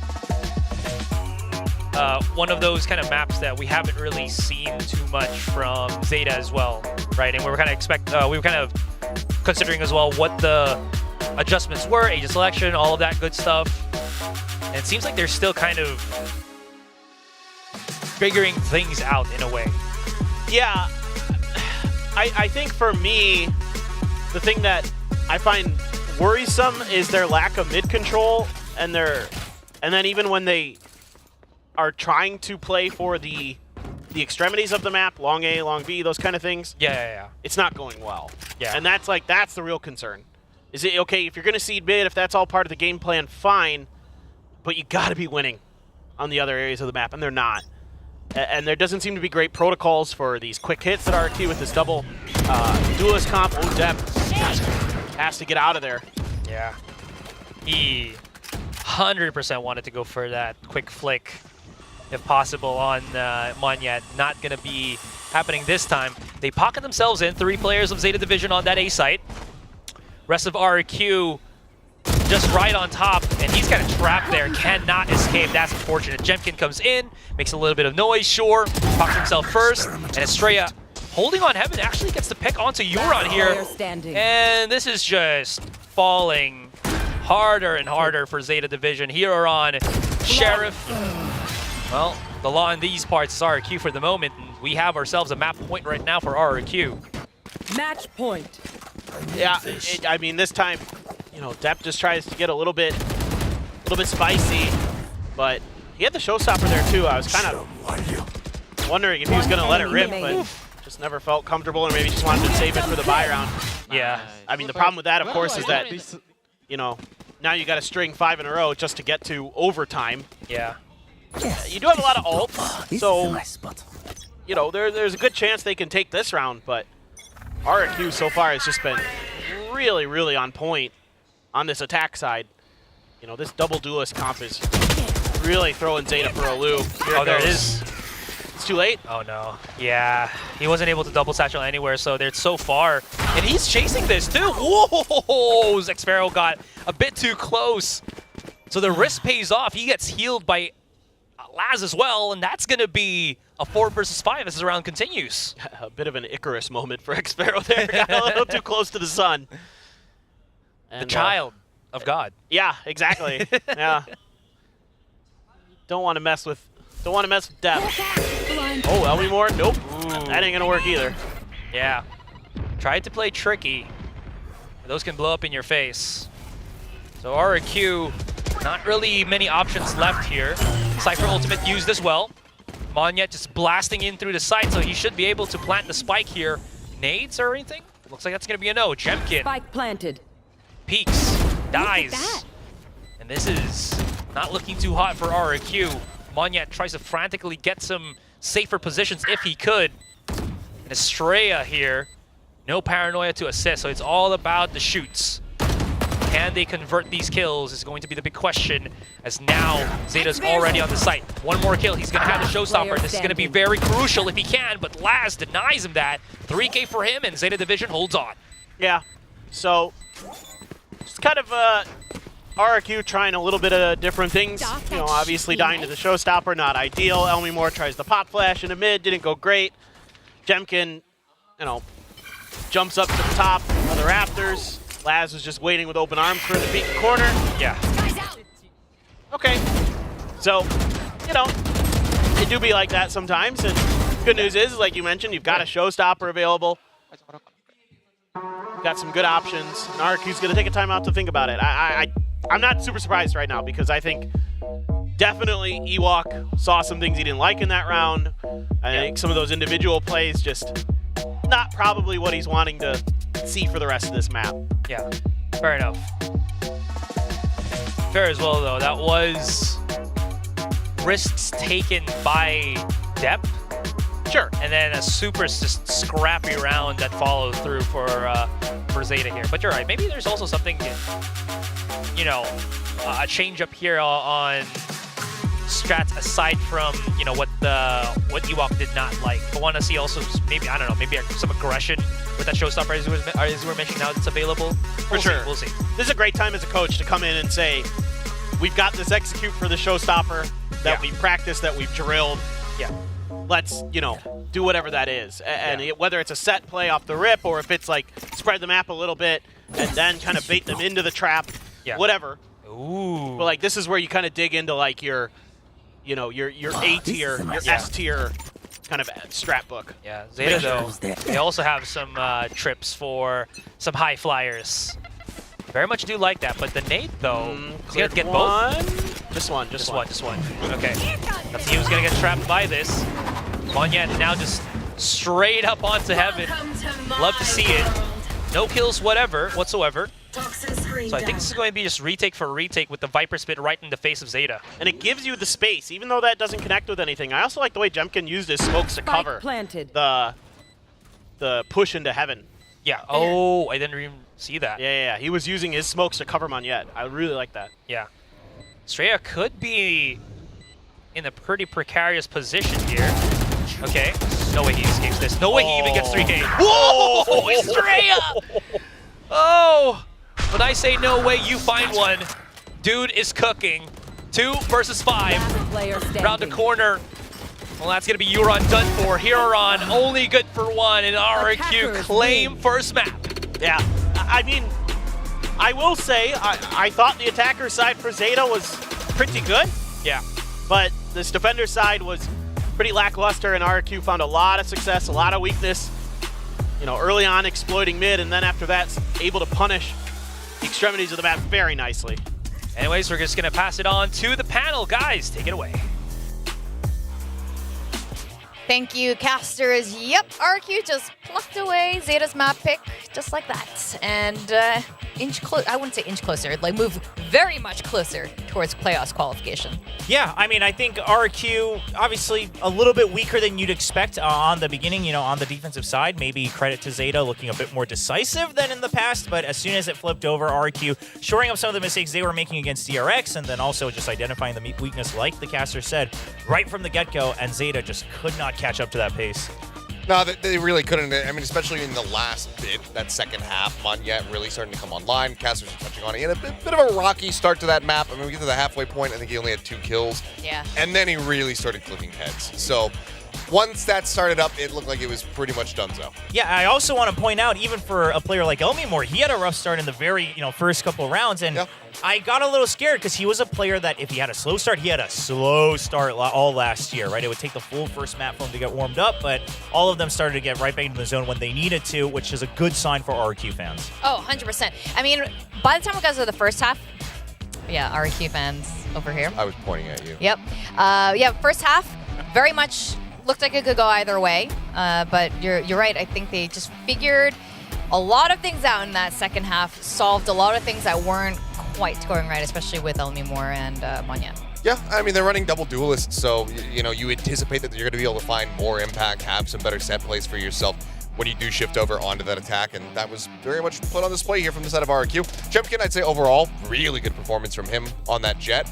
But, I mean, even, you know, those last few rounds, we highlighted Estrella, you know, the stats were like a little bit quieter from him, but he was putting up some multi-kill rounds throughout this one. So overall, a really good joint effort from the side of RRQ, and Sugar Zero continues to be the guy out in front for Zeta Division. Yeah, I mean, we saw it right from the beginning that Sugar Zero was the one that you were relying on to hold his ground, to hold things together, to try to be the glue for Zeta Division, but it just wasn't enough when you have someone like Xfero also starting off on a heater with a 20-11 scoreline just on his own. I mean, yeah, sure, he's had 1 or 2 weak games, but when he's on, Xfero and Elmi Moore both, they are such a formidable duo for RRQ to build their core around.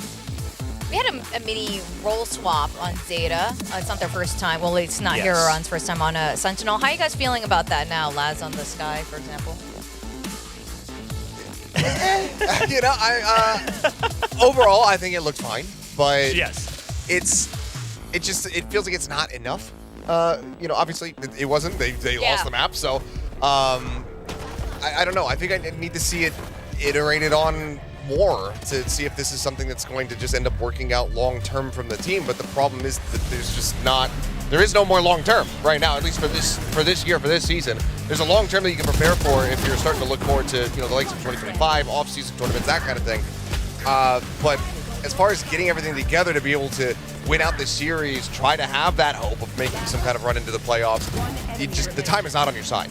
Yeah, I would agree mostly with that. I will just say that similar to how I was happy with T1 starting to pivot to Izu being on that duelist, right? Making your rookie get back into their comfort zone so they can flex their muscles a little bit.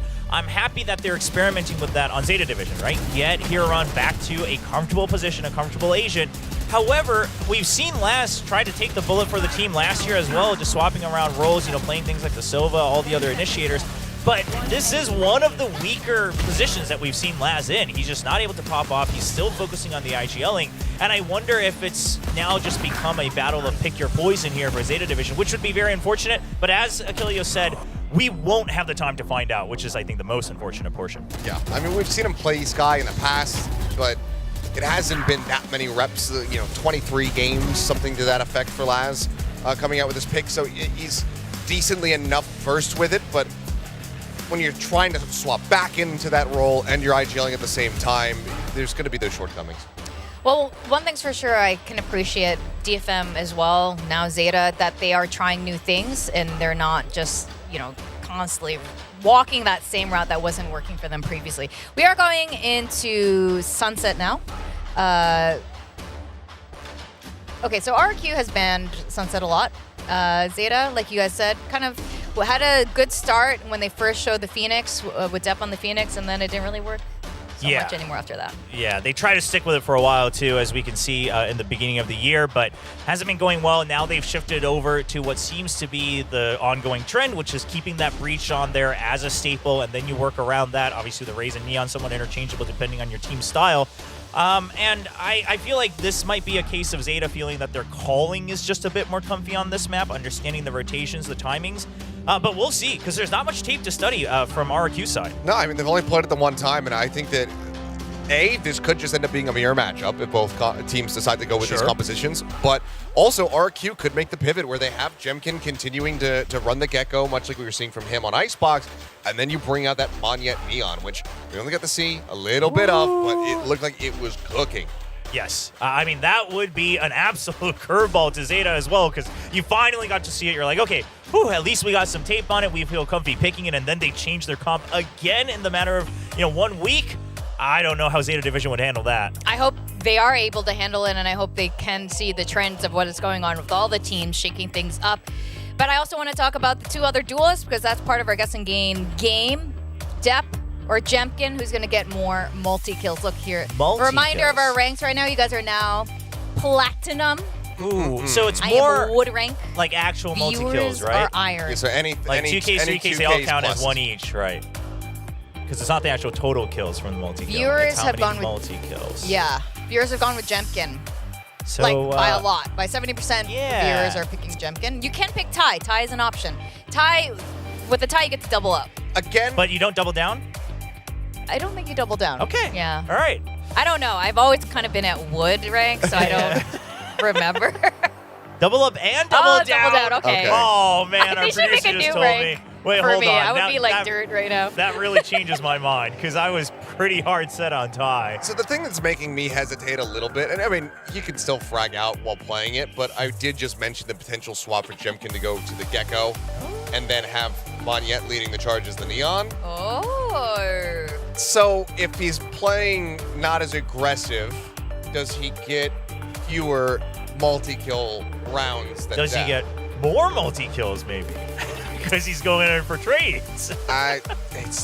It's a quandary, let's say. Yes, it's a tough one. Just for anyone that is curious, I believe I checked right before coming live onto the desk. I believe both of them got 4 multi-kills each in their last Sunset game. Depp got 4 2Ks, and Jemkin got 2 2Ks and 2 3Ks. I have my answer. go While with you guys Depp. Okay. continue to share your thoughts on it, please do. I wrote Depp. As you guys know, my accuracy rate on this is very high. So maybe this might help you, because I'm picking Depp. This is a really... Pick the opposite. This is a pretty difficult one, though, I think. I'm just remembering last week's graphic. There's a P in the T. Also, with Depp. Anyway, yeah, what are you guys going with? All right. We got the full collection. Okay. Ooh, all right. You're going with the viewers, Achilleos, and you're going to go with the Ty. Okay, Ty is totally viable. Jemkin. So you... Okay. I mean, is it even if just- he moves on the Gecko, he can still get more multi-kills. Yeah. Yeah. It's not like you need to be a duelist to do that. That's that's kind of my thinking. He's got some util that can really set up, both just himself. He's got the Mosh, so maybe that can see, the one, and then you swing corner, you headshot somebody, yada yada yada. So I don't know. Jemkin, I mean, he was looking fired up in that first map, and I think it's going to carry over, even if he is playing the Gecko. I think for that same reason, that's what Depp's gonna do. He's gonna be mad. He's gonna activate his Child of God mode. He might be playing Boosh, Neon. and then just multi-K. Yeah, he could be playing Neon. That's true. We're about to find out. I mean, if he faces up the Neon, I think that... Okay, so it's just a swap to continue with Huron onto the Sentinel. So again, this is a pivot for Zeta Division to really make sure that Huron gets comfy more than anybody. Get him into that zone, which I am happy to see, regardless of the timing. Personally, I'm a big fan of that overall direction. Well, it was the first guess. It's mirrored compositions between the two teams. So this makes me feel a little bit better about my pick, I think. Jemkin's still going to be playing that entry as the race. And as long as he's got solid setups, from the likes of Monyet with his Paranoias, from those fault lines coming out from Estrella on the breach, I think that he's going to be in a good spot. That does change things a bit, right? I mean, because I think if Laz was still on the Sentinel, that would be the first boss that Jemkin has to battle through, and that might make things a little tough to get multi-kills, but we'll see how Huron handles it, because on Sunset, that Cypher really has to anchor hard against some of these explosive entries with the breach and the raise. With mirror comps, maybe Will might get his prediction right, actually. All right, casters, I know you're not a part of the game, but I'm going to ask you anyway. What is your pick for the guess and game for Game 2? Before that, I just want to say, mirror on the wall. We have a mirror comp, so show us who will fall. Very nice. Yes, thank you. Anyways, answer to Vic's question? I'll go Depp. I'll go Jemkin. All right. Okay. So we're not friends anymore. Dang. No, I'm kidding. What the? No. We are all, and each and every one of us, entitled to our own opinions. And I even made a dad joke on the last map for you. Oh, I appreciated that. I said it was great. All right, then we're I'm just fine. joking. We're back. We're back. Okay. We're best buds here. All right, Pistols undergoing. No big context just yet, though. Yeah, RRQ just exploring the map a bit. I mean, Depp was going for a feeler towards A main, and everybody else just kind of pushing space. But I think Zeta could have a... Well, now that I say that, Laz has gone back towards A. I thought maybe there'd be a good opportunity here for a crunch onto this. Huron's got to get the heck out of there. Yep. Well, there is going to be that crunch. Look at mid link. Depp's just going to be by himself. The nade's thrown up right on his face. The nade will actually claim his life, and this actually works in their favor. Because while all of that was happening, you saw the kills off cam by Xfero. I think he got like 2 picks as people were exiting off of Boba, and he's... Was about to go for 3, but Laz is able to get the pick, but he's down to 2. Yeah, they just do a great job there of getting into that space and then covering a bunch of different angles really well and winning their fights. Just really well executed by. Oh, that's nice. That's a nice find. Nasty. Aaron gets access to the site, but not for long. For Aaron. Run. Until I blind them to strike. That was not intentional. He was hero wrong. He was hero wrong. But sometimes he's hero right. I just think right now, ZETA just looks a little bit of a step behind of RRQ, especially when RRQ's on their attacker side. Yeah. It feels like RRQ's able to really anticipate the angles, anticipate the pressure really nicely. You know, you saw Sugar Zero just bouncing out of Boba. No idea that anybody could be there behind that smoke and paid the price. So just reading things really nicely. Oh, that's easy. You saw the cam go flying out. Wow, my eyes. It's so difficult, you know, to be in the position of ZETA right now, just because, again, as you mentioned, RRQ, they're a lot more offensive. They have a lot more avenues of attack, so ZETA might not be prepared for certain offenses up until they get more used to it in like the next couple of rounds. But then you don't want to give, obviously, that many rounds against RRQ. So, bit of a conundrum here for ZETA Division moving forward. For sure. And I like the way RRQ is doing this. They're being really methodical. They clear the cam. They know they've probably baited some presence over. They can watch it with their cam. Now they get the confirmation, so they can decide. They want to just fight for it. You know, they've grabbed an orb. A lot of good things being done. That's a good stun. Yeah, jumps over it though. Yep. No punishes whatsoever, and Jemkin's just chasing for the kill if he could. Making sure every nook and cranny is just well taken care of. Pop shots through the smoke, gets a kill again. And this is going to be quite difficult for ZETA Division. That spike is planted way far out into the open. Sure, they might have a smoke. No, Sugar Zero is done. So all about that heavy contact here for ZETA Division moving forward in this round with the pistols. I mean, you do have some util to try to clear B main. It's just, are you going to be able to get there? Oh, okay, that helps. Might. One more shot. Okay. Down to the other one. Laz making this a pretty expensive endeavor. Okay. Not yet done. Wants blood rather than the defuse. Can respect that. Can he get the second shot? Absolutely not. Fault line perfectly placed by Estrella, but that's been expensive here for RRQ. Yeah, exactly. For what it's worth, that wasn't too bad by ZETA. I mean, I think the thing that concerned me in that round for ZETA was that they had the ability to kind of try to do what we saw in Split, like just kind of hold everybody on one side at close range with some of those classics and those kind of things and do some damage, but they had to fall back because the timing there from RRQ was really good. They clear out Hirodon, and then they're all stuck in Boba and Market, and then they can't really get that pressure to, you know, contest the plant. Yeah. I mean, they hit some nice shots with the Sheriffs. That's something, you know, Laz and Depp have always been very good at, but just kind of a little bit of an off timing for them. Just fell for the trap that RRQ set very nicely there with that positioning that XRO had. So here's the thing. Yeah. Audio cue for RRQ is that they've shown that they have the stinger in hand, and ZETA still wants to go for the close of fights. I'm not sure what to think about this one as they lose control in elbow. Laz is backing away. Okay. He ripped him out for 2. Could go for 4. And Laz at least brings it back. The thing is, Monyet's found access to the other corner of the site here. Sugar Zero's able to at least apprehend the oppressor, and that's going to put Elmi more into a 2 versus 1. Still doable is the Gecko, so he can at least plant the spike without having to plant it himself using that wingman. Just a tremendous amount of damage done. Stinger's so good. You know, a lot of players and teams were telling me at Shanghai that they're like, screw the Sheriff. The Stinger's way better. Like, Sugar Zero, free kill. No? If he loses to this one, this is going to be tough, but they double up just in the nick of time.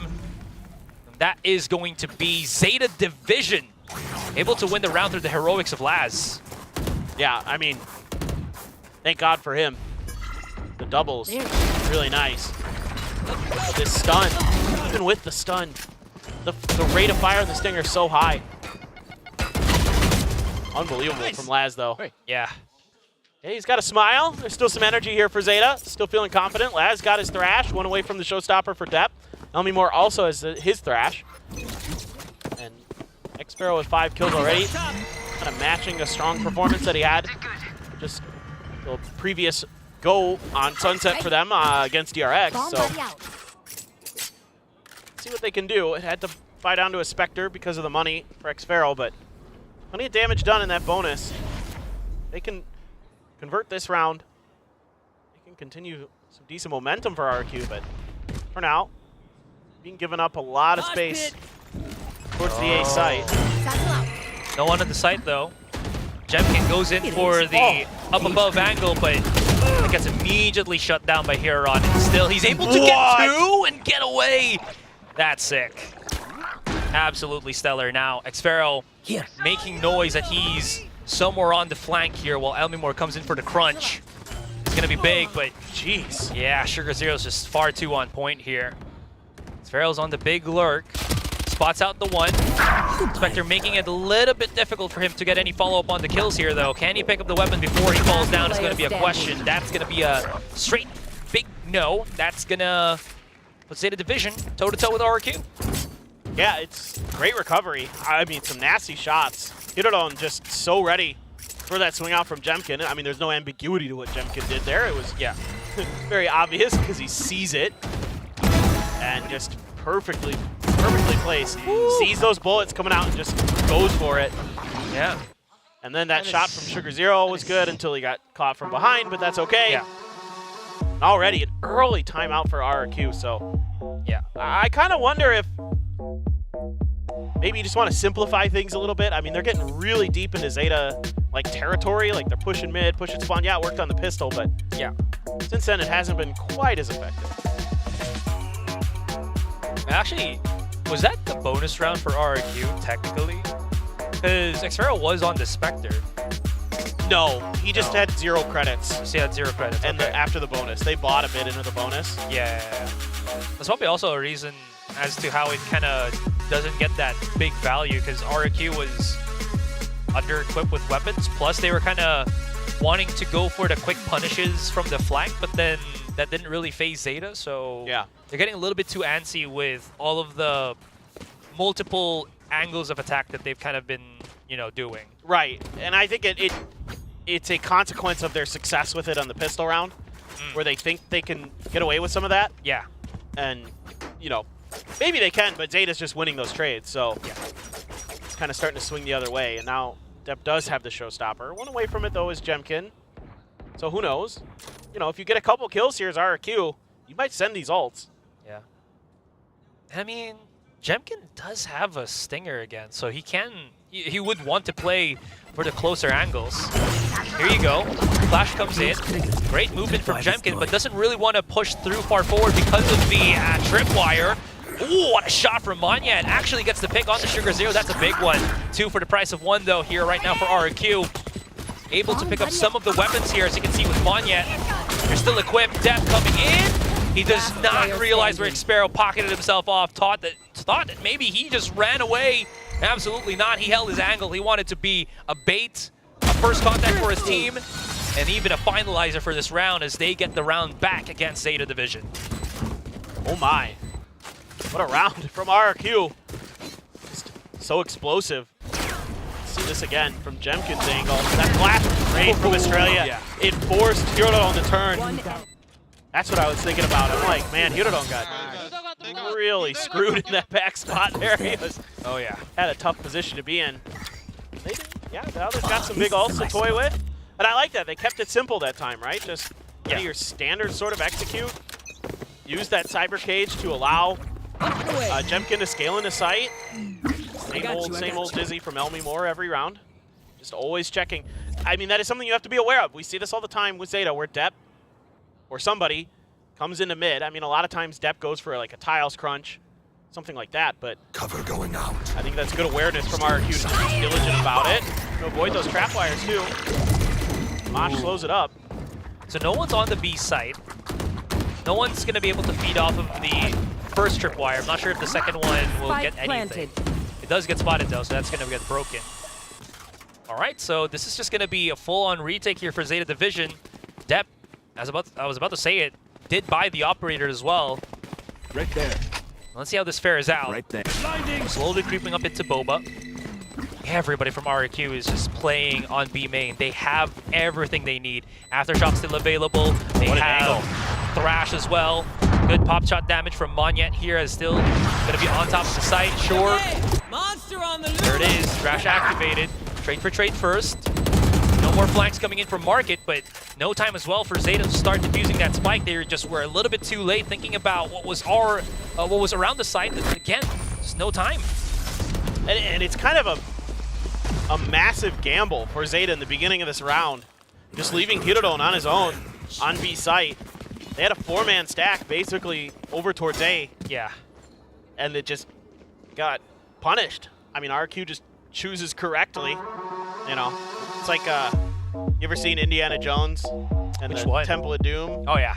Yeah. When he goes for the cup, you know, you got to find the right one. And, you know, of course, it's the ugliest cup there. That was the correct choice. Is that Temple of Doom? I don't know. That was the, I can't remember. Which one was it?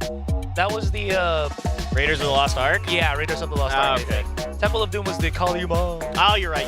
It was Raiders. You're right. Yeah. Yeah, you just kind of choose incorrectly, and yeah, that's the long and short of it. You chose poorly.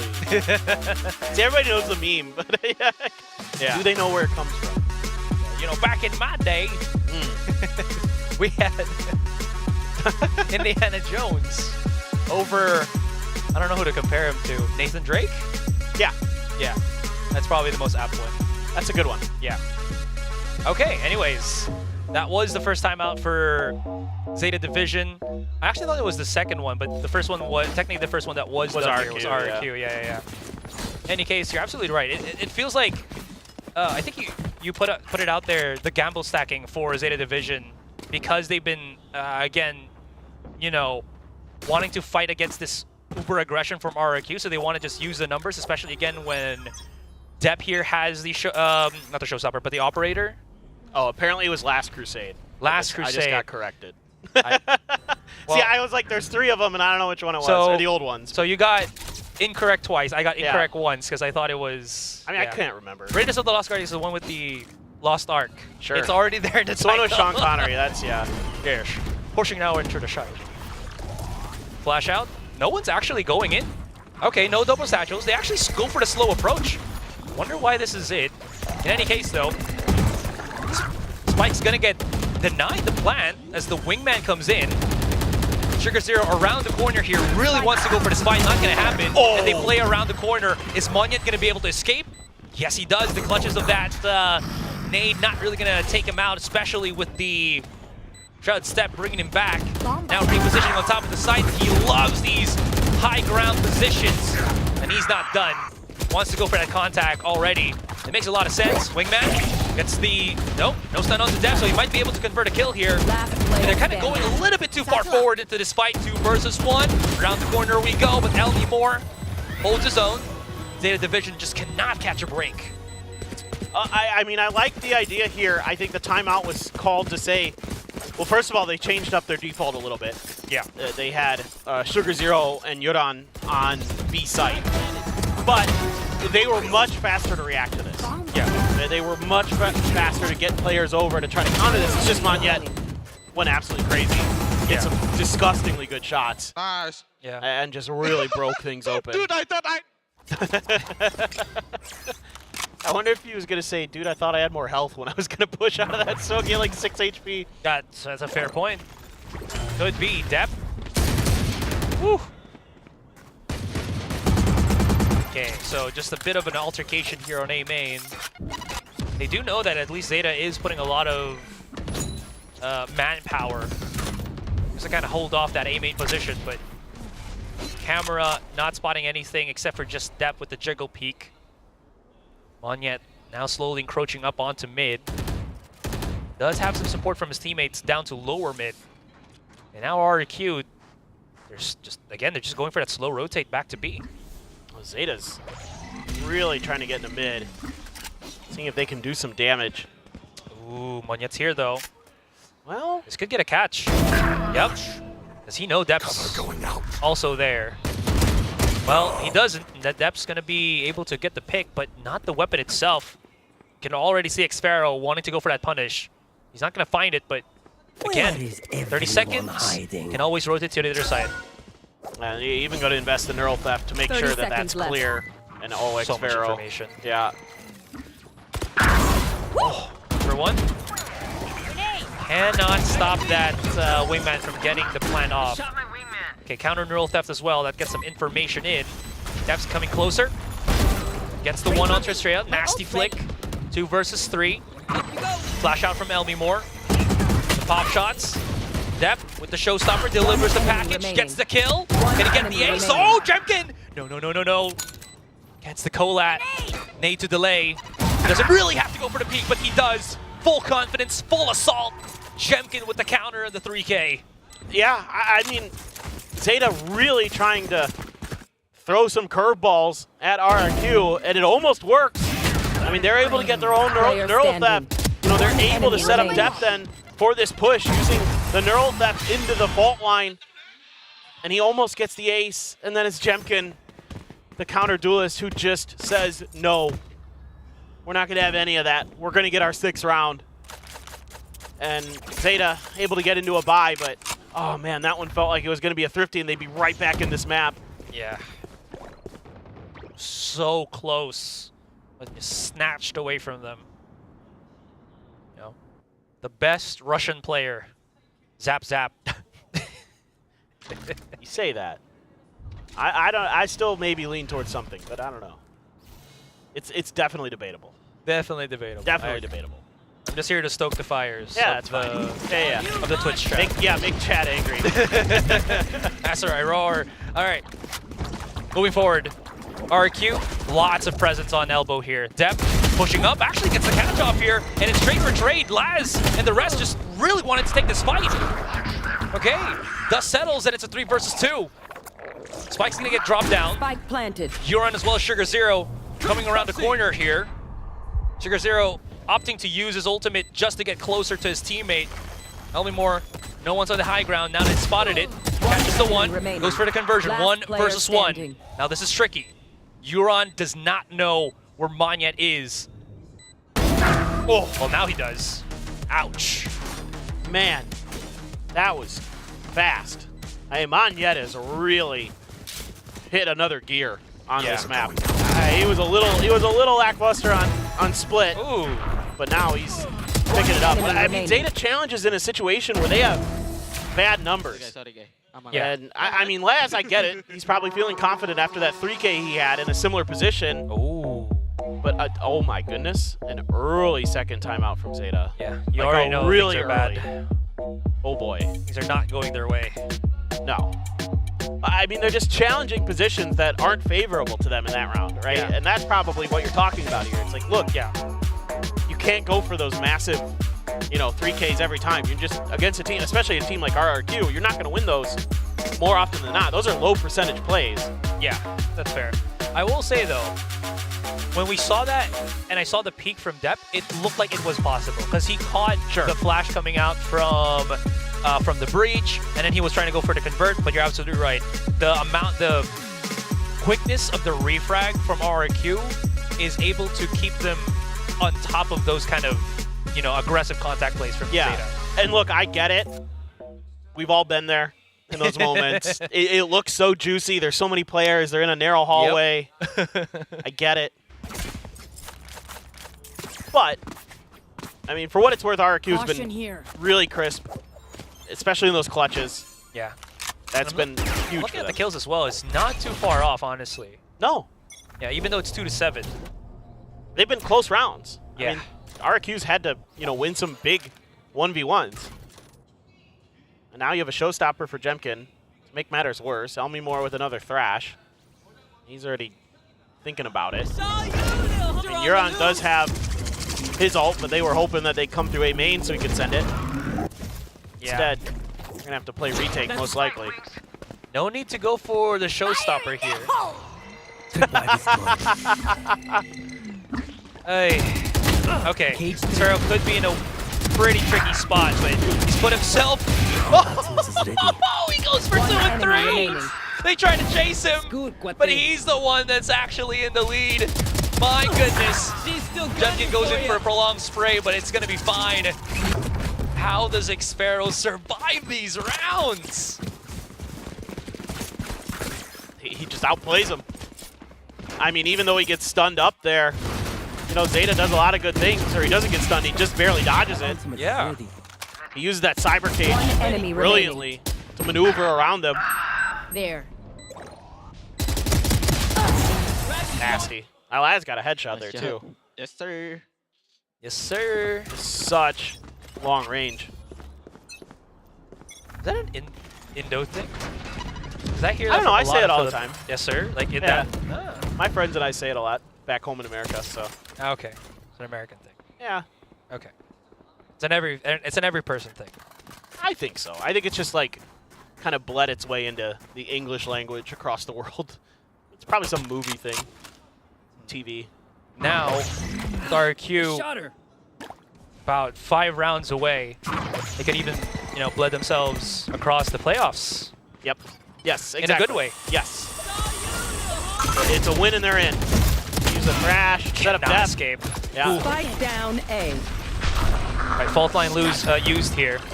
Immediately activating that from the shadows just to pick up the spike in hand. And now Xfero, he's clearing up this B site by himself for the moment. Trying to go for that isolated fight against Huron, maybe. Can't really win that fight in, but at least he clears up the front of the site, so that's going to be the plan on the spike as well. Monyet actually drops it, so he wants to play for this more aggressive angle in the back of it. Especially with this, yeah, Thrash coming right in. This is just going to be a cleanup for ZETA Division at this point. Estrella's by himself. If Depp goes down to this, he will have that showstopper, or not showstopper, but that Rolling Thunder, but not even given a chance to do so. Yeah, I get what Monyet's thinking there, trying to get ahead of the Thrash. It almost kind of worked, but a little bit behind it. And, oh, hey, Depp! 1,000 kills. I can't believe it took this long. Well, there he is, able to get into the Pacific Hall of Fame with the 1,000 kills. Man's too focused, though, to celebrate it for now.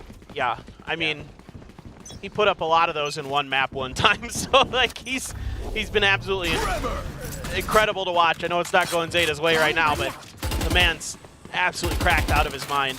Yeah. It's been just an absolute pleasure to watch in VCT Pacific and previously. Just a tremendous talent. See what ZETA wants to do. Like you were mentioning, a lot of ults to play with, but you do have the counter Rolling Thunder for Estrella. Xfero does have the Neural Theft. So Showstopper gonna be pretty important for Depp, and he's all the way in spawn. They're looking for that mid push, seeing if RRQ dips back into that well. But for now, RRQ happy to just kind of play the edges, setting up for that stun. Blinding. In fact, nobody in that corner, and it's all just a bait by Estrella. He's saying, guys, I'm gonna get, oh my god, he got the ult baited out. That's unbelievable. And the Showstopper. No one's home. All from Estrella, just using a little bit of util. We were talking about the preemptive strike that ZETA was doing a map ago, and it happens here. And those are big ones too, especially in this last round as well. Oh boy. All right, Huron gets that contact first. Gets pushed out by the Mosh, but tries to go around, but Elmimore catches him on the exit. This is rather unfortunate. 5 versus 4. Rolling Thunder used as well. Does he know? Sugar Zero got around the corner. He does not. And Sugar Zero could put some big numbers here. Not going to happen this time. And that's just trade for trade as RRQ comes out on top 9-3. What a sell from Estrella. That man just, oh. I would have bought a bridge from him that round. Just unbelievable. And that wasn't, I wouldn't say that was not a bad read from ZETA Division, because RRQ have been kind of cooking a lot longer on elbow every single time that ZETA kind of peeked through it. And that was, I think, the first time that we did not see them be there at all. So if Estrella, if that was the thought process coming through Estrella's minds, dude is a mastermind. Tremendous, yeah. Tremendous understanding of what they've been conditioning ZETA to believe. and that just turns around on his head. Also, Elmimore, the little micro play in there against Hirodon's position. Yeah. Stutter stepped, even though the wingman doesn't get contact, he knows that that wingman won't, turn necessarily there. Yeah. And he like stutter steps, gets Hero to fire, throws the mosh, and then it's just a firing squad. I mean, little things like that. Yeah. So impressive from RRQ. Those intricacies. Off your feet! This one, though, went over a little bit on his head, especially with the Dizzy getting the flash on him. But at that point, it didn't really matter as much since the refrags just came so quickly from the rest of the members of RRQ here. Yep. Well, you feel like a broken record saying it sometimes as a caster, but must win pistol round for ZETA. Yes. Borderline must win. Yeah. It feels like a must win with how one-sided it's been so far. I mean, if RRQ win this, I feel like ZETA Division's going to have to go for a force buy right afterwards. Unless they want to play, again, I feel like at the 2-round deficit, if RRQ win the pistol. Absolutely. I mean, I'd strongly consider it if I was ZETA. Yeah, and we have seen that, I think, from ZETA Division and believe, if I remember correctly. Grenade! You get forced to go for those force buys at the 10-3. In any case, though, there you go. ZETA's pulled the trigger already. A side, B side taken. The push out. Depth gets some kills. It's good. They're getting all of these contacts in their favor. And it's actually going heavily in the favor of ZETA Division here, leaving only Estrella and Jemkin to play around with. Nades being thrown out as well. Try to go first and foremost, but there's some big flanks coming in from Depth as well. Estrella's not going to know about this, and he does fall down quickly. That's going to be ZETA Division. Pistol in the bag. Yeah, just a really good sense of timing here for ZETA Division on what RRQ was trying to accomplish on the retake. Immediately, as soon as that the paranoia comes out from Monette, Sugar Zero answers with one of his own, and that sends Depth flying into market, breaking space open. Him and Sugar Zero team up. Yeah. Clear that space. And just crossfires for days. And then the flank, really nicely set up. Really nicely timed out. And yeah, I mean, again, on the attacker side, we've seen some good things from ZETA. We've seen a lot better coordination than we do on their defender side. So for what it's worth, seem to be more comfortable on this side of the map. Phantom for Depth, 3 Bulldogs and a Spectre. So investing heavily in this round. If they can come through this relatively unscathed, a good chance at a bonus for ZETA. Just a matter of getting through Elmimore's Sheriff and the Dizzy. Okay, back him up. Oh my god, Depth. No. Ooh. So much movement from Depth there, able to escape with his life. Down to 15 though, so he's going to have to cycle his weapon or trade his weapon to someone else. Gives it to Sugar Zero, I believe. Now, RRQ starts to rotate the rest of their forces on A. It's slow, but ZETA haven't gone to B yet though as well. I think they're waiting on Hirodon's confirmation that this space is going to be clear. Like, he's got the camera. He should know that B main is clear. He just needs to go towards the site a little bit. Yeah. They have plenty of time. However, RRQ is now just going into mid and just saying, okay, well, whichever way this went, we don't know for sure. We can play off of either side, but Hirodon might just 30 seconds left. kind of end the round. He could do a ton of damage if, oh, but he went a little bit too far. Here the rest. Oh They're my wrapping god, around, here they come, here they come. Okay, there's that mid contact already. Doors being closed off. They should be aware that Huron should be somewhere here, right? The paranoia as well as the fault line. This is stopping them dead in their tracks. 12 seconds. If they don't get knocked off, all of them, they might be able to at least buy out the round. Spike down. Running into it. Where is Monette? This has gone so confusing. Now, spotted out. Could deal some more economic damage. Not going to happen. That was too close for comfort. I mean, I like the call from RRQ, understanding the time on the clock and when they could move through mid into market. And if ZETA had made the rotate, you know, they would almost end the round based on time. Yeah. You don't really see those too often as well.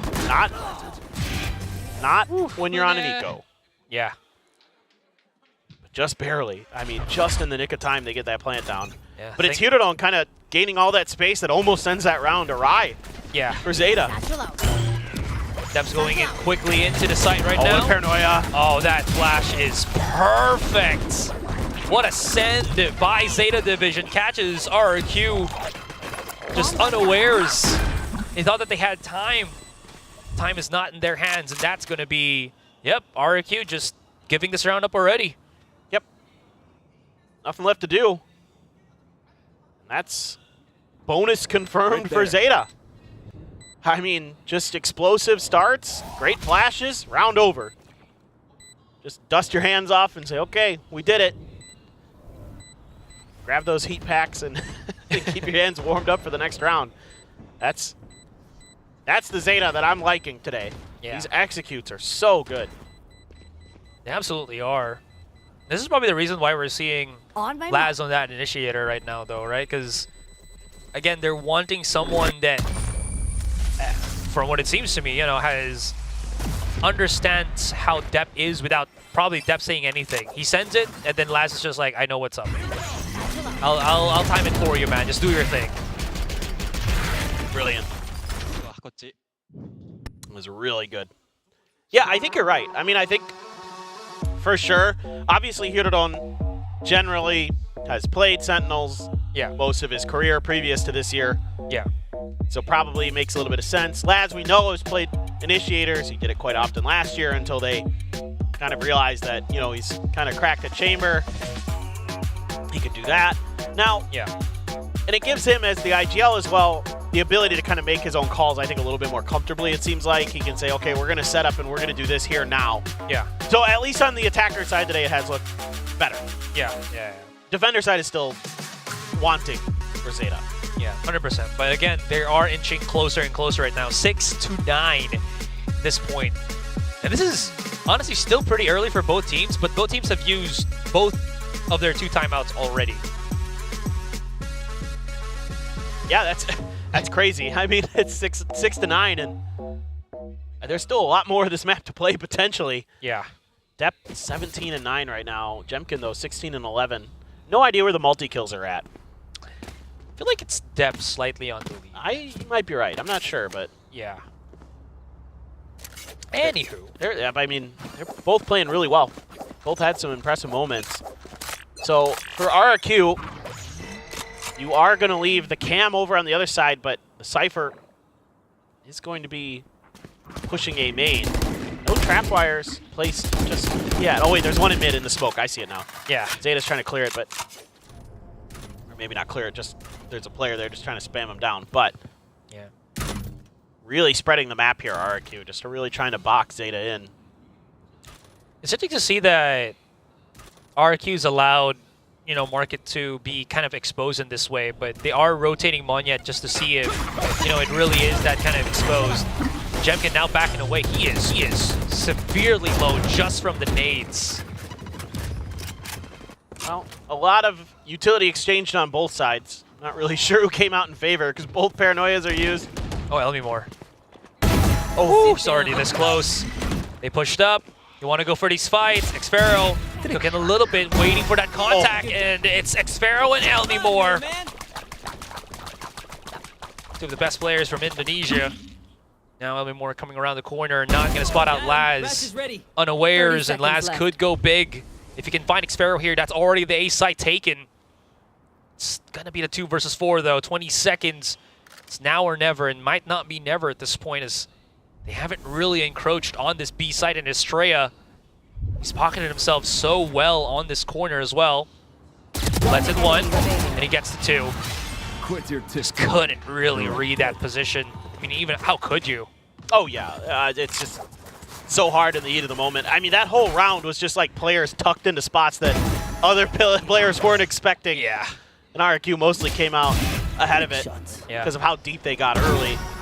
That's just a filthy shot from Elmimore. And that was such a big read as well for RRQ, because it feels like they were counting what and which utils were used on B main, and they're like, huh, you know what? Let's press mid and see where we can take this. Yeah. Well, it's a great understanding of the map and the situation. Yeah. Yeah, I was going to say, a whole lot of util just hit Depp in the face. Oh, the dodge! He actually gets through it. Is he going to peek this? Monyet classic.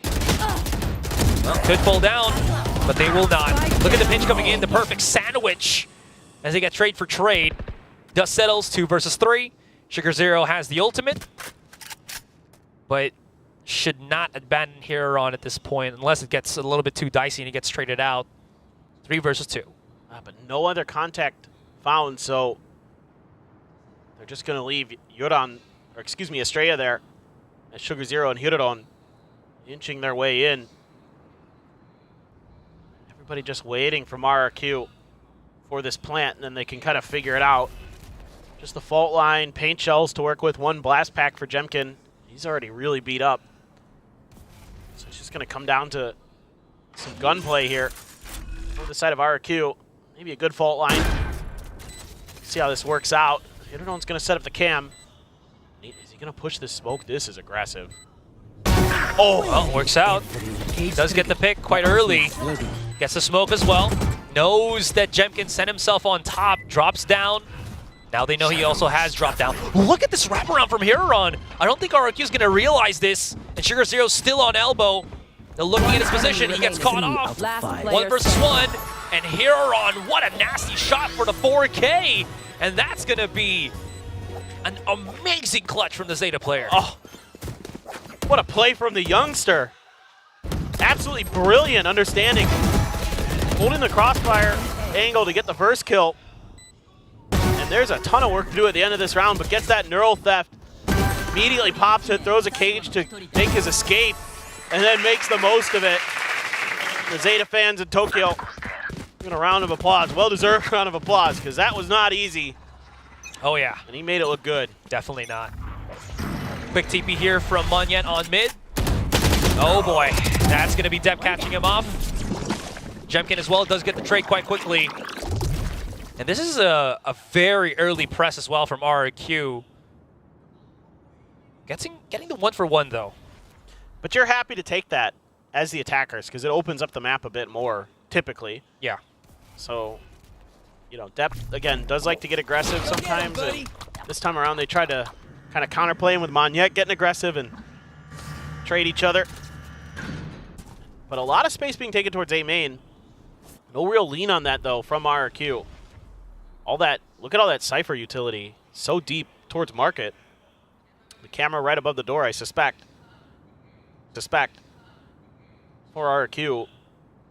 And now they're starting to maybe consider the other side, but again, ZETA, it does make it tricky to read them sometimes because they are so slow sometimes. They really take their time. Yeah. Now, have they guessed correctly? It seems so. Still 30 seconds. Still one more potential move to make for ZETA. 30 seconds Probably, left. especially with, again, Elmimore just kind of hovering on A main like that. Yeah, their read's going to be correct. Fault line to delay, activating the cam for just quick little information. Aftershock, though, blows up Xpharaoh, so mistake on RRQ's side. Can they go for the conversion? Looks like that's going to be a no, and Elmimore's going to be late to the party. And ZETA Division, they claim this round. There it is. Laz hits a nasty little headshot, and they're only 2 away from equalizing here against RRQ. I thought RRQ had a really good chance there, but somehow that Aftershock catches Xpharaoh, and then they're just flooding together, working as a team. You know, okay. F gets one, but immediately traded out. They're just able to kind of push their way through. Hirodon really starting to heat up. And everyone on ZETA starting to find their groove, starting to find their rhythm. 5 out of 6 on their attacker side so far. Depp has a showstopper. So does Jemkin. A lot of ults to play with for RRQ, though, in this round. One away from a Rolling Thunder as well, so almost every ult available on the side of RRQ. Just kind of playing really far back on this default, worried about a quick hit from Depp or something like that, but instead, kind of scale towards mid. Here we go. Oh, that stun. Oh, he's so good. That was smooth. Jemkin, though, he's unleashed the showstopper as well. And everybody from RRQ just kind of, or rather, ZETA Division just evacuates and starts pushing in onto market. Neural Theft activated here. Gets the first catch. Trade will be swift from RRQ as they come in. Hit, Thrash, not connecting. 3 versus 3. Smoke available. Monyet's going to be here. Still has a Paranoia. Can tap this fight right now for a little bit of that leeway. And now, are they going to get forced to start peeking things in? Flashes come through as well. No peeks, no picks, counter picks whatsoever as Sugar Zero's already gone for the wraparound. This is not looking too good for RRQ. Monyet comes in through B main. Xpharaoh, does he have enough time? 5 seconds, or 5 bullets rather. No utility whatsoever. Can he have it before Sugar Zero peeks him out? It's gonna be crucial. And he does get it. Plenty of time to go for the half defuse. And somehow Xpharaoh manages to jettison RRQ that one round. What a turnaround. What a play from Xpharaoh. Picking up right where he left off when they were playing against DRX. He's got 20 kills now. He was monstrous on Sunset for them. Able to trade showstoppers. This push here, they didn't get any value off that paranoia and that dizzy initially, so I was like, uh-oh. You know what I mean? I was like sitting there watching RRQ and I'm like, well, you guys couldn't, you know, push past the smokes and get into the back of B main. Yeah. And then Xpharaoh just says, that's okay. I don't need any util. I'm just going to do it anyway. Ooh, same play. They're chasing them down. Pressing up onto ZETA Division here. They really want this advantage. But now, ZETA Division's like, where do we push? There's a smoke right in front of us. Oh wait, no, we put that smoke right in front of us. Defensive Thrash, just to see if anybody has pocketed themselves. That is kind of risk, because if you can't retrieve that, then you basically wasted an ultimate just to see if mid's free. That's a lot of investment here from Laz. He also uses the dizzy. So, I mean, you're going to have to go on a walkabout to collect your monsters again. And you're just going to have to skip the dizzy, I guess. A site has been left abandoned, as we can see on the map. But, I mean, ZETA has no idea. So they really have to take their time trying to retake control of mid. Here goes the Thrash again, just to clear another angle. Oh, this is messy. There's 4 players up here. Rolling Thunder, boops everybody. They're back around the corner right now. The chase in from Jemkin, he's fully blinded, but still somehow converts a couple of kills alongside Elmimore, Euron, and Laz. They're running straight to A site. They have the spike in hand, so at least the efforts of ZETA and the contact on mid weren't totally lost, as they can plant the spike and play for the post at least. What a read from RRQ again. That setup in mid was so brutal. Straya finding so much value on this breach, and as the IGL. Euron gets in for the stun, but there's just way too many bodies flung his way. Laz gets spotted out as well. Now he's going to be the one peeking. Yep, just counter swung in RRQ. Map point, series point. And playoffs looking very likely now for RRQ. Yeah. All they need is this match win, and they're in. Match point. Look at what a great timing. Hits 4 players as ZETA. I mean, I'm watching it on the map. Oh, and the crossfire 2 for Market. Sick setup. Yeah. I'm watching it on the map, and I'm like, there's 4 players from each team. Well, this is going to get nasty. But RRQ just had that ult, and that was all they needed. And a Bulldog, a Guardian, being bought down by ZETA. Their cash reserves have been depleted after such a good start to this attack side. RRQ now starting to play well, but Xpharaoh all alone here. Tough play for him. Ooh, done, dealt with by Dep. Yeah. That's going to be Sentinel gone as well, so they don't even know if there's going to be a flank coming in. But super aggressive push out from Dep here. Monyet gets spotted out, cannot back away into safety. And this is just ZETA Division on full throttle. Honestly, you might as well just save if you're RRQ. I don't really think there's any real reason to push this. This round is done. It's just another one of those kind of set executes where the blinds land. Dep's on top of, you know, players early.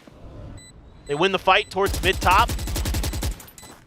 GG. Yeah, that execute is just so nasty as well. You can't really do anything when the whole enchilada gets flung your way. I mean, it would be a big mess up if ZETA Division got like knocked out because Xpharaoh did like a, I don't know, like pop shot through the blind, but that's not gonna happen. Just went bonkers with something absolutely ridiculous. That's not gonna happen though. ZETA Division's got a nasty setup on that A side. Look at this. And he gets over all the trap wires too. There's no escape. Yeah, just nothing you could do there. Just a great read from ZETA. That's just a round where you just gotta tip your cap, you know? Say, hey, you guys read us like a book. This goes here.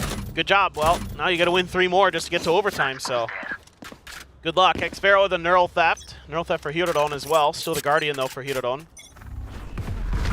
And Dizzy clearing B main. Smoke out as well. Trying to get some of these orbs in place for Hirodon to get the Rolling Thunder. Big ults available. ZETA looking for an opportunity. But really this time going back into that, kind of take their time, find out what's going on, and just look at this death ball just roaming for RRQ, just looking for where the execute's going to happen. Yeah. Execute might actually happen on A a lot closer here. As RRQ is just kind of, again, back and forth, trying to read ZETA without really getting too much information as well on their end. And I really appreciate the way that RRQ has played some of these rounds when they know that the big ultimates are in ZETA's hands, where they just back out. They're just like, nope, we don't want to deal with the Rolling Thunder. We don't want to deal with the Showstopper. We're going to, you know, give you guys this extra space. That's fine. You're not going to hit any of us. Okay, well, yeah, okay, sure. You know, one player got hit. Monyet got hit, but it didn't really matter. No kills to follow through, though. That's the important thing, I guess, in the 5 versus 5 retake. Okay, they're going to stop the plant on the spike. Trades still going ZETA's way, to be honest, but again, they did delay that even further. Monyet coming around right now. They're in the safe spot here. Any utility just to kind of stop that. Flashes as well. Reposition. Dep coming in for the big flanks through. Monyet, great contact first. Conversion is perfect, and it's all down to Xpharaoh, but then again, he gets just stabbed in the back by Dep.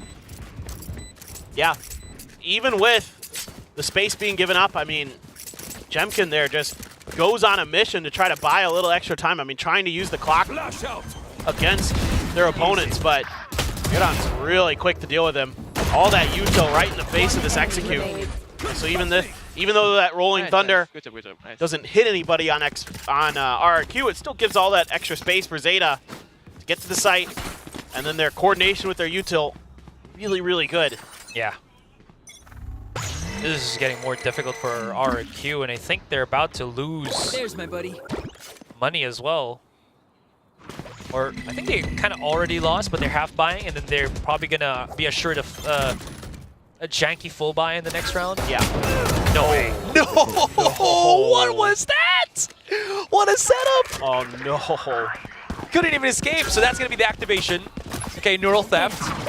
4 versus 5 as the round continues. Dep going to go for the same setup here, but he's getting stopped. Could not get hit. It's a bit too fast. And that's going to be A site taken once again by ZETA Division. No plans just yet, but again, secured already.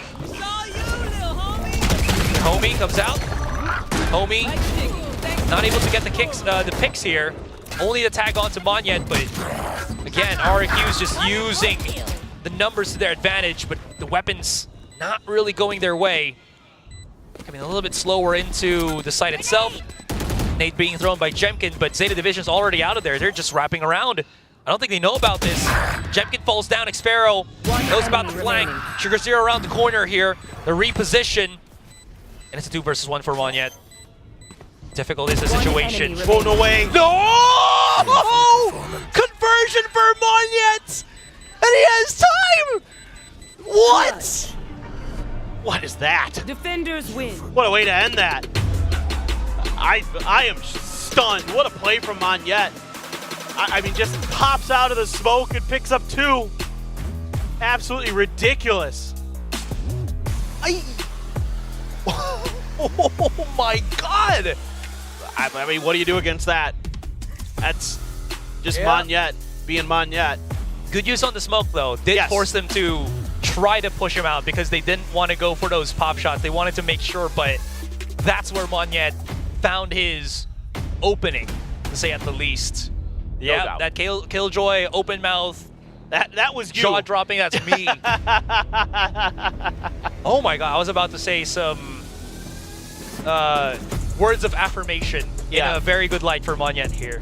That was absolutely ridiculous. Well, congrats to RRQ on a big win today. Looking into playoffs. Yeah, and we'll see exactly where they fall to it, but you know, really exciting to see this team starting to come together, starting to pick up momentum. You know, Magnet joins the squad, and that seems to be that little extra boost they need to get them over the line. Absolutely. Stronger than ever is RRQ. In any case, that's it for us. We're going to pass it on to the panel to discuss what a banger of a series this has been for RRQ. Yeah, today it's been an absolute domination by the Southeast Asian teams. RRQ now also qualifying for playoffs, finishing out here on Sunset.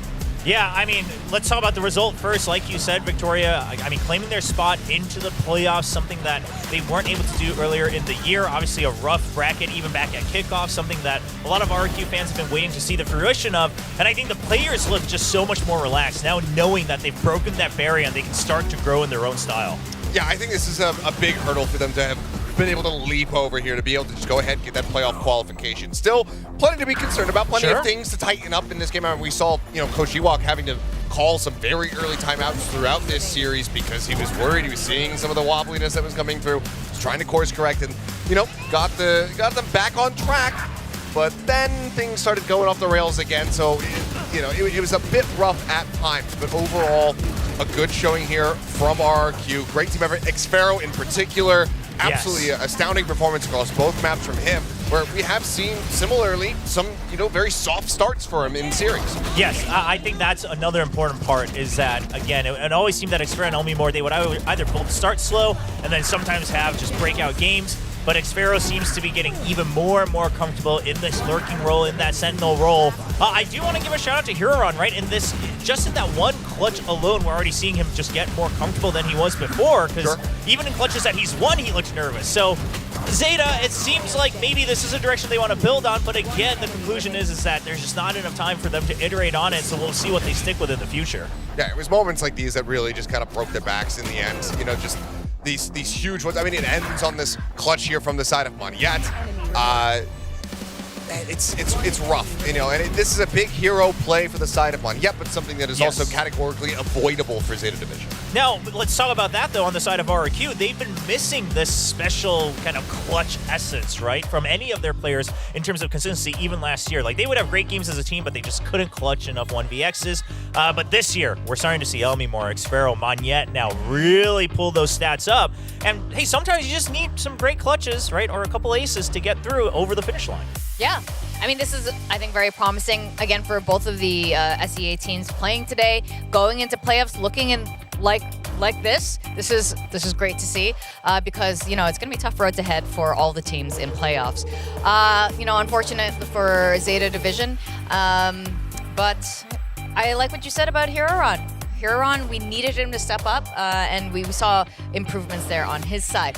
Now, what I really admire are all the multi-kills that happen by our raises. And do you admire it, though? I kind of wish Depp did a little bit more, because then either one of us could have won instead of Kilios and the viewers. There was a world.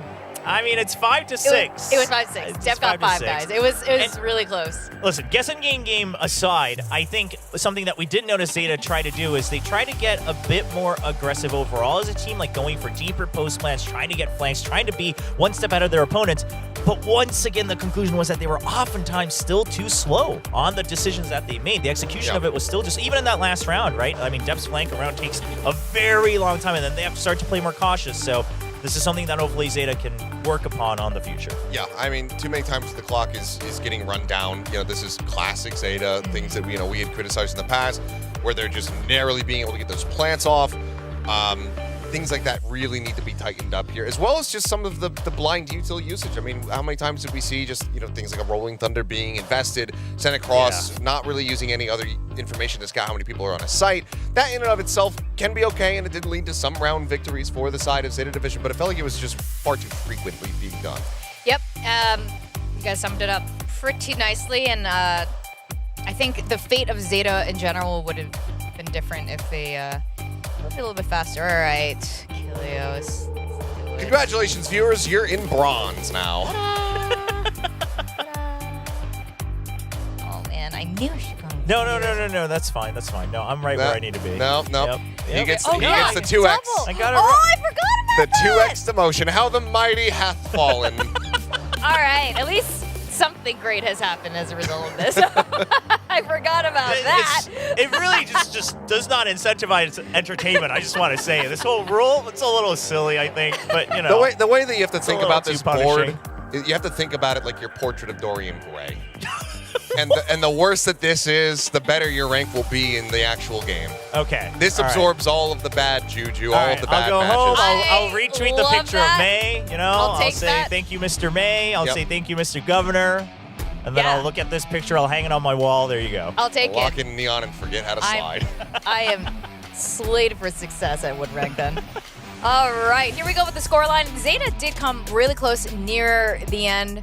Basically, in that second half, they started climbing back there, and obviously, it wasn't enough to close it out. But they had some ideas. Yeah, no, it's a funny story here for RRQ. Something that we've been touching upon here in the post match is that you look at the scoreboard, it already shows you the 2 clutches, right? They had 2 clutches to win it out 13-10. Normally, you would look at that and be like, well, it's rough. They have a lot to work on. But at the same time, one of the reasons RRQ could never cross the finish line was because they would get this close and not have those clutches. So overall, I would say still a positive direction, but obviously, it would be great if they could get even more stable in the future. Yeah, I mean, it's a playoff qualification. You're talking about not being able to the clutches. They missed out on the playoffs last year by 17 HP because they couldn't pull off that clutch. It's steady progress, and they might get to a chance at some revenge with that, given that they still have to play against Paper Rex as well. Yeah, that's right. Both of these teams have to play Paper X to finish things off. Blue ZETA actually has 2 more teams to play, but ZETA is just the last one that we're playing Talon first. Yeah, so ZETA still, some more matches, and I think that's, in some ways, that's good news for ZETA, right? Because we're still seeing them try to figure out what is the direction we want to go, whether it's for the offseason, right, whether it's for next year. And if this is something that you wish you had more time on stage with, well, guess what? You got 2 more matches, so something to look forward to see if they stick with it, see what they're iterating upon. Meanwhile, for RRQ, okay, you now have the clutch power, you now have that X factor. How are you making sure that your players in the server now identify when to go a little bit overboard and when to not overheat? I think what you mentioned, Akilos, earlier with the earlier timeouts today from Coach Iwak, that's great. But again, it's best if you don't have to use it early so you don't burn the timeouts way ahead of time. Yeah. Now, we're going to go into interview really soon. I believe it's with our MVP, Xfero. Any quick comments about why he's our MVP for today? And just absolutely fried in the lobby. It was an incredible performance across both maps. He just was able to hold down the sites incredibly well. Yeah. Yeah, I summed it up. I mean, lots of multi-kills himself, actually. Yes. Actually, if he was an option, that would have been very interesting. With that, congratulations to RRQ for qualifying. Let's go to the stage for the interview, Xfero. Thank you guys and hello! Welcome down to the stage. I am now joined by RRQ's Xfero, the clutch factor man of the day. Now congratulations Xfero with this win. You guys are now in the playoffs. I know everyone on the team have been working so hard to get there. So what does it mean to you? To be honest, it feels a lot because this is our first time to go playoff. I think we never make it to playoff even from last year, and this is our first time to make it to playoff. So it's been really great for us. It's like, okay, playoff ticked. Now you have to do really, really well to make it into champions, right? But one of the things that I wanted to point out today was you having a stellar performance on both maps. Were you just feeling it on the day, or was there anything you were doing differently that really helped you pop off? I think I'm just doing the same as long as like we are playing as a team. Like I don't care if I'm like top frag or bottom frag, even as long as we win, yeah, take it. Okay. Speaking of winning, you guys beat DRX for the first time ever. You guys beat ZETA for the first time in about a year. The head-to-head record between you and ZETA was 0-2 in ZETA's favor, but you beat ZETA as well. Now, a lot of people are saying, oh, we see how much you guys have grown as a team, how much you've become stronger. Do you feel that way as well? Yeah, I think with the current roster, I think it's our strongest roster that we had. I think that's why it's the factor that we can beat DRX or ZETA. Okay, so you think it's the strongest version of RRQ. Why though? What was the difference maker? I think because we have Jemkin and Estrella and now Monyet for more of PRX. I think we have a lot of ideas now coming to the game, coming to the match. Like we have so many ideas that we can use in mid round. Like, yeah, that's a lot more options, right? So what's something that I wanted to ask you about is having Monyet in. Everyone is a gifted shooter, talented aimer. So, the macro and micro both works really well. The balance is perfect. And it looks like you guys are taking more aim duels to kind of create that early round advantage for yourselves. So can you talk to me about this new approach that you guys are able to pull off with Monyet and, good aims?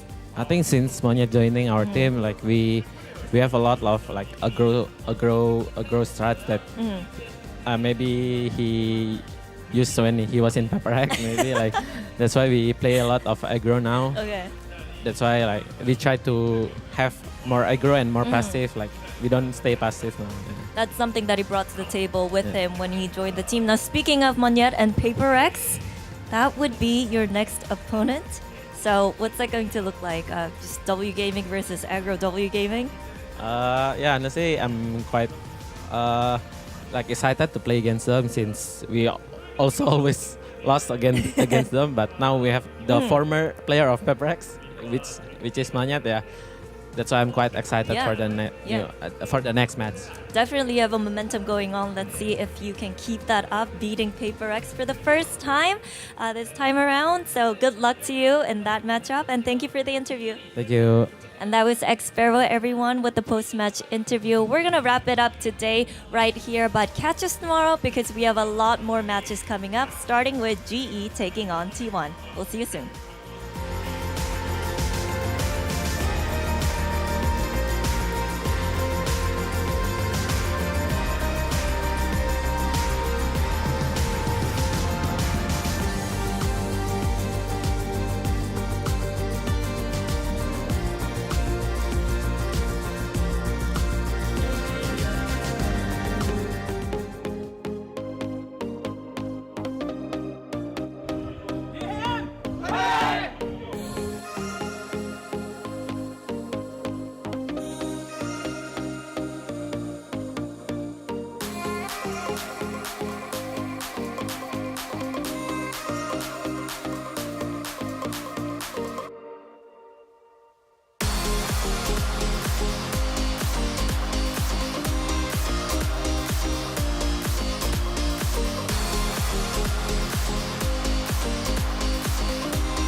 me, it's on me, bro. It's on me, yeah?